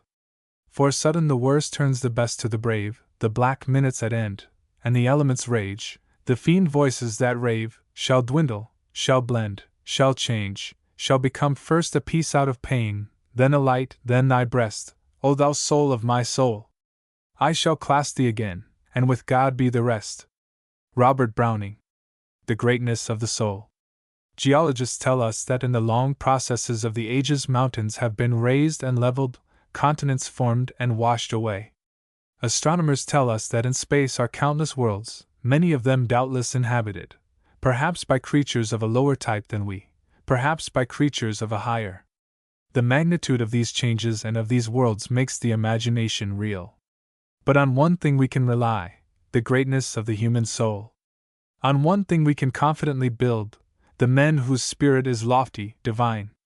For though the giant ages heave the hill and break the shore, and evermore make and break, and work their will, though world on world and myriad myriads roll round us, each with different powers, and other forms of life than ours, what know we greater than the soul? On God and godlike men we build our trust. Alfred Tennyson. Hynelet. What sheer perseverance can accomplish, even in matters of the heart, is revealed in this little poem written in Heine's mood of mingled seriousness and gaiety. He asked if she ever could love him. She answered him, no, on the spot. He asked if she ever could love him. She assured him again she could not. He asked if she ever could love him. She laughed till his blushes he hid. He asked if she ever could love him. By God, she admitted she did. Gamaliel Bradford. From Shadow Verses. Stand forth. The human spirit can triumph over difficulties, as flowers bloom along the edge of the alpine snow. Stand forth, my soul, and grip thy woe, buckle the sword and face thy foe. What right hast thou to be afraid when all the universe will aid? 10,000 rally to thy name, horses and chariots of flame. Do others fear? Do others fail? My soul must grapple and prevail. My soul must scale the mountainside and with the conquering army ride. Stand forth, my soul! Stand forth, my soul, and take command. 'Tis I, thy master, bid thee stand, claim thou thy ground and thrust thy foe, plead not thine enemy should go. Let others cringe. My soul is free, no hostile host can conquer me. There lives no circumstance so great can make me yield, or doubt my fate. My soul must know what kings have known, must reach and claim its rightful throne. Stand forth, my soul! I ask no truce, I have no qualms, I seek no quarter and no alms. Let those who will obey the sod, my soul sprang from the living God. 'Tis I, the king, who bid thee stand, grasp with thy hand my royal hand, stand forth. Angela Morgan. From The hour has struck. Illustration, Walt Mason. Lions and Ants. Once a hunter met a lion near the hungry critter's lair, and the way that lion mauled him was decidedly unfair. But the hunter never whimpered when the surgeons, with their thread, sewed up 47 gashes in his mutilated head, and he showed the scars in triumph, and they gave him pleasant fame, and he always blessed the lion that had camped upon his frame. Once that hunter, absent-minded, sat upon a hill of ants, and about 1,000,000 bid him, and you should have seen him dance. And he used up lots of language of a deep magenta tint, and apostrophized the insects in a style unfit to print. And it's thus with worldly troubles. When the big ones come along, we serenely go to meet them, feeling valiant, bold and strong, but the weary little worries with their poison stings and smarts, put the lid upon our courage, make us gray, and break our hearts. Walt Mason. From Walt Mason, his book, Life, Not Death. Sometimes life is so unsatisfying that we think we should like to be rid of it. But we really are not longing for death, we are longing for more life. Whatever crazy sorrow saith, no life that breathes with human breath has ever truly longed for death. 'Tis life, whereof our nerves are scant, O life, not death, for which we pant, more life, and fuller that I want. Alfred Tennyson. The unmusical soloist. In any sort of athletic contest, a man who individually is good, perhaps even of the very best, may be a poor member of the team because he wishes to do all the playing himself and will not cooperate with his fellows. Every coach knows how such a man hashes the game. The same thing is true in business or in anything else where many people work together. A really capable man often fails because he hogs the center of the stage and wants to be the whole show. To seek petty, immediate triumphs instead of earning and waiting for the big, silent approval of one's own conscience and of those who understand, is a mark of inferiority. It is also a barrier to usefulness, for an egotistical man is necessarily selfish and a selfish man cannot cooperate. Music hath charms, at least it should. Even a homely voice sounds good that sings a cheerful, gladsome song that shortens the way, however long. A screechy fife, a bass drum's beat is wonderful music to marching feet. A scratchy fiddle or banjo's thump may tickle the toes till they want to jump. But one musician fills the air with discords that jar folks everywhere. A pity it is he ever was born, the discordant fellow who toots his own horn. He gets in the front where all can see. Now turn the spotlight right on me, he says, and sings in tones sonorous his own sweet hallelujah chorus. Refrain and verse are both the same, the pronoun I or his own name. He trumpets his worth with such windy tooting that louder it sounds than cowboys shooting. This man's a nuisance wherever he goes, for the world soon tires of the chap who blows. Whether mighty in station or hoer of corn, unwelcome's the fellow who toots his own horn.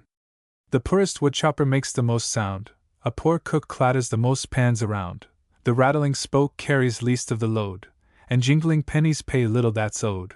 A rooster crows but lays no eggs, a braggart blows but drives no pegs. He works out of harmony with any team, for others are skim milk and he is the cream.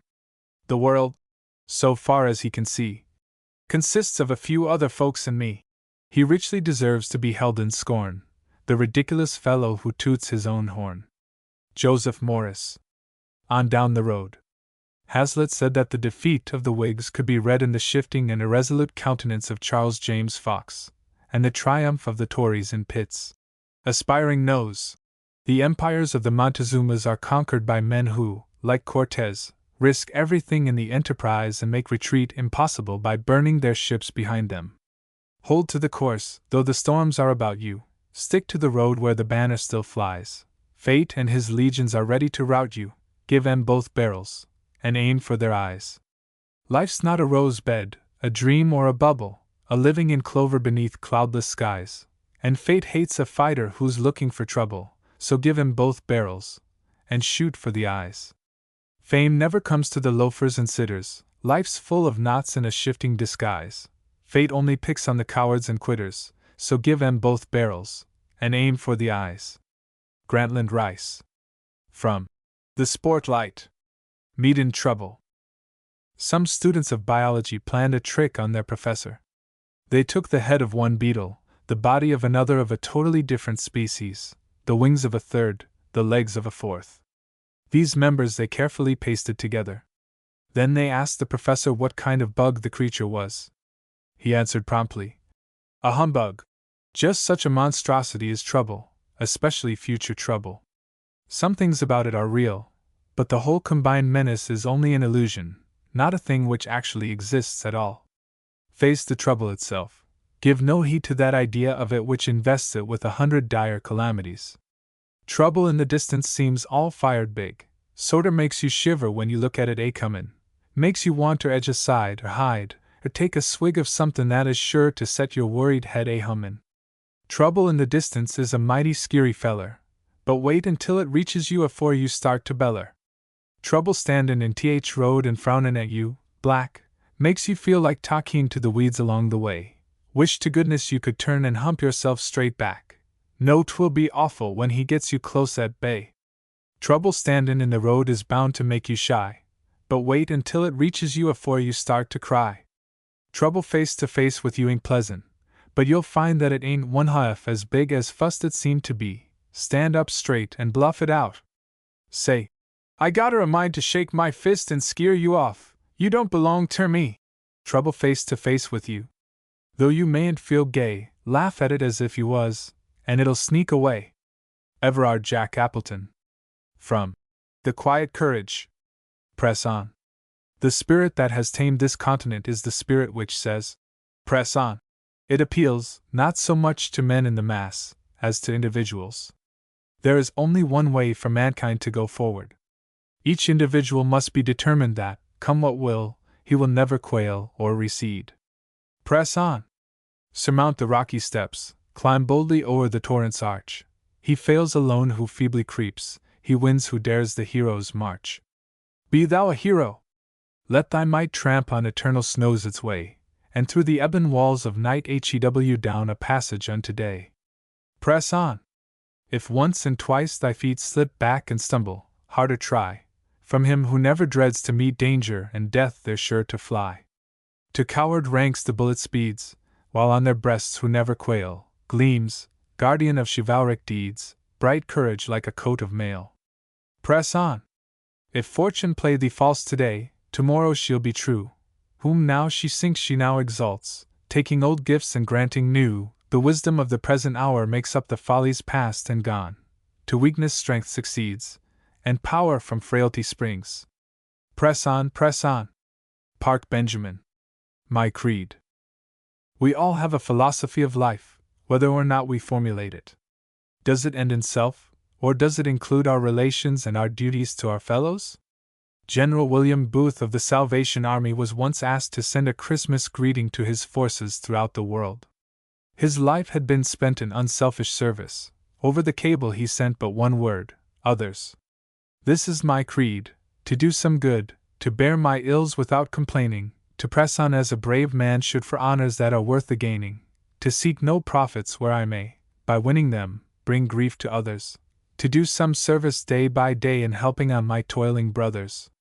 This is my creed: to close my eyes to little faults of those around me, to strive to be when each day dies some better than the morning found me, to ask for no unearned applause, to cross no river until I reach it, to see the merit of the cause before I follow those who preach it.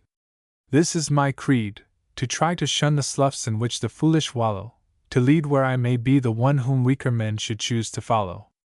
To keep my standards always high, to find my task and always do it. This is my creed. I wish that I could learn to shape my action to it. S.E. Kaiser. Cooperation. We must all hang together, or assuredly we shall all hang separately. Benjamin Franklin is reported to have said at the signing of the Declaration of Independence, "It ain't the guns nor armament, nor funds that they can pay, but the close cooperation that makes them win the day. It ain't the individual, nor the army as a whole, but the everlasting teamwork of every bloomin' soul." J. Mason Knox. The Noble Nature. There is a deceptive glamour about mere bigness. Quality may accompany quantity, but it need not. In fact, good things are usually done up in small parcels. "I could eat you at a mouthful," roared a bulky opponent to the small and sickly Alexander H. Stevens. If you did, replied Stevens quietly, you'd have more brains in your belly than ever you had in your head. It is not growing like a tree in bulk, doth make man better be, or standing long in oak 300 year, to fall a log at last, dry, bald, and sere. A lily of a day is fairer far in May, although it fall and die that night. It was the plant and flower of light. In small proportions we just beauty see, and in short measures life may perfect be. Ben Jonson. Days of Cheer. Edison says that genius is 2 parts inspiration, 98 parts perspiration. So happiness is 2 parts circumstance, 98 parts mental attitude. Feelin' fine, he used to say, come a clear or cloudy day, wave his hand, and shed a smile, keepin' sunny all th while. Never let no bugbears grim get a wrastle holt o' him, kep' a smilin' rain or shine, tell you he was feelin' fine. Feelin' fine, he used to say, wave his hand and go his way. Never had no time to lose, so he said, fighting blues. Had a twinkle in his eye always when a goin' by, sort o' smile up into mine, tell me he was feelin' fine. Feelin' fine, he'd always say, and th sunshine seemed to stay close by him, or else he shone with some sunshine of his own. Didn't seem no clouds could dim any happiness for him, always seemed to have a line out fr gladness. Feelin' fine. Feelin' fine. I've heard him say half a dozen times a day, and as many times I knowed he was bearin' up a load. But he never let no grim troubles get much holt on him, kep' his spirits jest like wine, bubblin' up and feelin' fine. Feelin' fine. I hope he'll stay all his 60 that away, lettin' his demeanor be sec as you could have or me ef we tried, and went along spillin' little drops o' song, lettin' rosebuds sort o' twine o'er th thorns and feelin' fine. James W. Foley. From Tales of the Trail. De sunflower ain't a daisy. Know yourself, said the Greeks. Be yourself, bade Marcus Aurelius. Give yourself, taught the master. Though the 3rd precept is the noblest, the 1st and 2nd are admirable also. The 2nd is violated on all hands. Yet to be what nature planned us, to develop our own natural selves, is better than to copy those who are wittier or wiser or otherwise better endowed than we. Genuineness should always be preferred to imitation. De sunflower ain't a daisy, and de melon ain't a rose. Why is they all so crazy to be somefin else that grows? Jest stick to de place yo replanted, and do de best yo knows. Be de sunflower or de daisy, de melon or de rose. Don't be what yo ain't, jest yo be what yo is. If yo are not what yo are, den yo is not what you is. If yo re jest a little tadpole, don't yo try to be de frog. If yo are de tail, don't yo try to wag de dog. Pass the plate if yo can exhort and preach. If yo re jest a little pebble, don't yo try to be de beach. When a man is what he isn't, den he isn't what he is, and as sure as I'm talking, he's egg wine to get his. Anonymous. The Daffodils. The poet in lonely mood came suddenly upon a host of daffodils and was thrilled by their joyous beauty. But delightful as the immediate scene was, it was by no means the best part of his experience. For long afterwards, when he least expected it, memory brought back the flowers to the eye of his spirit, filled his solitary moments with thoughts of past happiness, and took him once more, so to speak, into the free open air and the sunshine. Just so for us the memory of happy sights we have seen comes back again to bring us pleasure. I wandered lonely as a cloud that floats on high o'er valleys and hills, when all at once I saw a crowd, a host of golden daffodils, beside the lake, beneath the trees, fluttering and dancing in the breeze. Continuous as the stars that shine and twinkle on the Milky Way, they stretched in never-ending line along the margin of a bay. 10,000 saw I at a glance tossing their heads in sprightly dance. The waves beside them danced, but they outdid the sparkling waves in glee. A poet could not but be gay in such a jocund company. I gazed, and gazed, but little thought what wealth the show to me had brought. For oft, when on my couch I lie in vacant or in pensive mood, they flash upon that inward eye which is the bliss of solitude, and then my heart with pleasure fills, and dances with the daffodils. William Wordsworth. Illustration, Frank L. Stanton. A Little Thankful Song. No man is without a reason to be thankful. If he lacks gratitude, the fault lies at least partly with himself. For what are we thankful for? For this, for the breath and the sunlight of life, for the love of the child, and the kiss on the lips of the mother and wife. For roses entwining, for bud and for bloom, and hopes that are shining like stars in the gloom. For what are we thankful for? For this, the strength and the patience of toil, for ever the dreams that are bliss, the hope of the seed in the soil. For souls that are whiter from day unto day, and lives that are brighter from going God's way. For what are we thankful for? For all, the sunlight, the shadow, the song, the blossoms may wither and fall, but the world moves in music along. For simple, sweet living, 'tis love that doth teach it, a heaven forgiving and faith that can reach it. Frank L. Stanton. From The Atlanta Constitution. 2 Raindrops, a Fable. An egotist is not only selfish, he is usually ridiculous as well, for he sets us to wondering as to any possible ground for his exalted opinion of himself.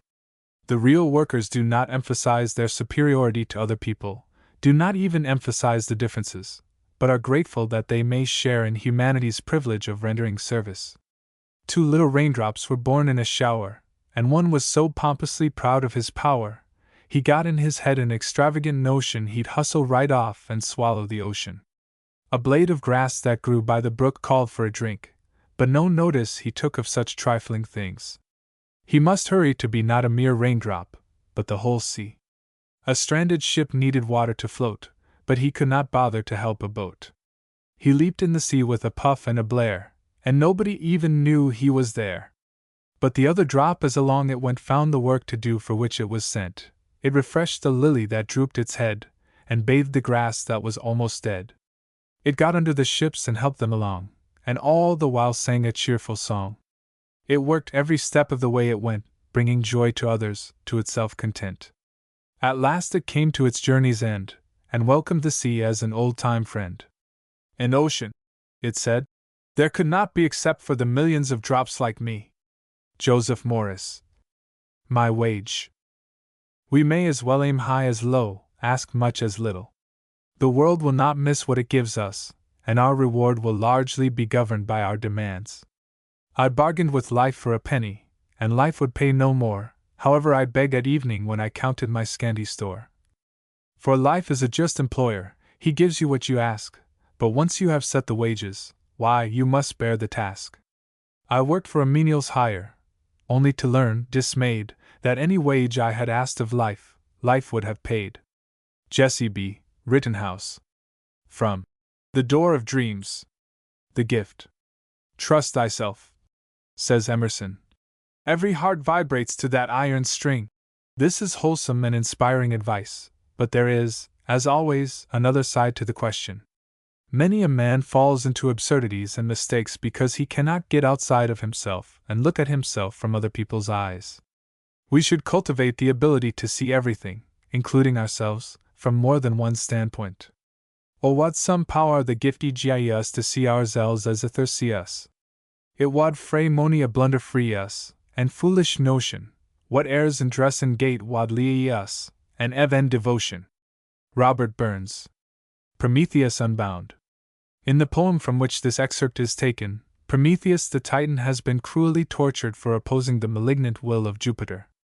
In the end, Prometheus wins a complete outward victory. Better still, by his steadfastness and high purpose he has won a great inward triumph. The spirit that has actuated him and the nature of his achievement are expressed in the following lines. To suffer woes which hope thinks infinite, to forgive wrongs darker than death or night, to defy power, which seems omnipotent, to love and bear, to hope till hope creates from its own wreck the thing it contemplates, either to change, nor falter, nor repent, this, like thy glory, Titan, is to be good, great and joyous, beautiful and free. This is alone life, joy, empire, and victory. Percy Bysshe Shelley.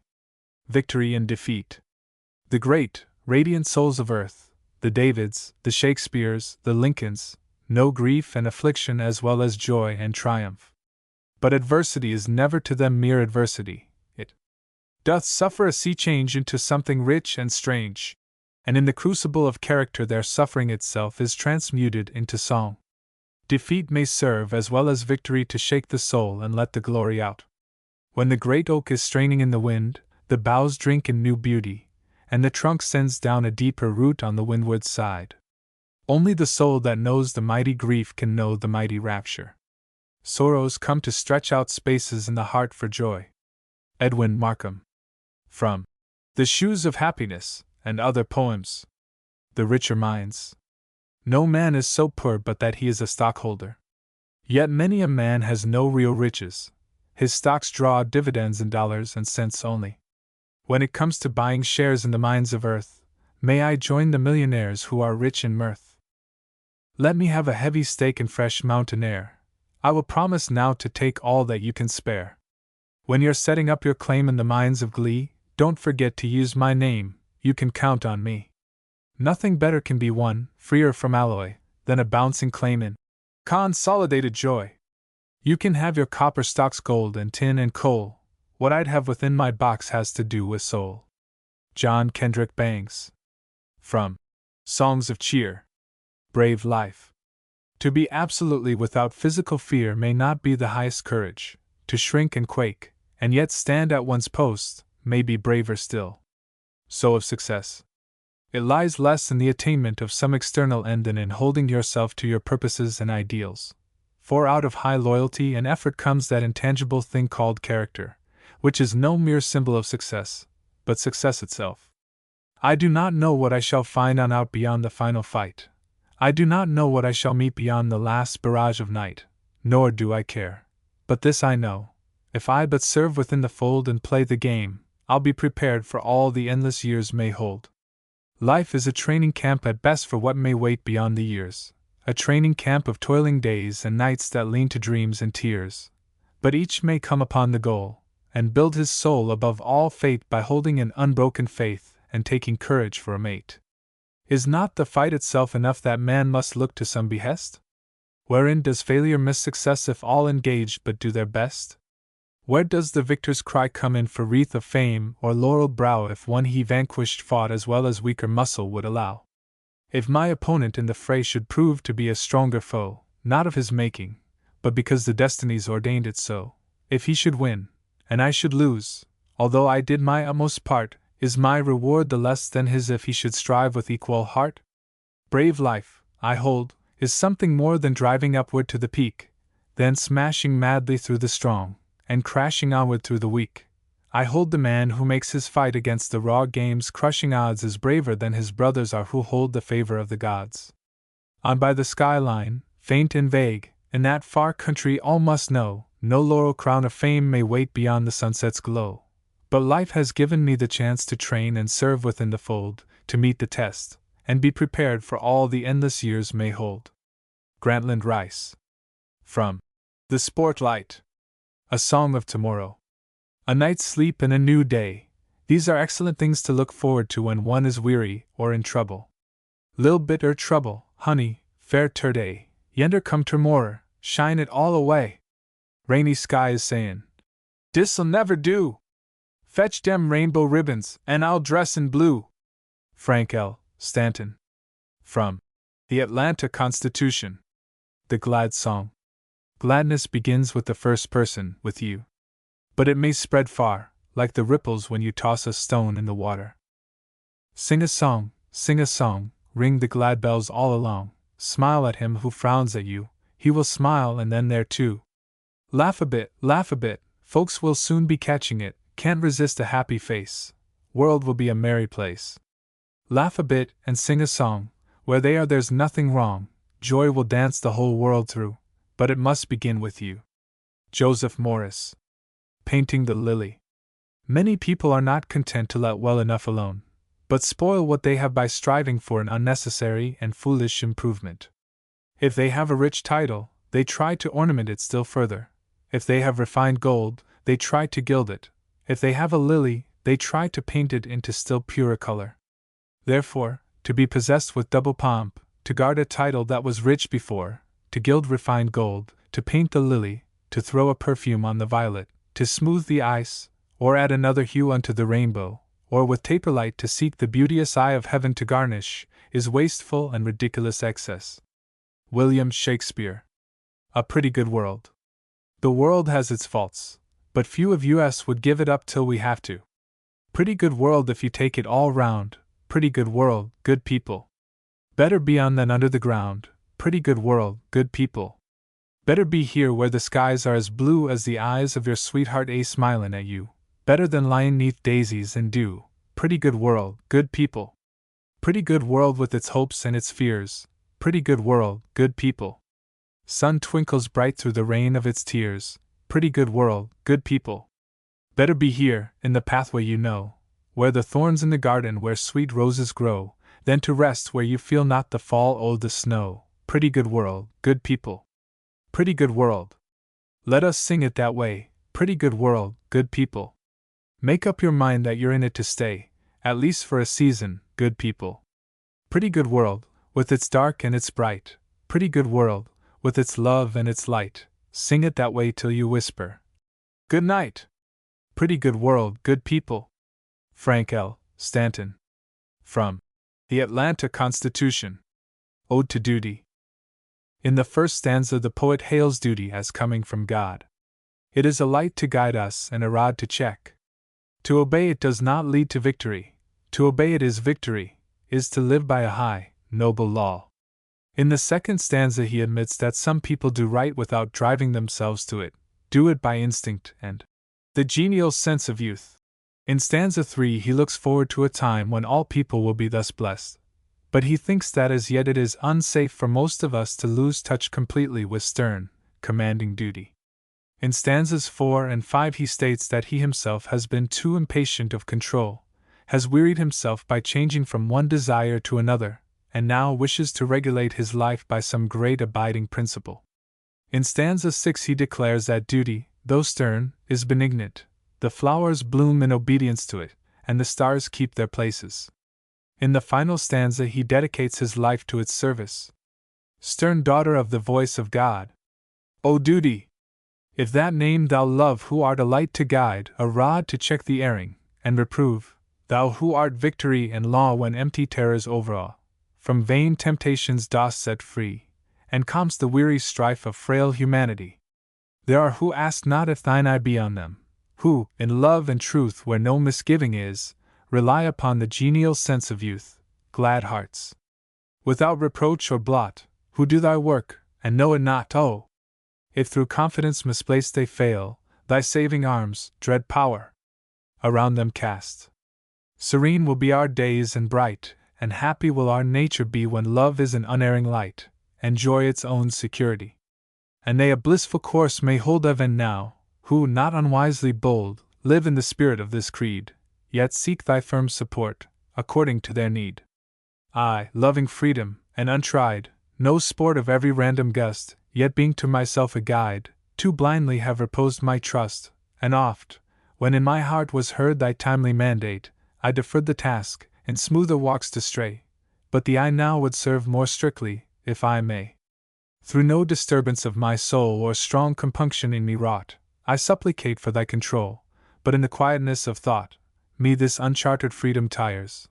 I feel the weight of chance desires, my hopes no more must change their name, I long for a repose that ever is the same.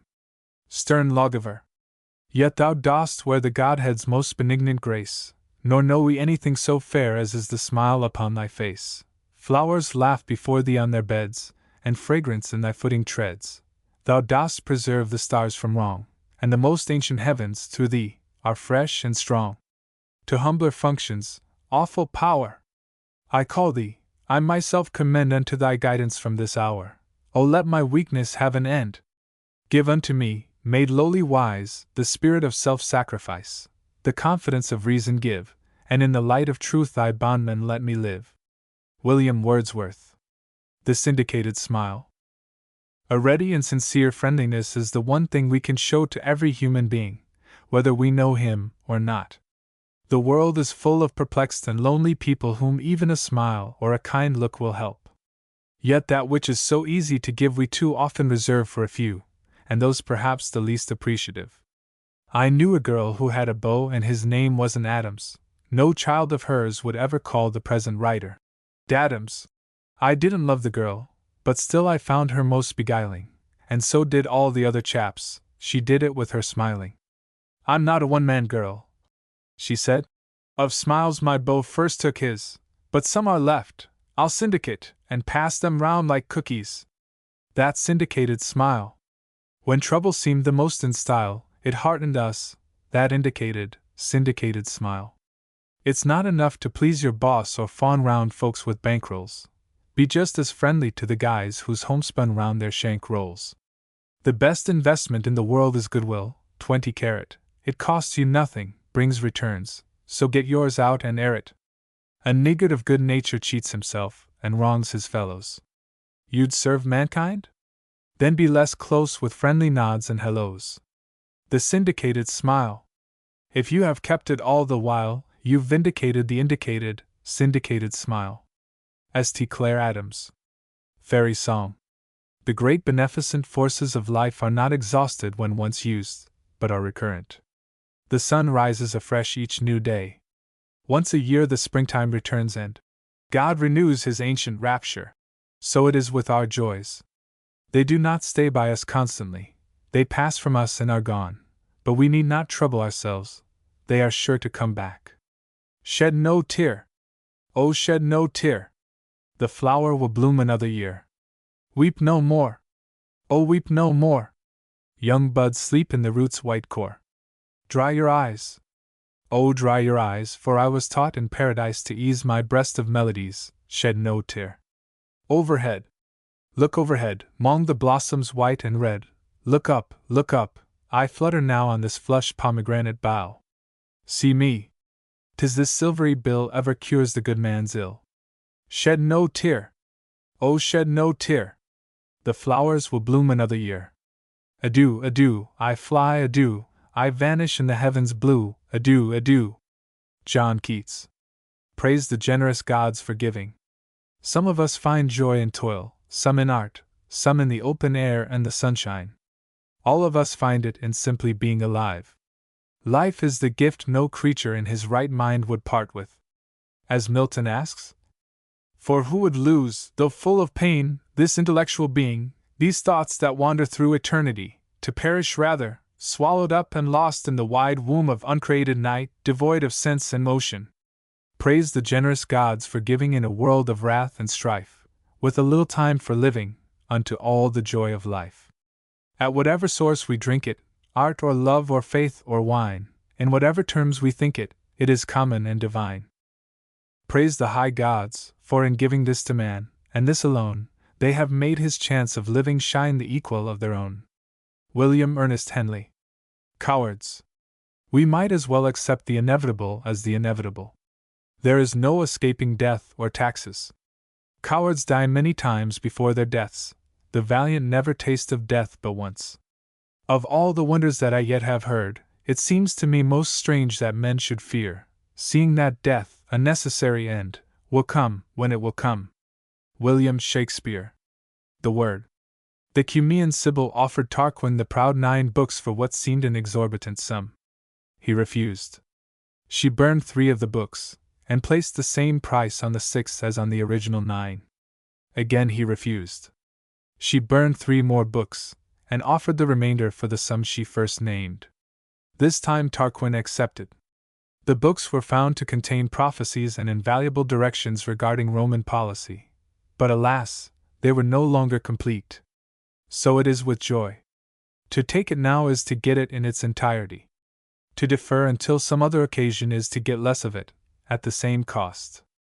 Today, whatever may annoy, the word for it is joy, just simple joy, the joy of life, the joy of children and of wife, the joy of bright blue skies, the joy of rain, the glad surprise of twinkling stars that shine at night, the joy of winged things upon their flight, the joy of noonday, and the tried, true joyousness of eventide, the joy of labor and of mirth, the joy of air, and sea, and earth.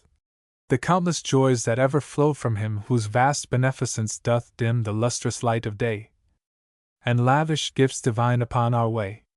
Whatever there be of sorrow I'll put off till tomorrow, and when tomorrow comes, why, then 'twill be today, and joy again. John Kendrick Bangs. From The Atlantic Monthly and the Franklin K. Lane stipulated that when he died his body should be cremated and the ashes scattered from El Capitan over the beautiful Yosemite Valley. He thus symbolized what many of us feel, the unity of our deeper and finer selves with the eternal life and loveliness of nature.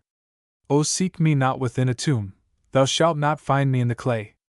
I pierce a little wall of gloom to mingle with the day. I brothered with the things that pass, poor giddy joy and puckered grief. I go to brother with the grass and with the sunning leaf. Not death can sheathe me in a shroud, a joy sword whetted keen with pain. I join the armies of the cloud, the lightning, and the rain. O subtle in the sap a thrill, athletic in the glad uplift, a portion of the cosmic will, I pierce the planet drift. My God, and I shall intern it as rain and ocean, breath and air, and oh, the luring thought of it is prayer. John G. Neihardt. From The Quest, Collected Lyrics. Jaw. We all like a firm, straightforward chin provided it is not ruled by a wagging, gossiping tongue. This fellow's jaw is built so frail that you could break it like a weed. That fellow's chin retreats until you'd think it in a wild stampede. Defects like these but show how soon the purpose droops, the spirits flag. We like a jaw that's made of steel, just so it's not inclined to wag. The lower jaw should be as strong and changeless as a granite cliff. Its very look should be a thus and not a maybe somehow, if, should mark a soul so resolute it will not fear or cease or lag. We need a rugged mandible, provided we don't let it wag.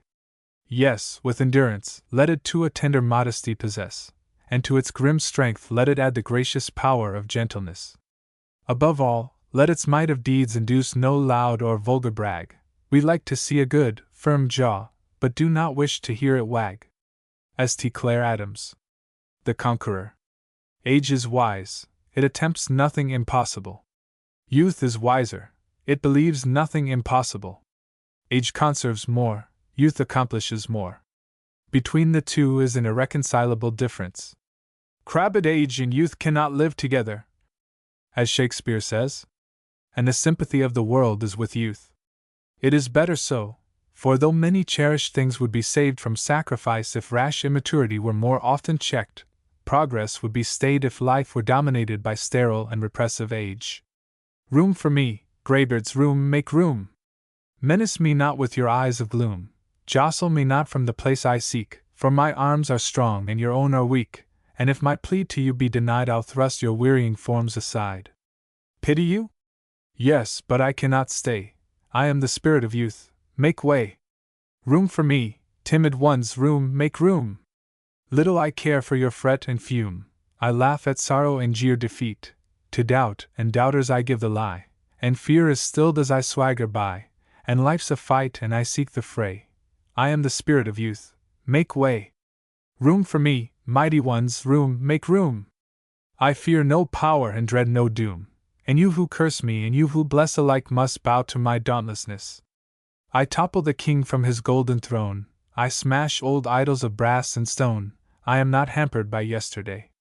Room for the spirit of youth, make way! Room for me, all of you, make me room! Where the rifles clash and the cannon boom, where glory beckons or love or fame I plunge me heedlessly in the game. The old, the wary, the wise, the great, they cannot stay me, for I am fate, the brave young master of all good play, I am the spirit of youth. Make way! Burton Braley. From Things as They Are. Illustration, Burton Braley. Is it raining, little flower? Sweet are the uses of adversity. They bring us benefits not otherwise to be had. To mope because of them is foolish. Showers alternate with sunshine, sorrows with pleasure, pain and weariness with comfort and rest. But accept the one as necessary to the other, and you will enjoy both. Is it raining, little flower? Be glad of rain. Too much sun would wither thee, 'twill shine again. The sky is very black, 'tis true, but just behind it shines the blue. Art thou weary, tender heart? Be glad of pain, in sorrow the sweetest things will grow as flowers in the rain. God watches and thou wilt have sun when clouds their perfect work have done. Anonymous. Gradatim. In the old fable the tortoise won the race from the hare, not by a single burst of speed, but by plodding on steadily, tirelessly. In the Civil War it was found that Lee's army could not be overwhelmed in a single battle, but one federal general perceived that it could be worn down by time and the pressure of numbers. "I propose," said Grant, "to fight it out on this line if it takes all summer." It took more than a summer, it took nearly a year, but he did it. In the moral realm likewise, all things excellent are as difficult as they are rare. Character is not attained overnight. The only way to develop moral muscles is to exercise them patiently and long. Heaven is not reached at a single bound, but we build the ladder by which we rise from the lowly earth to the vaulted skies, and we mount to its summit, round by round. I count this thing to be grandly true, that a noble deed is a step towards God, lifting the soul from the common clod to a purer air and a broader view. We rise by the things that are under feet, by what we have mastered of good and gain, by the pride deposed and the passions slain, and the vanquished ills that we hourly meet. We hope, we aspire, we resolve, we trust, when the morning calls us to life and light, but our hearts grow weary, and ere the night, our lives are trailing the sordid dust. We hope, we resolve, we aspire, we pray, and we think that we mount the air on wings beyond the recall of sensual things, while our feet still cling to the heavy clay. Wings for the angels, but feet for men. We may borrow the wings to find the way, we may hope, and resolve, and aspire, and pray, but our feet must rise, or we fall again. Only in dreams is a ladder thrown from the weary earth to the sapphire walls, but the dreams depart, and the vision falls, and the sleeper wakes on his pillow of stone. Heaven is not reached at a single bound, but we build the ladder by which we rise from the lowly earth to the vaulted skies, and we mount to its summit, round by round. J. G. Holland. From Complete Poetical Writings. Rules for the Road. Ardor of sinew and spirit, what else do we need to make our journey prosperous and happy? Stand straight, step firmly, throw your weight. The heaven is high above your head, the good gray road is faithful to your tread. Be strong, sing to your heart a battle song, though hidden foemen lie in wait, something is in you that can smile at fate. Press through, nothing can harm if you are true. And when the night comes, rest, the earth is friendly as a mother's breast. Edwin Markham. From The Gates of Paradise, and Other Poems. Life. What is life? We ask. Just one darn thing after another, the cynic replies. Yes, a multiplicity of forces and interests, and each of them, even the disagreeable, may be of real help to us. It's good for a dog, says a shrewd philosopher, to be pestered with fleas. It keeps him from thinking too much about being a dog. What's life? A story or a song, a race on any track, a gay adventure, short or long, a puzzling nut to crack, a grinding task, a pleasant stroll, a climb, a slide downhill, a constant striving for a goal, a cake, a bitter pill, a pit where fortune flouts or stings, a playground full of fun, with many any of these things, with others all in one. What's life?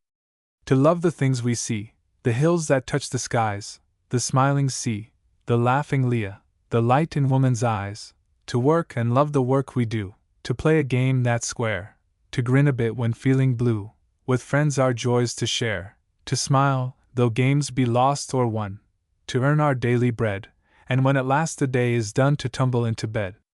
Griffith Alexander. From The Philadelphia Evening Public Ledger. Ho your row.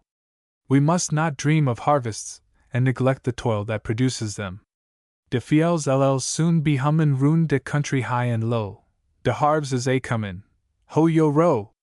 Ho yo row!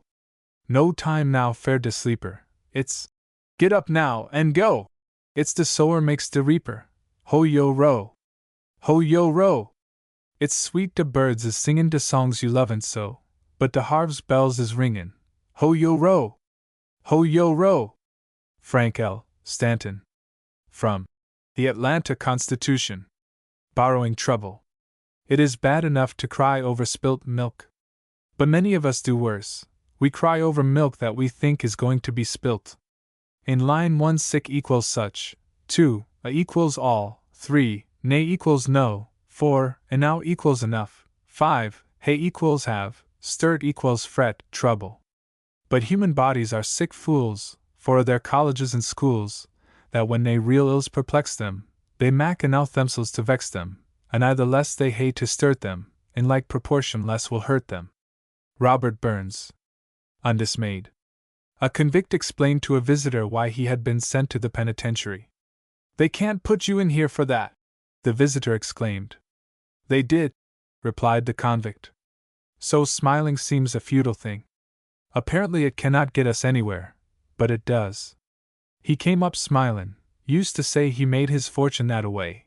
He had hard luck plenty, too, but settled down and fought her through, and every time he got a jolt he just took on a tighter hold, slipped back some when he tried to climb but came up smilin' every time. He came up smilin', used to get his share o' knocks, but he had grit, and if they hurt he didn't set around grocery store and fret. He just grabbed fortune by hair and hung on till he got his share. He had grit in him to stay and come up smilin' every day. He just gripped hard and all alone like a set bull pup with a bone, and if he got shook loose, why then he got up and grabbed holt again. He didn't have no time, he'd say, to bother about yesterday, and when there was a prize to win he came up smilin' and pitched in. He came up smilin', good fare him. He had grit and pluck and vim, so he's on easy street, and derned if I don't think his luck is earned. No matter if he lost sometimes, he's got stuff in him that climbs, and when his chance was mighty slim, he came up smilin', good fare him. James W. Foley. From Tales of the Trail. A Hero. If defeat strengthens and sweetens character, it is not defeat at all, but victory. He sang of joy. Whatever he knew of sadness he kept for his own heart's peculiar share. So well he sang, the world imagined gladness to be sole tenant there. For dreams were his, and in the dawn's fair shining, his spirit soared beyond the mounting lark. But from his lips no accent of repining fell when the days grew dark. And though contending long dread fate to master, he failed at last her enmity to cheat, he turned with such a smile to face disaster that he sublimed defeat. Florence L. Coates. From Poems. Will. I can resist anything but temptation, says a character in one of Oscar Wilde's plays. Too many of us have exactly this strength of will. We perhaps do not fall into gross crime, but because of our flabby resolution our lives become purposeless, negative, negligible. No one would miss us in particular if we were out of the way. Oh well for him whose will is strong! He suffers, but he will not suffer long. He suffers, but he cannot suffer wrong. For him nor moves the loud world's random mock, nor all calamity's hugest waves confound, who seems a promontory of rock that, compassed round with turbulent sound, in middle ocean meets the surging shock, tempest buffeted, citadel crowned. 2. But ill for him who, bettering not with time, corrupts the strength of heaven-descended will, and ever weaker grows through acted crime, or seeming venial fault, recurring and suggesting still. He seems as one whose footsteps halt, toiling in immeasurable sand, and o'er a weary sultry land, far beneath a blazing vault, sown in a wrinkle of the monstrous hill the city sparkles like a grain of salt. Alfred Tennyson. Illustration, Everard Jack Appleton. Fable. To be impressed by a thing merely because it is big is a human failing. Yet our standard of judgment would be truer if we considered, instead, the success of that thing in performing its own particular task. And quality is better than quantity. The lioness in the old fable was being taunted because she bore only one offspring at a time, not a numerous litter. It is true, she admitted, but that one is a lion. The mountain and the squirrel had a quarrel, and the former called the latter, Little Prig. Bun replied, You are doubtless very big, but all sorts of things and weather must be taken in together, to make up a year and a sphere. And I think it no disgrace to occupy my place. If I'm not so large as you are not so small as I, and not half so spry. I'll not deny you make a very pretty squirrel track, talents differ, all is well and wisely put, if I cannot carry forests on my back, either can you crack a nut. Ralph Waldo Emerson. Duty. When duty comes knocking at your gate, welcome him in, for if you bid him wait, he will depart only to come once more and bring 7 other duties to your door. Edwin Markham. From The Gates of Paradise, and Other Poems. Prayer for pain. The thief steals from himself. The swindler swindles himself, says Emerson. Apparent gain may be actual loss. Material escape may be spiritual imprisonment. Anyone may idle, but the men who are not content unless they climb the unscalable mountains or cross the uncharted seas or bear the burdens that others shrink from, are the ones who keep the heritage of the Spirit undiminished. I do not pray for peace nor ease, nor truce from sorrow. No suppliant on servile knees begs here against tomorrow. Lean flame against lean flame we flash. Oh, fates that meet me fair. Blue steel against blue steel we clash. Lay on, and I shall dare. But thou of deeps the awful deep, thou breather in the clay, grant this my only prayer. Oh, keep my soul from turning grey. For until now, whatever wrought against my sweet desires, my days were smitten harps strung taut, my nights were slumbrous lyres. And howsoe'er the hard blow rang upon my battered shield, some lark-like, soaring spirit sang above my battlefield. And through my soul of stormy night the zigzag blue flame ran. I asked no odds, I fought my fight, events against a man. But now, at last, the grey mist chokes and numbs me. Leave me pain. Oh, let me feel the biting strokes that I may fight again. John G. Neihardt. From The Quest, Collected Lyrics. Steadfast. No one ever has a trouble so great that some other person has not a greater. The thought of the heroism shown by those more grievously afflicted than we helps us to bear our own ills patiently. If I can help another bear an ill by bearing mine with somewhat of good grace, can take fate's thrusts with not too long a face and help him through his trials, then I will. For do not braver men than I decline to bow to troubles graver far than mine? Pain twists this body? Yes, but it shall not distort my soul, by all the gods that be. And when it's done its worst, pain's victory shall be an empty one. Whatever my lot, my banner, ragged, but nailed to the mast, shall fly triumphant to the very last. Others so much worse off than I have fought, have smiled, have met defeat with unbent head, they shame me into following where they led. Can I ignore the lesson they have taught? Strike hands with me. Dark is the way we go, but souls courageous line it, that I know. Everard Jack Appleton. From The Quiet Courage. If I were fire, I'd burn the world away. If I were wind, I'd turn my storms thereon. If I were water, I'd soon let it drown. Secco Anglieri. If I were fire, I'd seek the frozen north, and warm it till it blossomed fairly forth, and in the sweetness of its smiling mien resembled some soft southern garden scene. And when the winter came again, I'd seek the chilling homes of lowly ones and meek, and do my small but most efficient part to bring a wealth of comfort to the heart. If I were wind, I'd turn my breath upon the calm-bound mariner until, anon, the eager craft on which he sailed should find the harbor blessed towards which it hath inclined. And in the city streets, when summer's days were withering the souls with scorching rays, I'd seek the fevered brow and aching eyes and take to them a touch of paradise. If I were water, it would be my whim to seek out all earth's desert places grim, and turn each arid acre to a fair lush home of flowers and oasis rare. Resolved in dew, I'd nestle in the rose. As summer rain, I'd ease the harvest woes, and where a tear to pain would be relief, a tear I'd be to kill the sting of grief. If I were gold, I'd seek the poor man's purse. I'd try to win my way into the verse of some grand singer of man's brotherhood, and prove myself so pure, so fraught with good, that all the world would bless me for the cup of happiness I'd brought for all to sup. And when at last my work of joy was o'er, I'd be content to die, and be no more.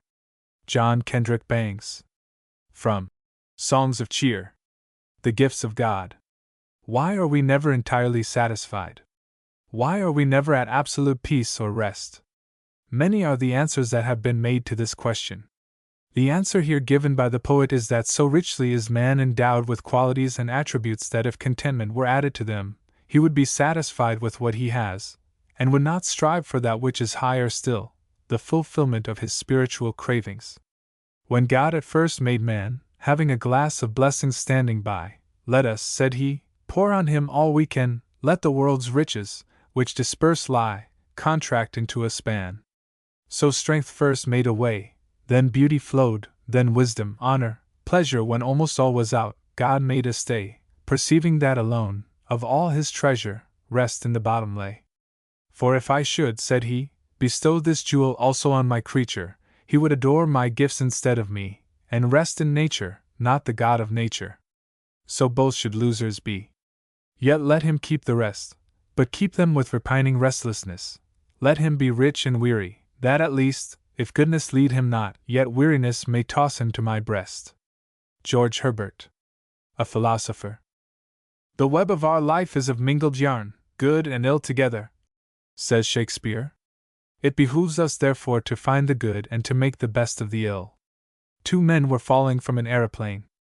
I'll bet you $5, said one, that I hit the ground first. To take things as they be, that's my philosophy. No use to holler, mope, or cuss, if they was changed they might be wuss. If rain is pourin' down, unlightnin' buzzin' ruin, I ain't afearin' we'll be hit, but grin that I ain't out in it. If I got deep in debt, it hasn't happened yet, and owed a man $2, gee. Why I'd be glad it wasn't 3.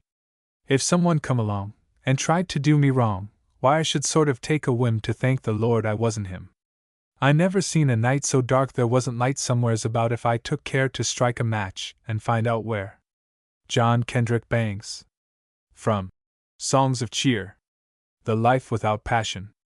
A person may feel deeply without shouting his emotion to the skies, or be strong without seizing occasions to exhibit his strength. In truth, we distrust the power which makes too much a display of itself. Let it exert itself only to the point of securing the ends that are really necessary. Restraint, self-control are in truth more mighty than might unshackled, just as a self-possessed opponent is more dangerous than a frenzied one. Moreover, there is a moral side to the question. A good quality, if abused or allowed free sway, becomes a force for evil and does its owner more harm than if he had not possessed it in the first place. They that have power to hurt, and will do none that do not do the thing they most do show, who, moving others, are themselves as stone, unmoved, cold, and to temptation slow. They rightly do inherit heaven's graces, and husband nature's riches from expense. They are the lords and owners of their faces, others, but stewards of their excellence. The summer's flower is to the summer sweet, though to itself it only live and die. But if that flower with base infection meet, the basest weed outbraves his dignity. For sweetest things turn sourest by their deeds. Lilies that fester smell far worse than weeds. William Shakespeare. Character of a Happy Life. I'd rather be right than president, said Henry Clay. It is to men who are animated by this spirit that the greatest satisfaction in life comes. For true blessedness does not lie far off and above us. It is close at hand. Booker T. Washington once told the story of a ship that had exhausted its supply of fresh water and signaled its need to a passing vessel. The reply was, "Send down your buckets where you are." Thinking there was some misunderstanding, the captain repeated his signal, only to be answered as before. This time he did as he was bidden and secured an abundance of fresh water. His ship was opposite the mouth of a mighty river which still kept its current unmingled with the waters of the ocean. How happy is he born and taught that serveth not another's will, whose armor is his honest thought and simple truth his utmost skill, whose passions not his masters are, whose soul is still prepared for death, not tied unto the world with care of public fame or private breath, who envies none that chance doth raise or vice, who never understood how deepest wounds are given by praise nor rules of state, but rules of good, who hath his life from rumors freed, whose conscience is his strong retreat, whose state can neither flatterers feed, nor ruin make accusers great, who God doth late and early pray more of his grace than gifts to lend, and entertains the harmless day with a well-chosen book or friend. This man is freed from several bands of hope to rise or fear to fall, lord of himself, though not of lands, and having nothing yet hath all. Sir Henry Wotton. Essentials. The things here named are essential to a happy and successful life. They may not be the only essentials. Roll up your sleeves, lad, and begin. Disarm misfortune with a grin. Let discontent not wag your chin. Let gratitude. Don't try to find things all ask you. Don't be afraid of what is new, nor banish as unsound, untrue, a platitude. If folks don't act as you would choose, remember life is varied. Use your common sense. Don't get the blues. Show latitude. Sing though in quavering sharps and flats. Love though the folk you love are cats. Work though you're worn and weary. That's the attitude. St. Clair Adams. The Stone Rejected. The story here poetically retold of the great Florentine sculptor shows how much a lofty spirit may make of unpromising material. For years it had been trampled in the street of Florence by the drift of heedless feet. The stone that star-touched Michelangelo turned to that marble loveliness we know. You mind the tale, how he was passing by when the rude marble caught his Jovian eye. That stone men had dishonored and had thrust out to the insult of the wayside dust. He stooped to lift it from its mean estate, and bore it on his shoulder to the gate, where all day long 100 hammers rang. And soon his chisel round the marble sang, and suddenly the hidden angel shone. It had been waiting prisoned in the stone. Thus came the cherub with the laughing face that long has lighted up an altar place. Edwin Markham. From The Gates of Paradise, and Other Poems. Good Deeds. The influence of good deeds usually extends far beyond the limits we can see or trace, but as well not have the power to do them as not use it. How far that little candle throws his beams, so shines a good deed in a naughty world. Heaven doth with us as we with torches do, not light them for themselves, for if our virtues did not go forth of us, 'twere all alike as if we had them not. William Shakespeare. You may count that day. A class of little settlement girls besought Mrs. George Herbert Palmer, one insufferable summer morning, to tell them how to be happy. "I'll give you 3 rules," she said, "and you must keep them every day for a week. First, commit something good to memory each day. 3 or 4 words will do, just a pretty bit of poem, or a Bible verse. Do you understand?" A girl jumped up. "I know. You want us to learn something we'd be glad to remember if we went blind." Mrs. Palmer was relieved. These children understood. She gave the 3 rules. Memorize something good each day, see something beautiful each day, do something helpful each day. When the children reported at the end of the week, not a single day had any of them lost. But hard put to it to obey her. Indeed they had been. One girl, kept for 24 hours within squalid home walls by a rain, had nevertheless seen 2 beautiful things: a sparrow taking a bath in the gutter, and a gleam of sunlight on a baby's hair.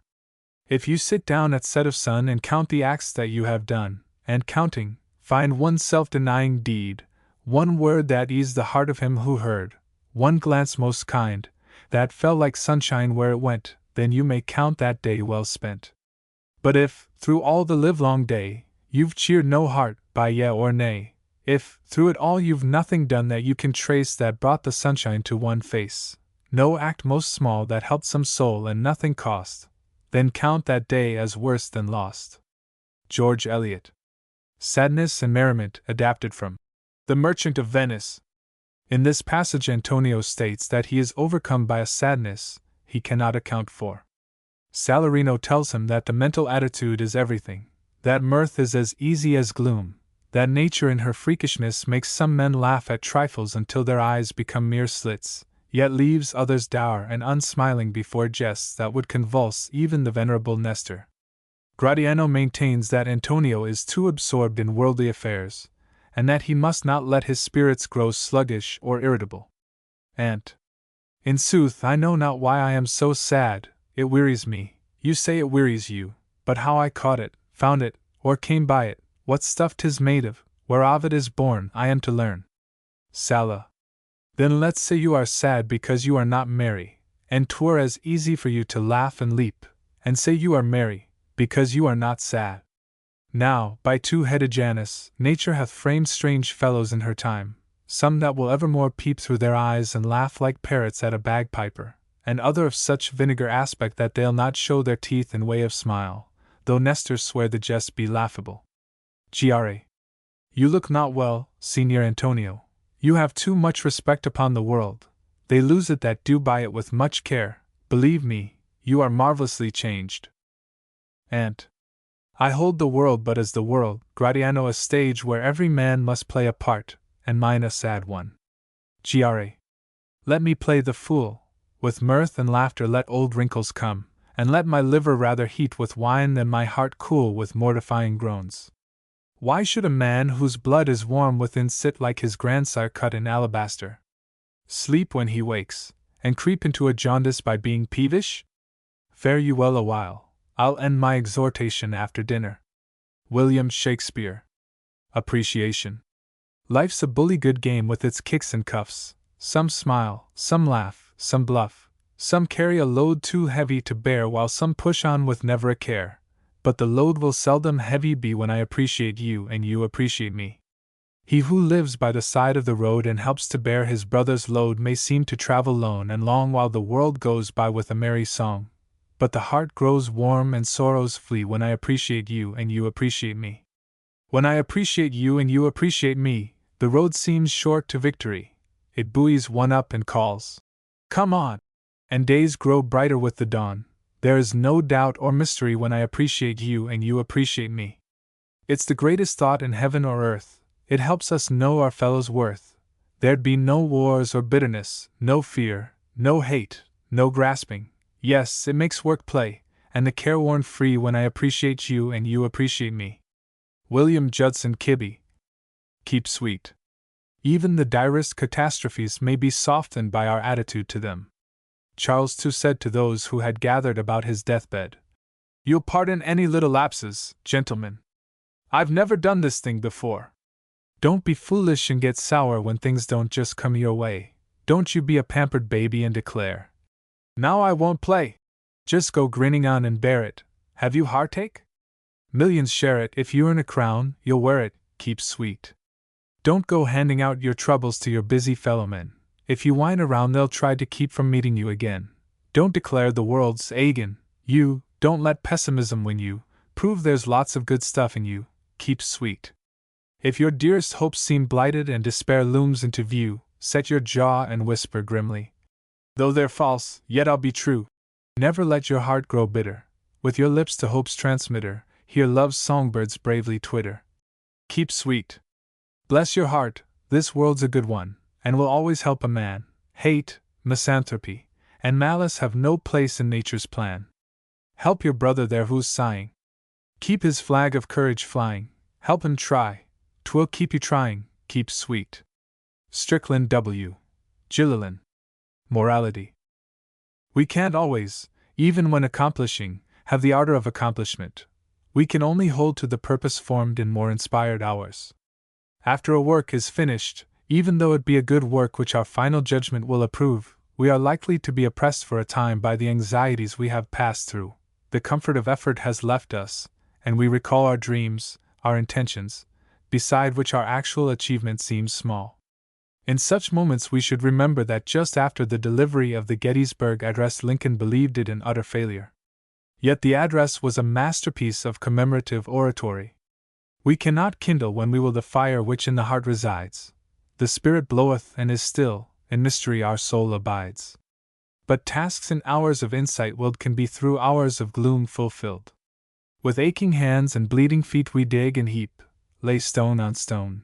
We bear the burden and the heat of the long day, and wish 'twere done. Not till the hours of light return, all we have built do we discern. Matthew Arnold. A Hymn to Happiness. A man who owed Artemus Ward $200 fell into such hard circumstances that Artemus offered to knock off half the debt. "I won't let you outdo me in generosity," said the man. "I'll knock off the other half." Similarly, when we resolve to live down our causes of gloom, fate comes to our aid and removes most of them altogether. Let us smile along together, be the weather what it may. Through the waste and wealth of hours, plucking flowers by the way. Fragrance from the meadows blowing, naught of heat or hatred knowing, kindness seeking, kindness sowing, not tomorrow, but today. Let us sing along, beguiling grief to smiling in the song. With the promises of heaven let us leaven the day long, gilding all the duller seemings with the rose light of our dreamings, splashing clouds with sunlight's gleamings, here and there and all along. Let us live along, the sorrow of tomorrow never heed. In the pages of the present what is pleasant only read. Bells but pealing, never knelling, hearts with gladness ever swelling. Tides of charity upwelling in our every dream and deed. Let us hope along together, be the weather what it may, where the sunlight glad is shining, not repining by the way. Seek to add our meed and measure to the old earth's joy and treasure, quaff the crystal cup of pleasure, not tomorrow, but today. James W. Foley. From The Voices of Song. Opportunity. Procrastination is not only the thief of time, it is also the grave of opportunity. In an old city by the storied shores where the bright summit of Olympus soars, a cryptic statue mounted towards the light, heel-winged, tiptoed, and poised for instant flight. "O statue, tell your name," a traveler cried, and solemnly the marble lips replied. "Men call me Opportunity. I lift my winged feet from earth to show how swift my flight, how short my stay, how fate is ever waiting on the way. But why that tossing ringlet on your brow? That men may seize me any moment. Now is my other name, today my date. O traveler, tomorrow is too late." Edwin Markham. From The Gates of Paradise and Other Poems. To a young man. "Jones write a book? Impossible! I knew his father." This attitude towards distinction of any sort, whether in authorship or in the field of action, is characteristic of many of us. We think transcendent ability is entirely above and apart from the things of ordinary life. Yet genius itself has been defined as common sense in an uncommon degree. The great men are human. Shakespeare remembered this when he said, "I think the king is but a man as I am." We should take heart at the thought that since the great are like us, we may develop ourselves until we are like them. The great were once as you.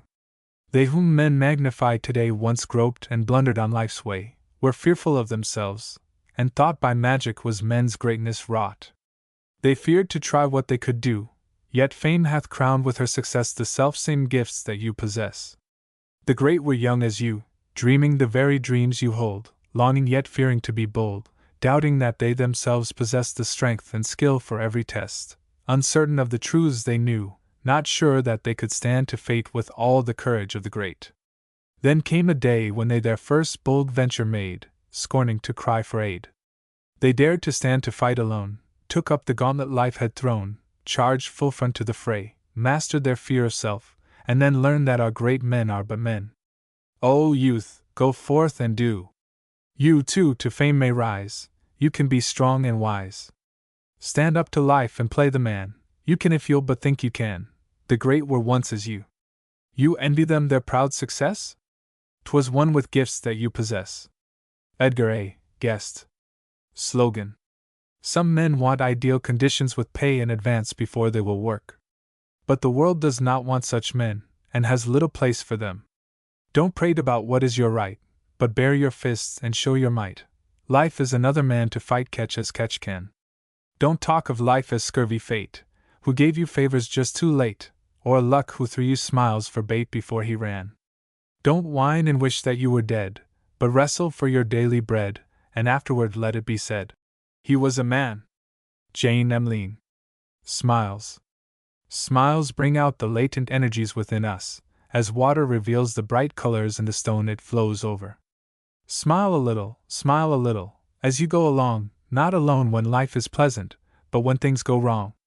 Care delights to see you frowning, loves to hear you sigh. Turn a smiling face upon her, quick the dame will fly. Smile a little, all along the road. Every life must have its burden, every heart its load. Why sit down in gloom and darkness, with your grief to sup? As you drink fate's bitter tonic, smile across the cup. Smile upon the troubled pilgrims whom you pass and meet.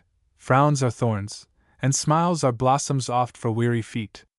Do not make the way seem harder by a sullen face. Smile a little, brighten up the place. Smile upon your undone labor, not for one who grieves o'er his task, waits wealth or glory, he who smiles achieves. Though you meet with loss and sorrow in the passing years, smile a little, even through your tears. Ella Wheeler Wilcox. From Poems of Power. Illustration, Ella Wheeler Wilcox. Sit down, sad soul. A watched pot never boils. Though the pot be the pot of happiness, the proverb still holds true. Sit down, sad soul, and count the moments flying. Come, tell the sweet amount that's lost by sighing. How many smiles? A score? Then laugh, and count no more, for day is dying.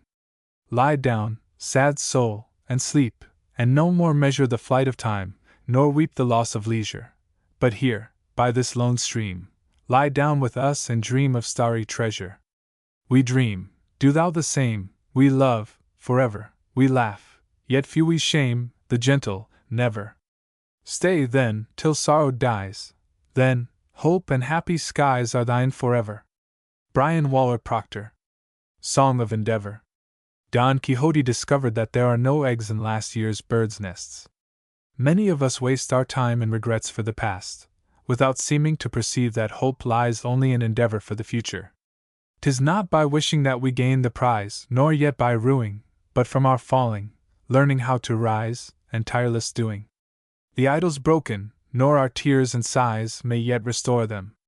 Regret is only for fools, the wise look but before them.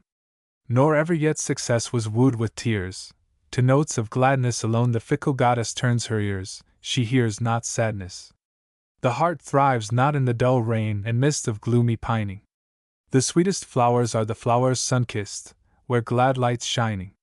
Look not behind thee, there is only dust and vain regretting. The lost tide ebbs, in the next flood thou must learn by forgetting. For the lost chances be ye not distressed to endless weeping, be not the thrush that o'er the empty nest is vigil keeping. But in new efforts our regrets today to stillness whiling, let us in some pure purpose find the way to future smiling. James W. Foley. From The Voices of Song. Keep a goin'. Some men fail and quit. Some succeed and quit. The wise refuse to quit, whether they fail or succeed. Yef you strike a thorn or rose, keep a goin'. Yef it hails, or yef it snows, keep a goin'. 'Tain't no use to sit and whine, when the fish ain't on your line. Bait your hook and keep a tryin', keep a goin'. When the weather kills your crop, keep a goin'. When you tumble from the top, keep a goin'. S'pose you're out of every dime, bein' so ain't any crime. Tell the world you're feelin' prime, keep a goin'. When it looks like all is up, keep a goin'. Drain the sweetness from the cup, keep a goin'. See the wild birds on the wing, hear the bells that sweetly ring. When you feel like sighin', sing, keep a goin'. Frank L. Stanton. From The Atlanta Constitution. When Earth's last picture is painted. What is it that a human being wants? Most of us have something that we like to do more than anything else. We are not free to do it as we wish. We are handicapped by the need to earn a living, by physical weariness, by the carpings and scoffs of the envious, by the limited time we have at our disposal. But underneath all this is the spirit of work, the desire to take up our task for its own sake alone, to give our whole selves to it, to carry it through, not in some partial way, but in accordance with the fullness of our dream. We want to be free from distractions and interruptions. If we are driven at all, we want it to be by our own inner promptings, not by obligation or necessity. Of course, these ideal conditions belong to heaven, not to earth.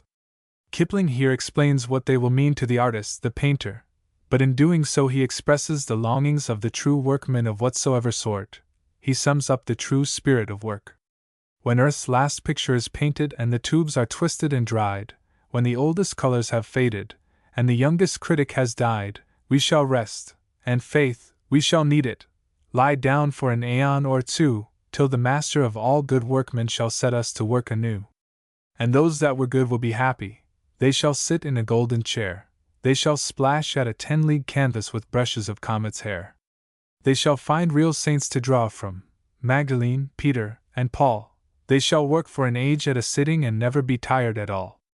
And only the master shall praise us, and only the master shall blame, and no one shall work for money, and no one shall work for fame, but each for the joy of the working, and each, in his separate star, shall draw the thing as he sees it for the God of things as they are. Rudyard Kipling. From Rudyard Kipling's Verse, 1885 to 1918. Index by authors A. Adams, St. Clair. Born in Arkansas, 1883. University education, European travel, has resided at one time or another in nearly all sections of America. Miscellaneous literary and editorial work. A problem to be solved, essentials, good intentions, it won't stay blowed, jaw, never trouble, ownership, the rectifying years, the syndicated smile, tit for tat, wanted, a man. Alexander Griffith. Born at Liverpool, on January 15, 1868. Educated in public schools, came to the United States 1887, been connected with newspapers in great variety of capacities, president of the American Press Humorists. Gray Days, Life, The Grumpy Guy. Anonymous. De sunflower ain't a daisy, hope, I'm glad, is it raining, little flower, keep on keepin' on, playing the game, to the men who lose. Appleton, Everard Jack. Born at Charleston, West Virginia, Mar. 24, 1872. Very little schooling, but had advantages of home literary influences and a good library. At 17 went into newspaper work in his hometown, later went to Cincinnati, and worked on the Daily Tribune, then on the Commercial Gazette, later connected with the Cincinnati Times-Star. For 5 years he wrote daily column of verse and humor. Besides his newspaper work, he has written over 150 stories, hundreds of poems, many songs, and innumerable jokes, jingles, cheer-up wall cards, and the like. Author of 2 books of poetry, The Quiet Courage, and With the Colors. With such intense work his health broke down, and for a number of years he has been a chronic invalid, but his cheer and his faith are as bright as ever. Hold fast, meet in trouble, steadfast, the fighting failure, the one, the woman who understands, unafraid, what dark days do. Arnold Matthew. Born at Laleham, Middlesex, and December 24, 1822, died at Liverpool, April 15, 1888. Educated at Winchester, Rugby, and Oxford. Became Lord Lansdowne's Secretary 1847, became Inspector of Schools 1851, appointed Professor of Poetry at Oxford 1857, Continental tours to inspect foreign educational systems 1859 and 1865, assigned a pension of £250 by Gladstone 1883, lecture trips to America 1883 and 1886. Retired as Inspector of Schools 1886. Among his works are Empedocles on Etna, and other poems, essays and criticism. First and second series. Culture and Anarchy, Literature and Dogma, Discourses in America. And On the Study of Celtic Literature, Morality, Self-Dependence. B. Bangs, John Kendrick. Born at Yonkers, New York, May 27, 1862. Died January 21, 1922. Received Ph.B. degree from Columbia 1883, Associate Editor of Life 1884-8, has since served in various editorial capacities on Harper's Magazine, Harper's Weekly, and the Metropolitan Magazine. Among his books are The Idiot, A Houseboat on the Styx, The Bicyclers, and Other Farces, Songs of Cheer, Line O Cheer for Each Day O' the Year, The Foothills of Parnassus, A Quest for Song, and The Cheery Way. A Philosopher, A Smiling Paradox, If, The Kingdom of Man, The Richer Minds, The Word, to Melancholy. Barbald, Anna Letitia Aiken. Born at Kibworth Harcourt, Leicestershire, on June 20, 1743, died at Stoke Newington, Mar. 9, 1825. Poet and essayist. Life and Death. Benet William Rose. Born at Fort Hamilton, New York Harbor, February 2, 1886. Graduated from Albany, New York, Academy 1904, Ph.B. from Sheffield Scientific School of Yale University 1907. Reader for Century Magazine 1907-11, Assistant Editor of the same 1911-14. 2D Lieutenant U.S. Air Service 1914-18. Assistant Editor of The Nation's Business 1919. His books are Merchants from Cathay, The Falconer of God, The Great White Wall, and The Burglar of the Zodiac. His ally, Mistress Fate. Benjamin Park. Born at Demerara, British Guiana, August 14, 1809, Died at New York City, September 12, 1864. Connected with various periodicals. Press On. Binns, Henry Bryan.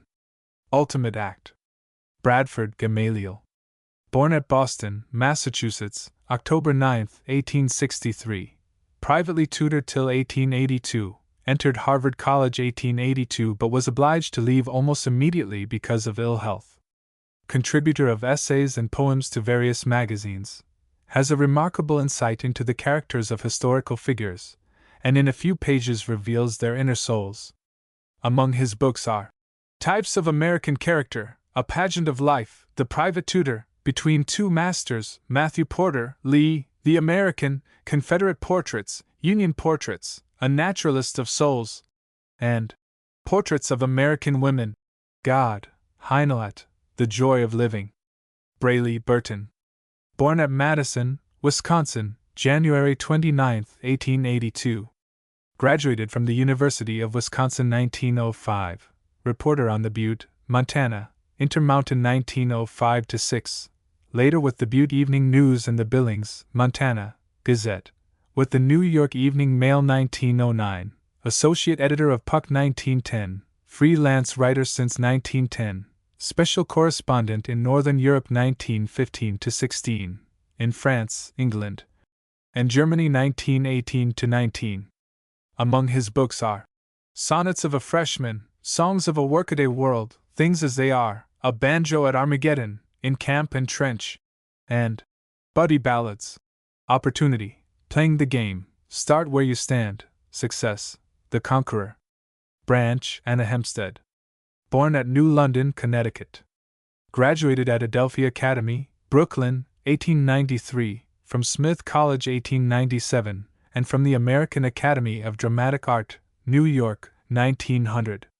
Among her books are The Heart of the Road, The Shoes That Danced, Rose of the Wind, and Nimrod, and Other Poems. Gladness. Browning, Elizabeth Barrett. Born at Coxhoe Hall, Durham, Mar. 6, 1806. Died at Florence, Italy, June 30, 1861. A semi-invalid all her life. Married Robert Browning 1846, and resided in Italy for the remainder of her life. Author of Casa Guidi Windows, Aurora Lee, and Sonnets from the Portuguese. Cares. Browning Robert. Born at Camberwell, on May 7, 1812. Died at Venice, Italy, December 12, 1889. Educated at home and at London University. Well trained in music. Travel in Russia 1833. Considered diplomatic career. Trip to Italy 1838. Married Elizabeth Barrett 1846, and during her lifetime resided chiefly at Florence, Italy. After her death in 1861, he lived in London and Venice. Among his works are Pauline, Paracelsus, Strafford, Sordello, A Blot in the Scutcheon, Colombi's Birthday, Dramatis Personae, A Soul's Tragedy, Luna, Men and Women, The Ring and the Book, Fifine at the Fair, The Inalbum, Dramatic Idols, and Asilando, Man, Bird, and God, Pippa's Song, Prospice, Rabbi Ben Ezra. Burns Robert. Born at Alloway, near Ayr, Scotland, January 25, 1759. Died at Dumfries, Scotland, July 21, 1796. Received little education. Drudgery on a farm at Mt. Oliphant 1766-77, on a farm at Lochley 1777-84, during which time there was a period of loose living and bad companionship. At the death of his father he and his brother Gilbert rented Mossgiel Farm near Mauchline, where many of his best poems were written. Winter of 1786-7 he visited Edinburgh, and was received into the best society. Winter of 1787-8 revisited Edinburgh but rather coolly received by Edinburgh society. 1788 married Jean Armour, by whom he had previously had several children. Took farm at Ellisland 1788. Became an excise officer 1789. Removed to Dumfries 1791. Later years characterized by depression and poverty. Some of his best-known poems are The Holy Fair, The Cotter's Saturday Night, and Tam O'Shanter wrote many of the most popular songs in the English language. A man's a man for a' that, Borrowing Trouble, The Gift. Byron, Lord George Gordon Byron. Born at London, January 22, 1788, died at Missolonghi, Greece, April 19, 1824, and buried in Parish Church at Hucknall, near Newstead. Born with a deformed foot, much petted as a child, inherited title and estate at death of his granduncle, William, 5th Lord Byron, 1798. Studied at Harrow and at Cambridge University, receiving M.A. degree 1808. Traveled in Portugal, Spain, Greece, and Turkey 1809–11. In 1815 married Anna Milbanke, who left him 1816. In 1816 met Miss Claremont at Geneva, who bore him an illegitimate daughter, Allegra, 1817. In 1819 met Teresa, Countess Guiccioli, at Venice, and remained with her during his stay in Italy. Joined the Greek insurgents 1823, and died of a fever in their cause of freedom from the Turks. Among his works are Hours of Idleness, English Bards and Scotch Reviewers, Childe Harold, The Giaour, The Corsair, The Prisoner of Chillon, Cain, Manfred, and Don Juan. Serenity. C. Carlyle Thomas.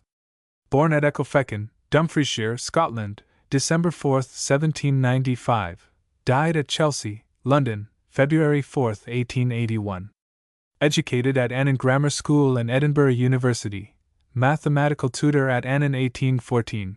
Teacher at Kirkcaldy 1816. Went to Edinburgh to study law 1819. Tutor in Buller family 1822–4. Married Jane Welsh 1826.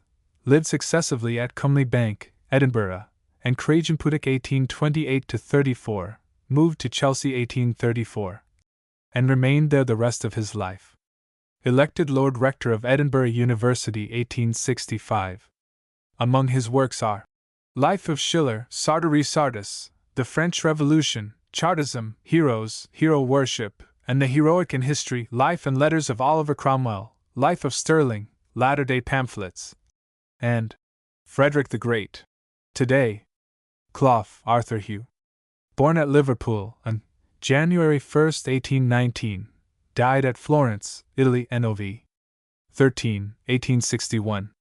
Went to school at Rugby and Oxford, accepted headship of University Hall, London, 1849, came to America 1852, health began to fail 1859.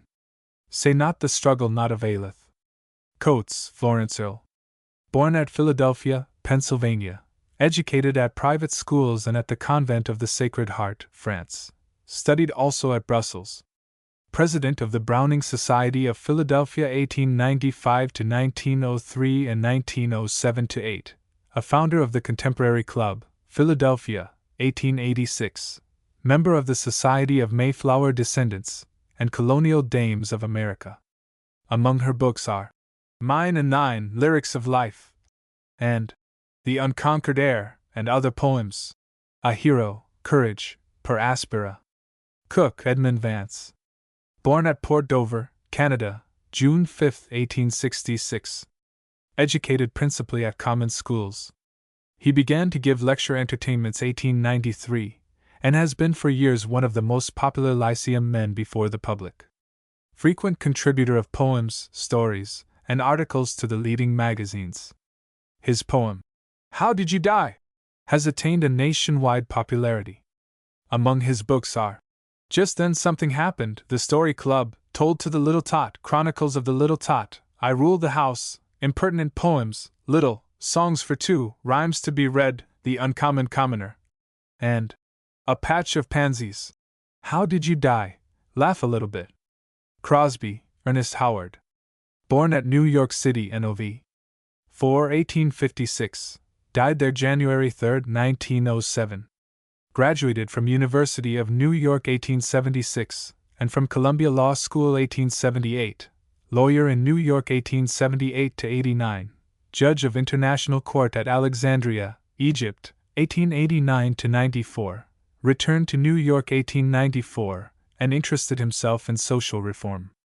Among his books are Plain Talk in Psalm and Parable, Captain Jenks' Hero, Swords and Plowshares, Tolstoy and His Message, and Labor and Neighbor, Life and Death. D. Decker Thomas. Born at London, about 1570, died about 1641. Little is known of his life, imprisoned several times, had literary quarrels with Ben Jonson.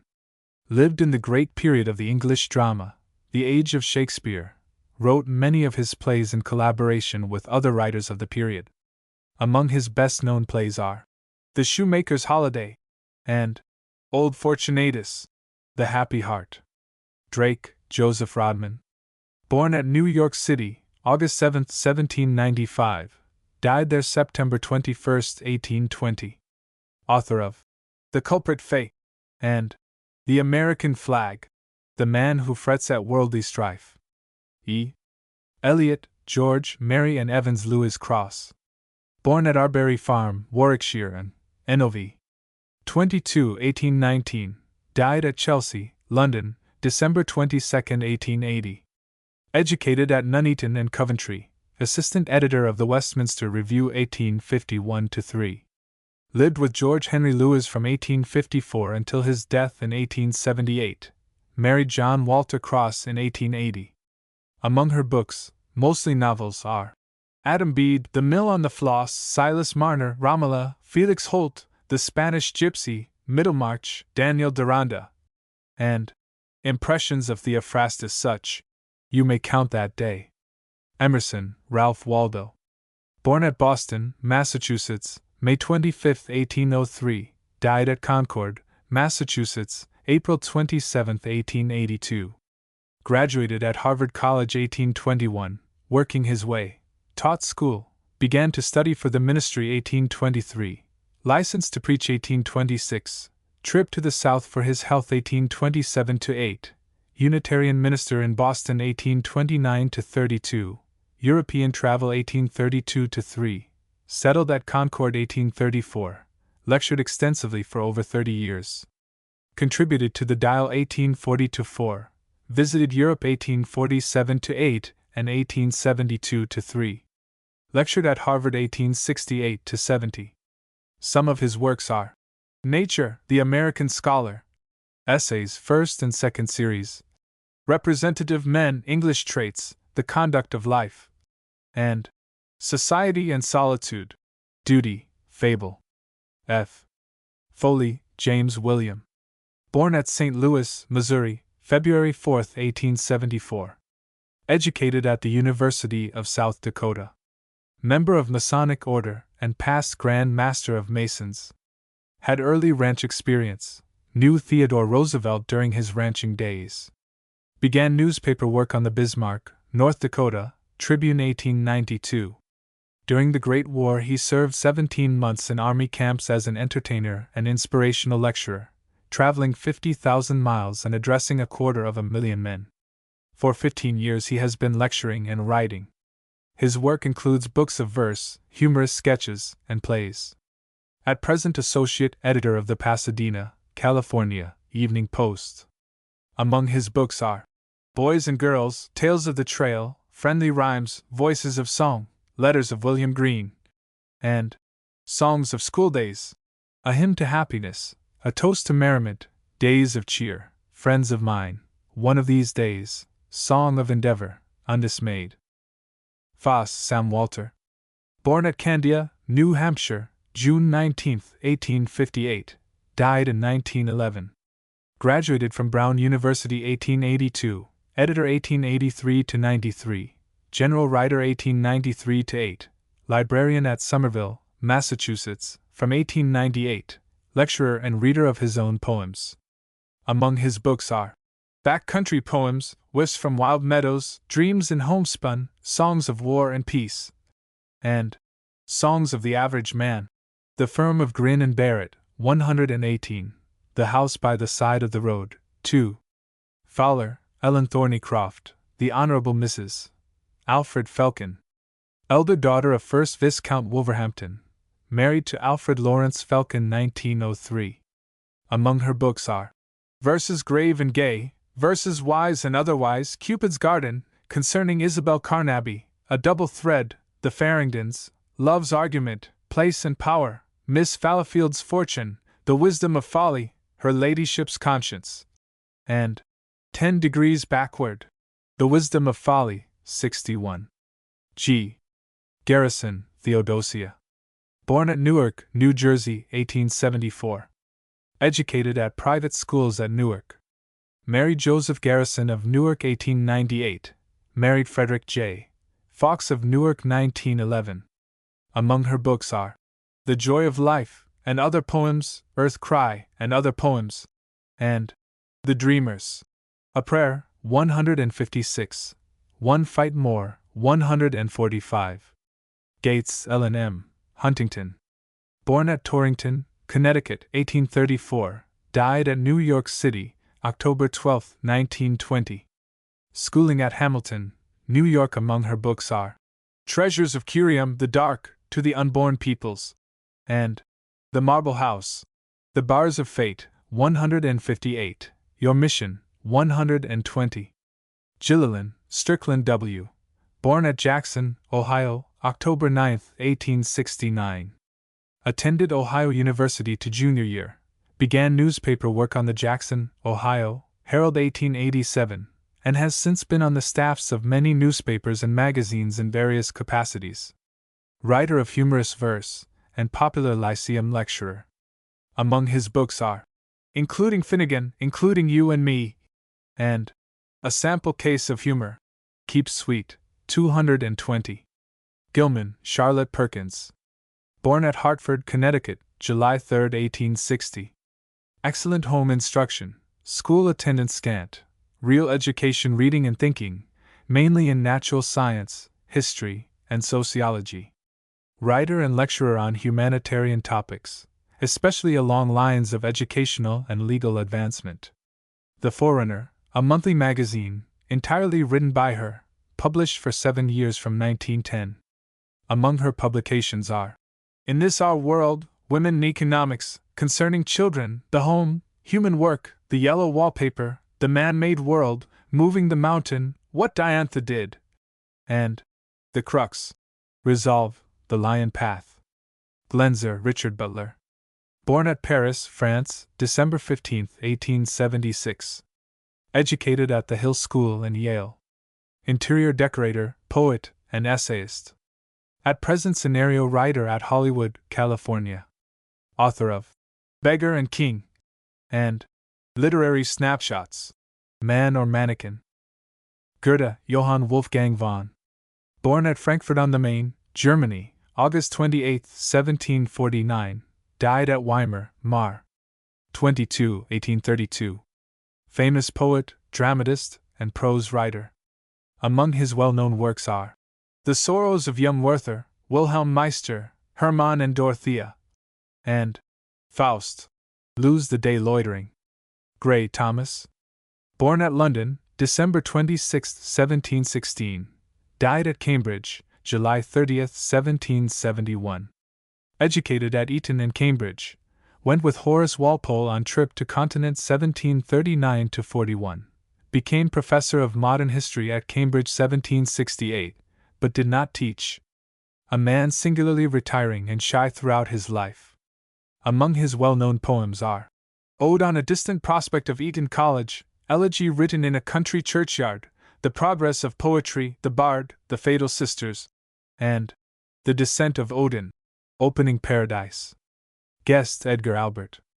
Born at Birmingham, on August 20, 1881, brought to the United States 1891, educated in grammar and high schools of Detroit, Michigan, connected with the Detroit Free Press since 1895, syndicates a daily poem in several hundred newspapers. His books are A Heap O' Livin', Just Folks Over Here, Path to Home, and When Day Is Done. Can't. How do you tackle your work? It couldn't be done. See it through. There will always be something to do. The things that haven't been done before. The world is against me. To a young man. H. Henley, William Ernest. Born at Gloucester on August 23, 1849. Died July 11, 1903. Educated at the Crypt Grammar School at Gloucester. Afflicted with physical infirmity, and in hospital at Edinburgh 1874, an experience which gave the material for his Hospital Sketches. Went to London 1877, edited London, a magazine of art, 1882-6, The Scots Observer, which became the National Observer, 1888-93, and the New Review 1893-8. Besides 3 plays which he wrote in collaboration with Robert Louis Stevenson, he is the author of Views and Reviews, Hospital Sketches, London Voluntaries, and Hawthorne and Lavendon. Invictus 5, Praise the Generous Gods for Giving, 194, Thick is the Darkness, 151. Herbert George. Born at Montgomery Castle, Wales, April 3, 1593, died at Bemerton, near Salisbury, in February, 1633. Graduated from Cambridge 1613, took M.A. degree 1616. He was in high favour at court, appointed by the king as rector to Bemerton Church in 1630, and there wrote the religious poems for which he is remembered. The Gifts of God, 211. Holland, Josiah Gilbert. Born at Belchertown, Massachusetts, July 24, 1819, died at New York City, October 21, 1881. Editor of the Springfield Republican 1849-66, editor-in-chief of Scribner's Monthly, which later became the Century magazine. Among his poems are Katharina and Bittersweet. Gradatim, 200. Holmes, Oliver Wendell. Born at Cambridge, Massachusetts, August 29, 1809, died there October 7, 1894. Physician, Professor of Anatomy and Physiology in the Medical School of Harvard University 1847-82. Some of his best-known poems are Bill and Joe, the Deacon's Masterpiece, and The Chambered Nautilus. Of his 3 novels, Elsie Venner is the best known. His Autocrat of the Breakfast Table, Professor at the Breakfast Table, Poet at the Breakfast Table, and Over the Teacups, all appeared originally in the Atlantic Monthly. The Chambered Nautilus, 30. Hunt, James Henry Lee. Born at Southgate, October 19, 1784, died at Putney, August 28, 1859. Imprisoned for radical political views, writer of popular poems and essays, Abu Benedhem, 133. I. Ingalls, John James.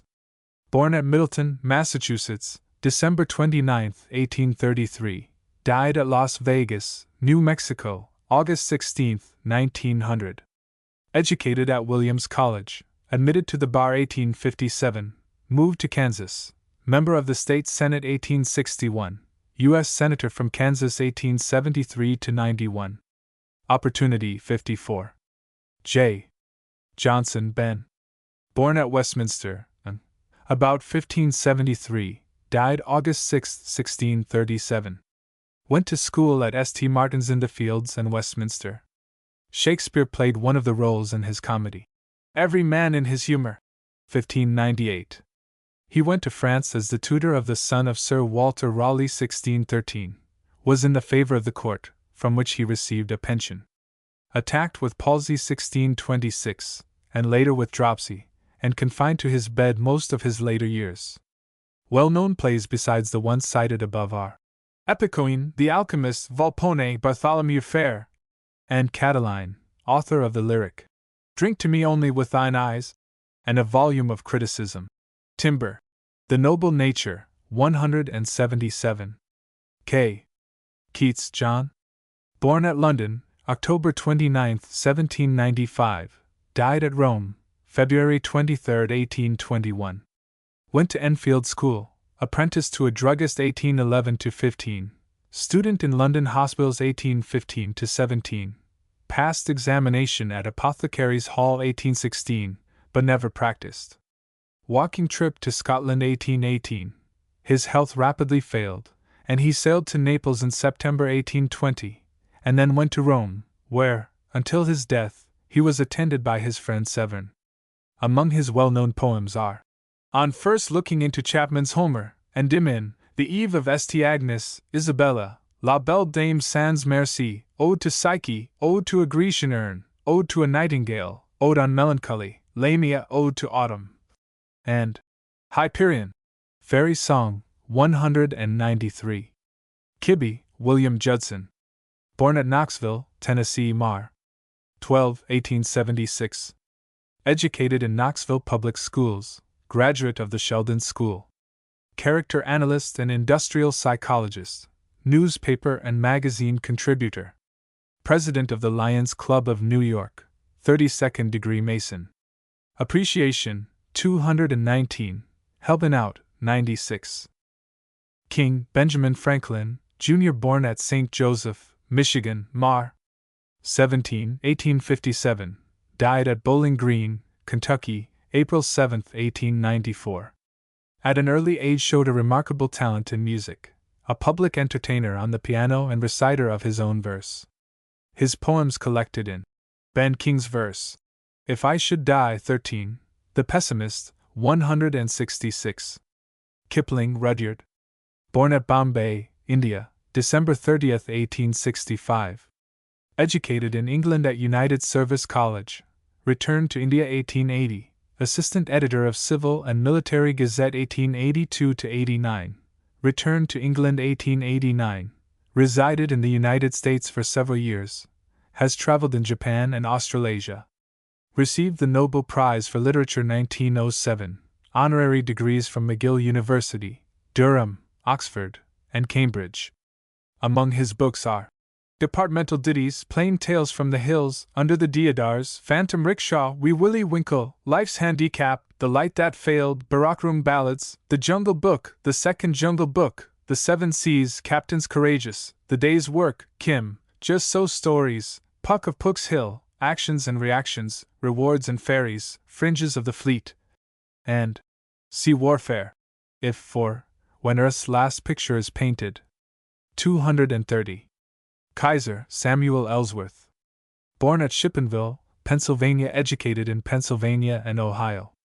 Began newspaper work in Cleveland, and from 1900 until 1914 was editorial and special writer for the Chicago Record-Herald.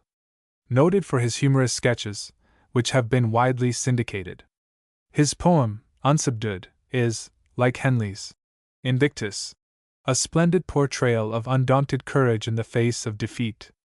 Among his books are Georgie, Charles the Chauffeur, Love Sonnets of an Office Boy, Ballads of the Busy Days, Sonnets of a Chorus Girl, The Whole Glad Year, and The Land of Little Care. A Little Prayer, December 31st, Faith, it may be, my creed, The Fighter, Unsubdued. Knox, J. Mason. Cooperation. L. Longfellow, Henry Wadsworth. Born at Portland, Maine, February 27, 1807, died at Cambridge, Massachusetts, Mar. 24, 1882. Graduated from Bowdoin College 1825, traveled in Europe 1826-9, professor of modern languages at Bowdoin 1829-34, again visited Europe 1835-6, professor of modern languages and Bell's lecturer at Harvard College 1836-54, European travel 1868-9. Some of his best-known poems are A Psalm of Life, The Village Blacksmith, The Wreck of the Hesperus, The Skeleton in Armor, The Bridge, Evangeline, The Building of the Ship, Hiawatha, The Courtship of Miles Standish, and Tales of a Wayside Inn. Author of two novels, Hyperion and Cavanaugh, translator of Dante's Divine Comedy, A Psalm of Life, The Arrow and the Song. Lovelace, Richard. Born in Kent, 1618, died at London, 1658. Educated at Oxford. Imprisoned for support of the Royalist cause 1642 and 1648. Released from prison after the execution of King Charles I, but his estate had been ruined and he died in poverty. To Althea from prison. Mackay Charles. Born at Perth and Mar. 27, 1814. Died at London, December 24, 1889. Editor of the Glasgow Argus 1844-47 and of the Illustrated London News 1852-59. New York correspondent of the London Times during the Civil War. Clear the Way, Clean and I. Emmeline Jane. Slogan. Malloch Douglas. Born at Muskegon, Michigan, May 5, 1877. Common School Education. Reporter on the Muskegon Daily Chronicle 1886 to 1903. Member of the editorial staff of the American Lumberman from 1903. Associate editor from 1910. Contributes verse relating to the forest and lumber camps to various magazines. Is called the Poet of the Woods. He is author of In Forest Land, Res Odd Fables, The Woods, The Enchanted Garden, and Tote Road and Trail. Be the best of whatever you are, today. Malone Walter. Born in DeSoto Company, Miss. February 10, 1866. Died May 18, 1915. Received the degree of Ph.B. from the University of Mississippi 1887. Practiced law at Memphis, Tennessee, 1887 to 97. Literary work in New York City 1897 to 1900. Then resumed law practice at Memphis. Became judge of Second Circuit Court, Shelby Company, 1905, and served till his death. Annual exercises held in the Capelville schools in his honor. An excellent edition of his poems, issued under the direction of his sister, Mrs. Ella Malone Watson of Capelville, 10, is published by the John P. Morton Company, of Louisville, Kentucky. Opportunity. Markham Edwin. Born at Oregon City, Oregon, April 23, 1852. Went to California 1857, worked at farming and blacksmithing, and herded cattle and sheep during boyhood. Educated at San Jose Normal School and 2 Western colleges. Special student in ancient and modern literature and Christian sociology. Principal and superintendent of schools in California until 1899. Mr. Markham is one of the most distinguished of American poets and lecturers. His poem, The Man with the Hoe, in his first volume of poems is world famous, and has been heralded by many as the battle cry of the next 1,000 years. He has sounded in his work the note of universal brotherhood and humanitarian interest, and has been credited as opening up a new school of American poetry appealing to the social conscience, where Whitman appealed only to the social consciousness. His books are The Man with the Hoe and Other Poems, Lincoln and Other Poems, The Shoes of Happiness and Other Poems, and Gates of Paradise and Other Poems. His book, California the Wonderful, is a volume of beautiful prose giving a historical, social, and literary study of the state. A creed, duty, opportunity, preparedness, rules for the road, the stone rejected, 2 at a fireside, victory in defeat. Mason Walt. Born at Columbus, Ontario, May 4, 1862. Self-educated. Came to the United States 1880, was connected with the Atchison Globe 1885-7, later with Lincoln, Nebraska, State Journal, editorial paragrapher of the Evening News, Washington, 1893, with the Emporia, Kansas, Gazette since 1907. Writes a daily prose poem which is syndicated in over 200 newspapers, and is believed to have the largest audience of any living writer. Among his books are Rhymes of the Range, Uncle Walt, Walt Mason's Business Prose Poems, Rippling Rhymes, Hoarse Sense, Terse Verse, and Walt Mason, his book, Lions and Ants, The Has-Beens, The Welcome Man. Miller Joaquin. Born in Indiana, Nov. 11, 1841. Died February 17, 1913. He went to Oregon 1854, was afterwards a miner in California, studied law, was a judge in Grant County, Oregon, 1866-70. For a while he was a journalist in Washington, D.C., returned to California 1887. He is the author of various books of verse, and is called the Poet of the Sierras. Columbus, To Those Who Fail. Milton John. Born at London, December 9, 1608. Died there Nov. 8, 1674. Attended St. Paul's School, at Cambridge 1625-32. At Horton, writing and studying, 1632-38. In 1638 went to Italy, met Galileo in Florence. During the Great Civil War wrote pamphlets against the Royalists, was made Latin Secretary to the new Commonwealth 1649, became totally blind 1652. Until his third marriage in 1663, His domestic life had been rendered unhappy by the undutifulness of his 3 daughters. Among his works are El Allegro, Il Penseroso, Comus, Lycidas, Paradise Lost, Paradise Regained, and Samson Agonists, The Inner Light. Morgan, Angela. Born at Washington, D.C., educated under private tutors and at public schools, took special work at Columbia University. Began early as a newspaper writer, first with the Chicago American, then with the Chicago Journal, and New York and Boston papers. She is a member of the Poetry Society of America, the MacDowell Club, 3 Arts, and the League of American Pen Women. She is one of the most eloquent readers before the public today, was a delegate to the Congress of Women at The Hague 1915, at which she read her poem, Battle Cry of the Mothers. Her 4 books of poems are The Hour Has Struck, Utterance, and Other Poems, Forward March, and Hail Man, and a 5th is soon to be published. Her book of fiction, The Imprisoned Splendor, contains well-known stories. What Shall We Do with Mother?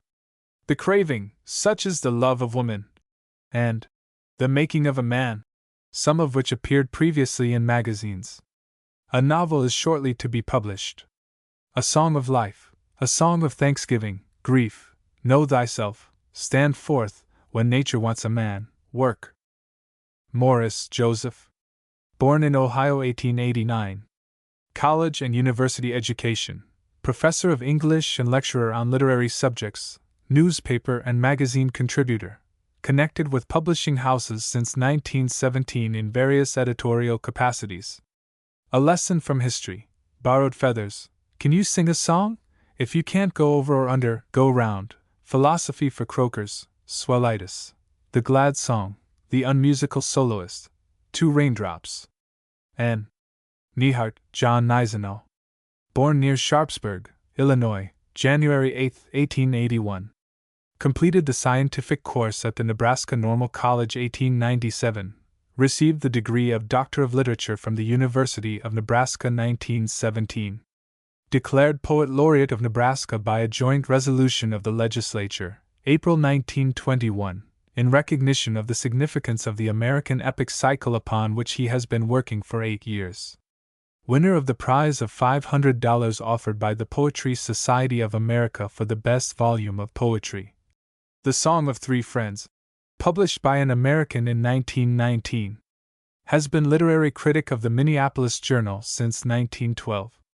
Among his books are The Divine Enchantment, The Lonesome Trail, A Bundle of Myrrh, Man's Song, The River and I, The Dawn Builder, The Stranger at the Gate, Death of Agrippina, Life's Lure, The Song of Hugh Glass, The Quest, The Song of 3 Friends, The Splendid Wayfaring, and 2 Mothers. Battle Cry, 148, Envoy, 196, Let Me Live Out My Years, 127, Prayer for Pain, 208. Nettie Jean. Challenge, 119. Newbolt, Sir Henry. Born at Bilston, and June 6, 1862. Educated at Oxford. Practiced law until 1899. Editor of Monthly Review 1900 to 2004. Vice President of the Royal Society of Literature. Created a Knight 1915. Among his books are Taken from the Enemy, Mordred, Admirals All, The Island Race, The Old Country, The Book of Cupid, Poems Old and New, and The New June. Play the Game, 162. Noyes, Alfred. Born in Staffordshire, on September 16, 1880. Educated at Oxford. Received honorary degree of Doctor of Literature from Yale 1913. Gave the Lowell Lectures in America on The Sea in English Poetry, 1913. Elected to Professorship of Modern Poetry at Princeton 1914. Temporarily attached to the Foreign Office 1916. Among his books are Collected Poems, 3 volumes. The Elfin Artist, The New Morning, The Lord of Misrule, A Belgian Christmas Eve, The Winepress, Tales of the Mermaid Tavern, Sherwood, The Enchanted Island, Drake, Beyond the Desert, Walking Shadows, Open Boats, The Golden Hind, The Flower of Old Japan, and A Salute from the Fleet. The New Duckling 34. Oh, Sheol Shamus, Born at New York City, September 19, 1886. Educated in the New York City grammar and high schools. Took special work in English and history at Columbia 1906-8. Member of the Poetry Society of America and the Gaelic Society. Interested in political and civic reforms. Among his books are Blossomy Bough and The Light Feet of Goats. He Whom a Dream Hath Possessed. P. Proctor Brian Waller, Barry Cornwall. Born at Leeds, Nov. 21, 1787. Died October 5, 1874. Educated at Harrow, schoolmate of Byron and Sir Robert Peel. Called to the bar 1831. Commissioner of Lunacy 1832-61. Among his books are Dramatic Scenes and Other Poems, A Sicilian Story, Flood of Thessaly, and English Songs. Sit Down, Sad Soul. R. Rice Grantland. Born at Nashville, Tennessee, Nov. 1, 1880. Attended Vanderbilt University. Worked as sporting writer on the Atlanta Journal. Came to New York City in 1911. His sporting column, The Sportlight, is said to be more widely syndicated and more widely read than any other writing on topics of sport in the United States. Irvin S. Cobb says that it often reaches the height of pure literature, and as a writer of homely, simple American verse, Grantland Rice is held by many to be the logical successor to James Whitcomb Riley. He is author of Songs of the Stalwart, and editor of The American Golfer. Brave Life. Might Have Been. On Being Ready. On Down the Road. The Answer. The Call of the Unbeaten. The Game. The Trainers. Riley, James Whitcomb. Born at Greenfield, Indiana, 1849. Died at Indianapolis, Indiana, July 22, 1916. Public school education. Received honorary degree of M.A. from Yale 1902, Doctor of Literature from Wabash College 1903 and from the University of Pennsylvania 1904, and Doctor of Laws from Indiana University 1907. Began contributing poems to Indiana Papers 1873, known as the Hoosier Poet, and much of his verse in the Middle Western and Hoosier dialect. Among his books are The Old Swimmin' Hole, Afterwhiles, Old-Fashioned Roses, Pipes O' Pan at Sexbury, Neighborly Poems, Green Fields and Running Brooks, Poems Here at Home, Child Rhymes, Love Lyrics, Home Folks, Farm Rhymes, An Old Sweetheart of Mine, Out to Old Aunt Mary's, A Defective Santa Claus, Songs O' Cheer, Boys of the Old Glee Club, Ragged a Man, Little Orphan Annie, Songs of Home, When the Frost is on the Punkin, All the Year Round, Knee Deep in June, A Song of Long Ago, and Songs of Summer.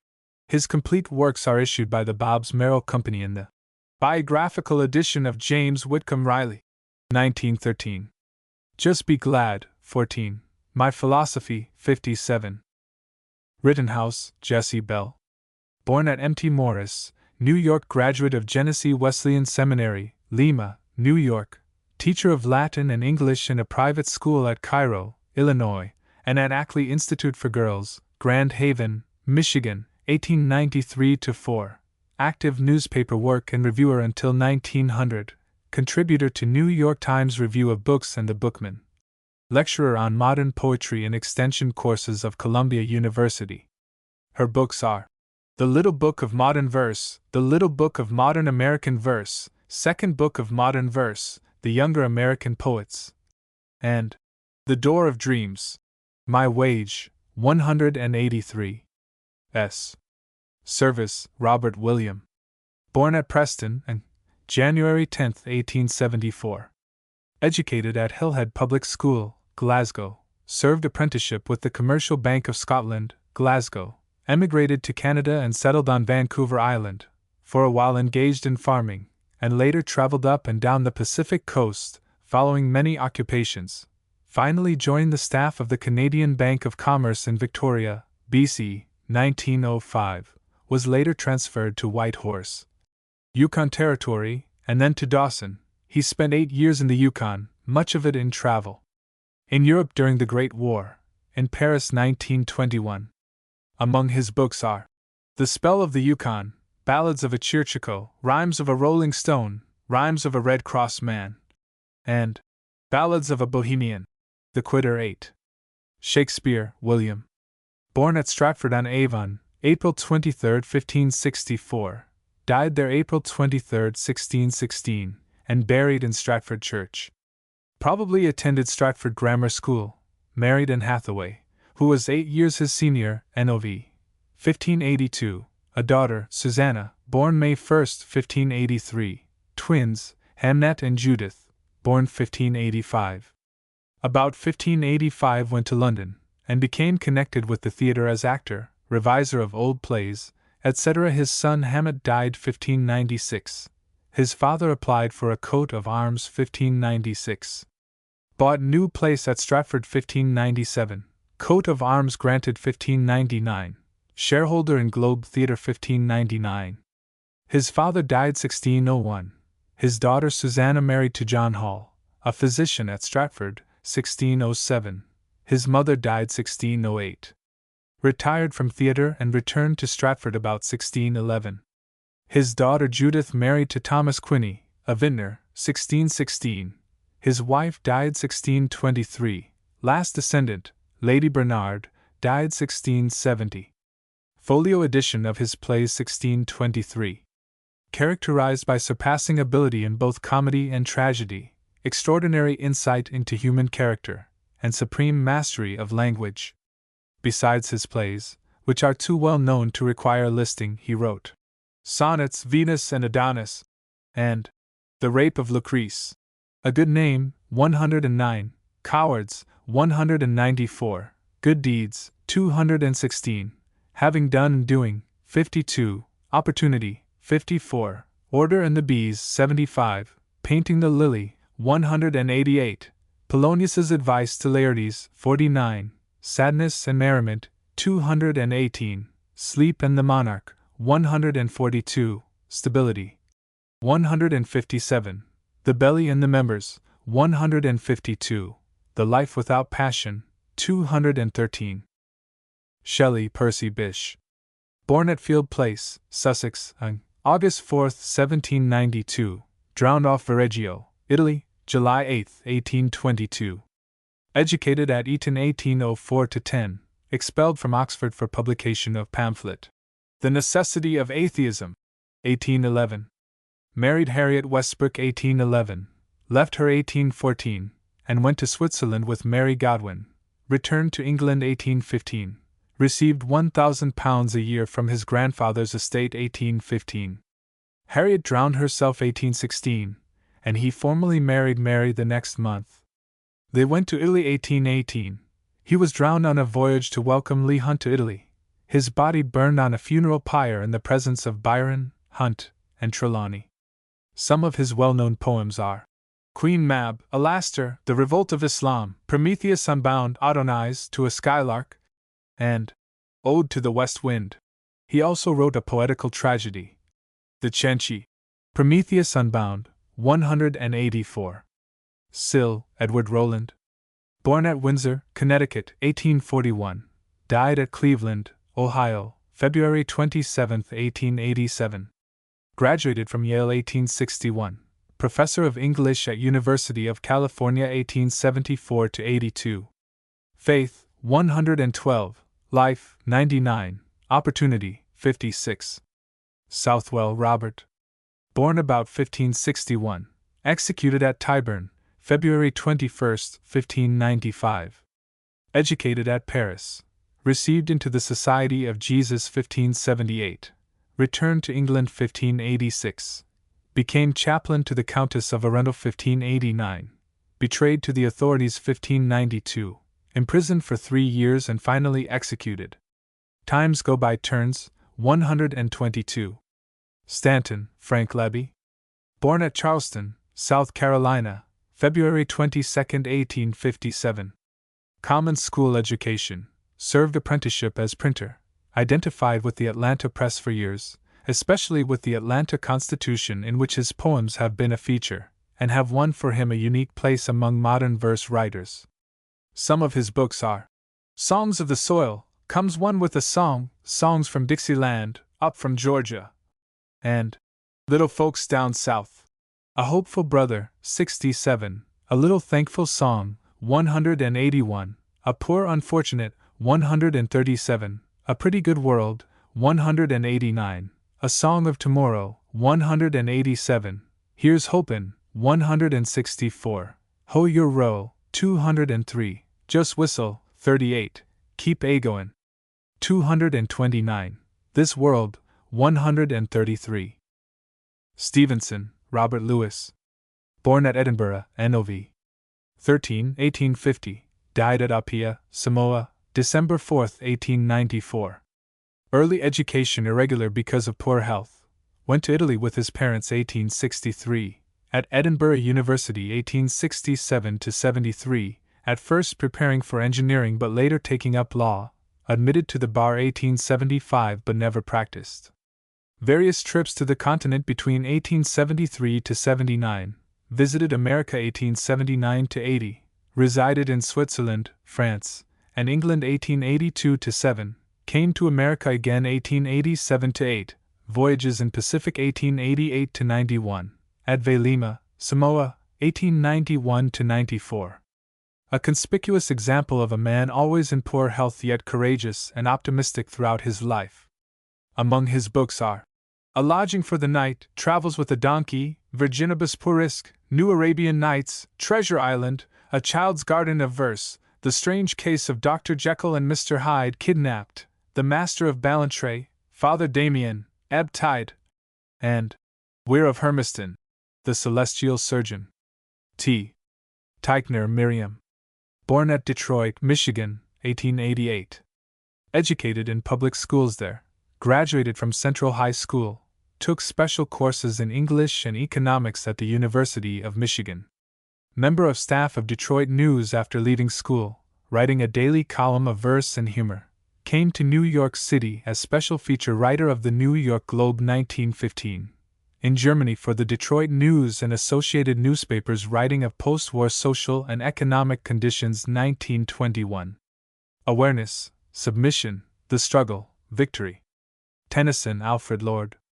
Born at Somersby, Lincolnshire, on August 6, 1809, died at Aldworth House, near Haslemere, Surrey, October 6, 1892. Student at Cambridge 1828–31, but did not take a degree. Trip to the Pyrenees with Arthur Hallam 1832, granted a pension of £200 by Peel 1845. After residing successively at Twickenham and Aldworth, he settled at Farringford, the Isle of Wight 1853. Became Poet Laureate 1850, raised to the peerage 1884. Some of his well-known poems are The Lady of Shalott, The Palace of Art, The Lotus Eaters, A Dream of Fair Women, Oenone, Morte d'Arthur, Dora, Ulysses, Locksley Hall, The Princess, In Memoriam, Maud, Ode on the Death of the Duke of Wellington, Charge of the Light Brigade, Idylls of the King, Enoch Arden, and the plays Queen Mary, and Beckett. Life Not Death, Ring Out, Wild Bells, The Greatness of the Soul, Ulysses, Will. V. Van Dyke Henry. Born at Germantown, Pa Nov.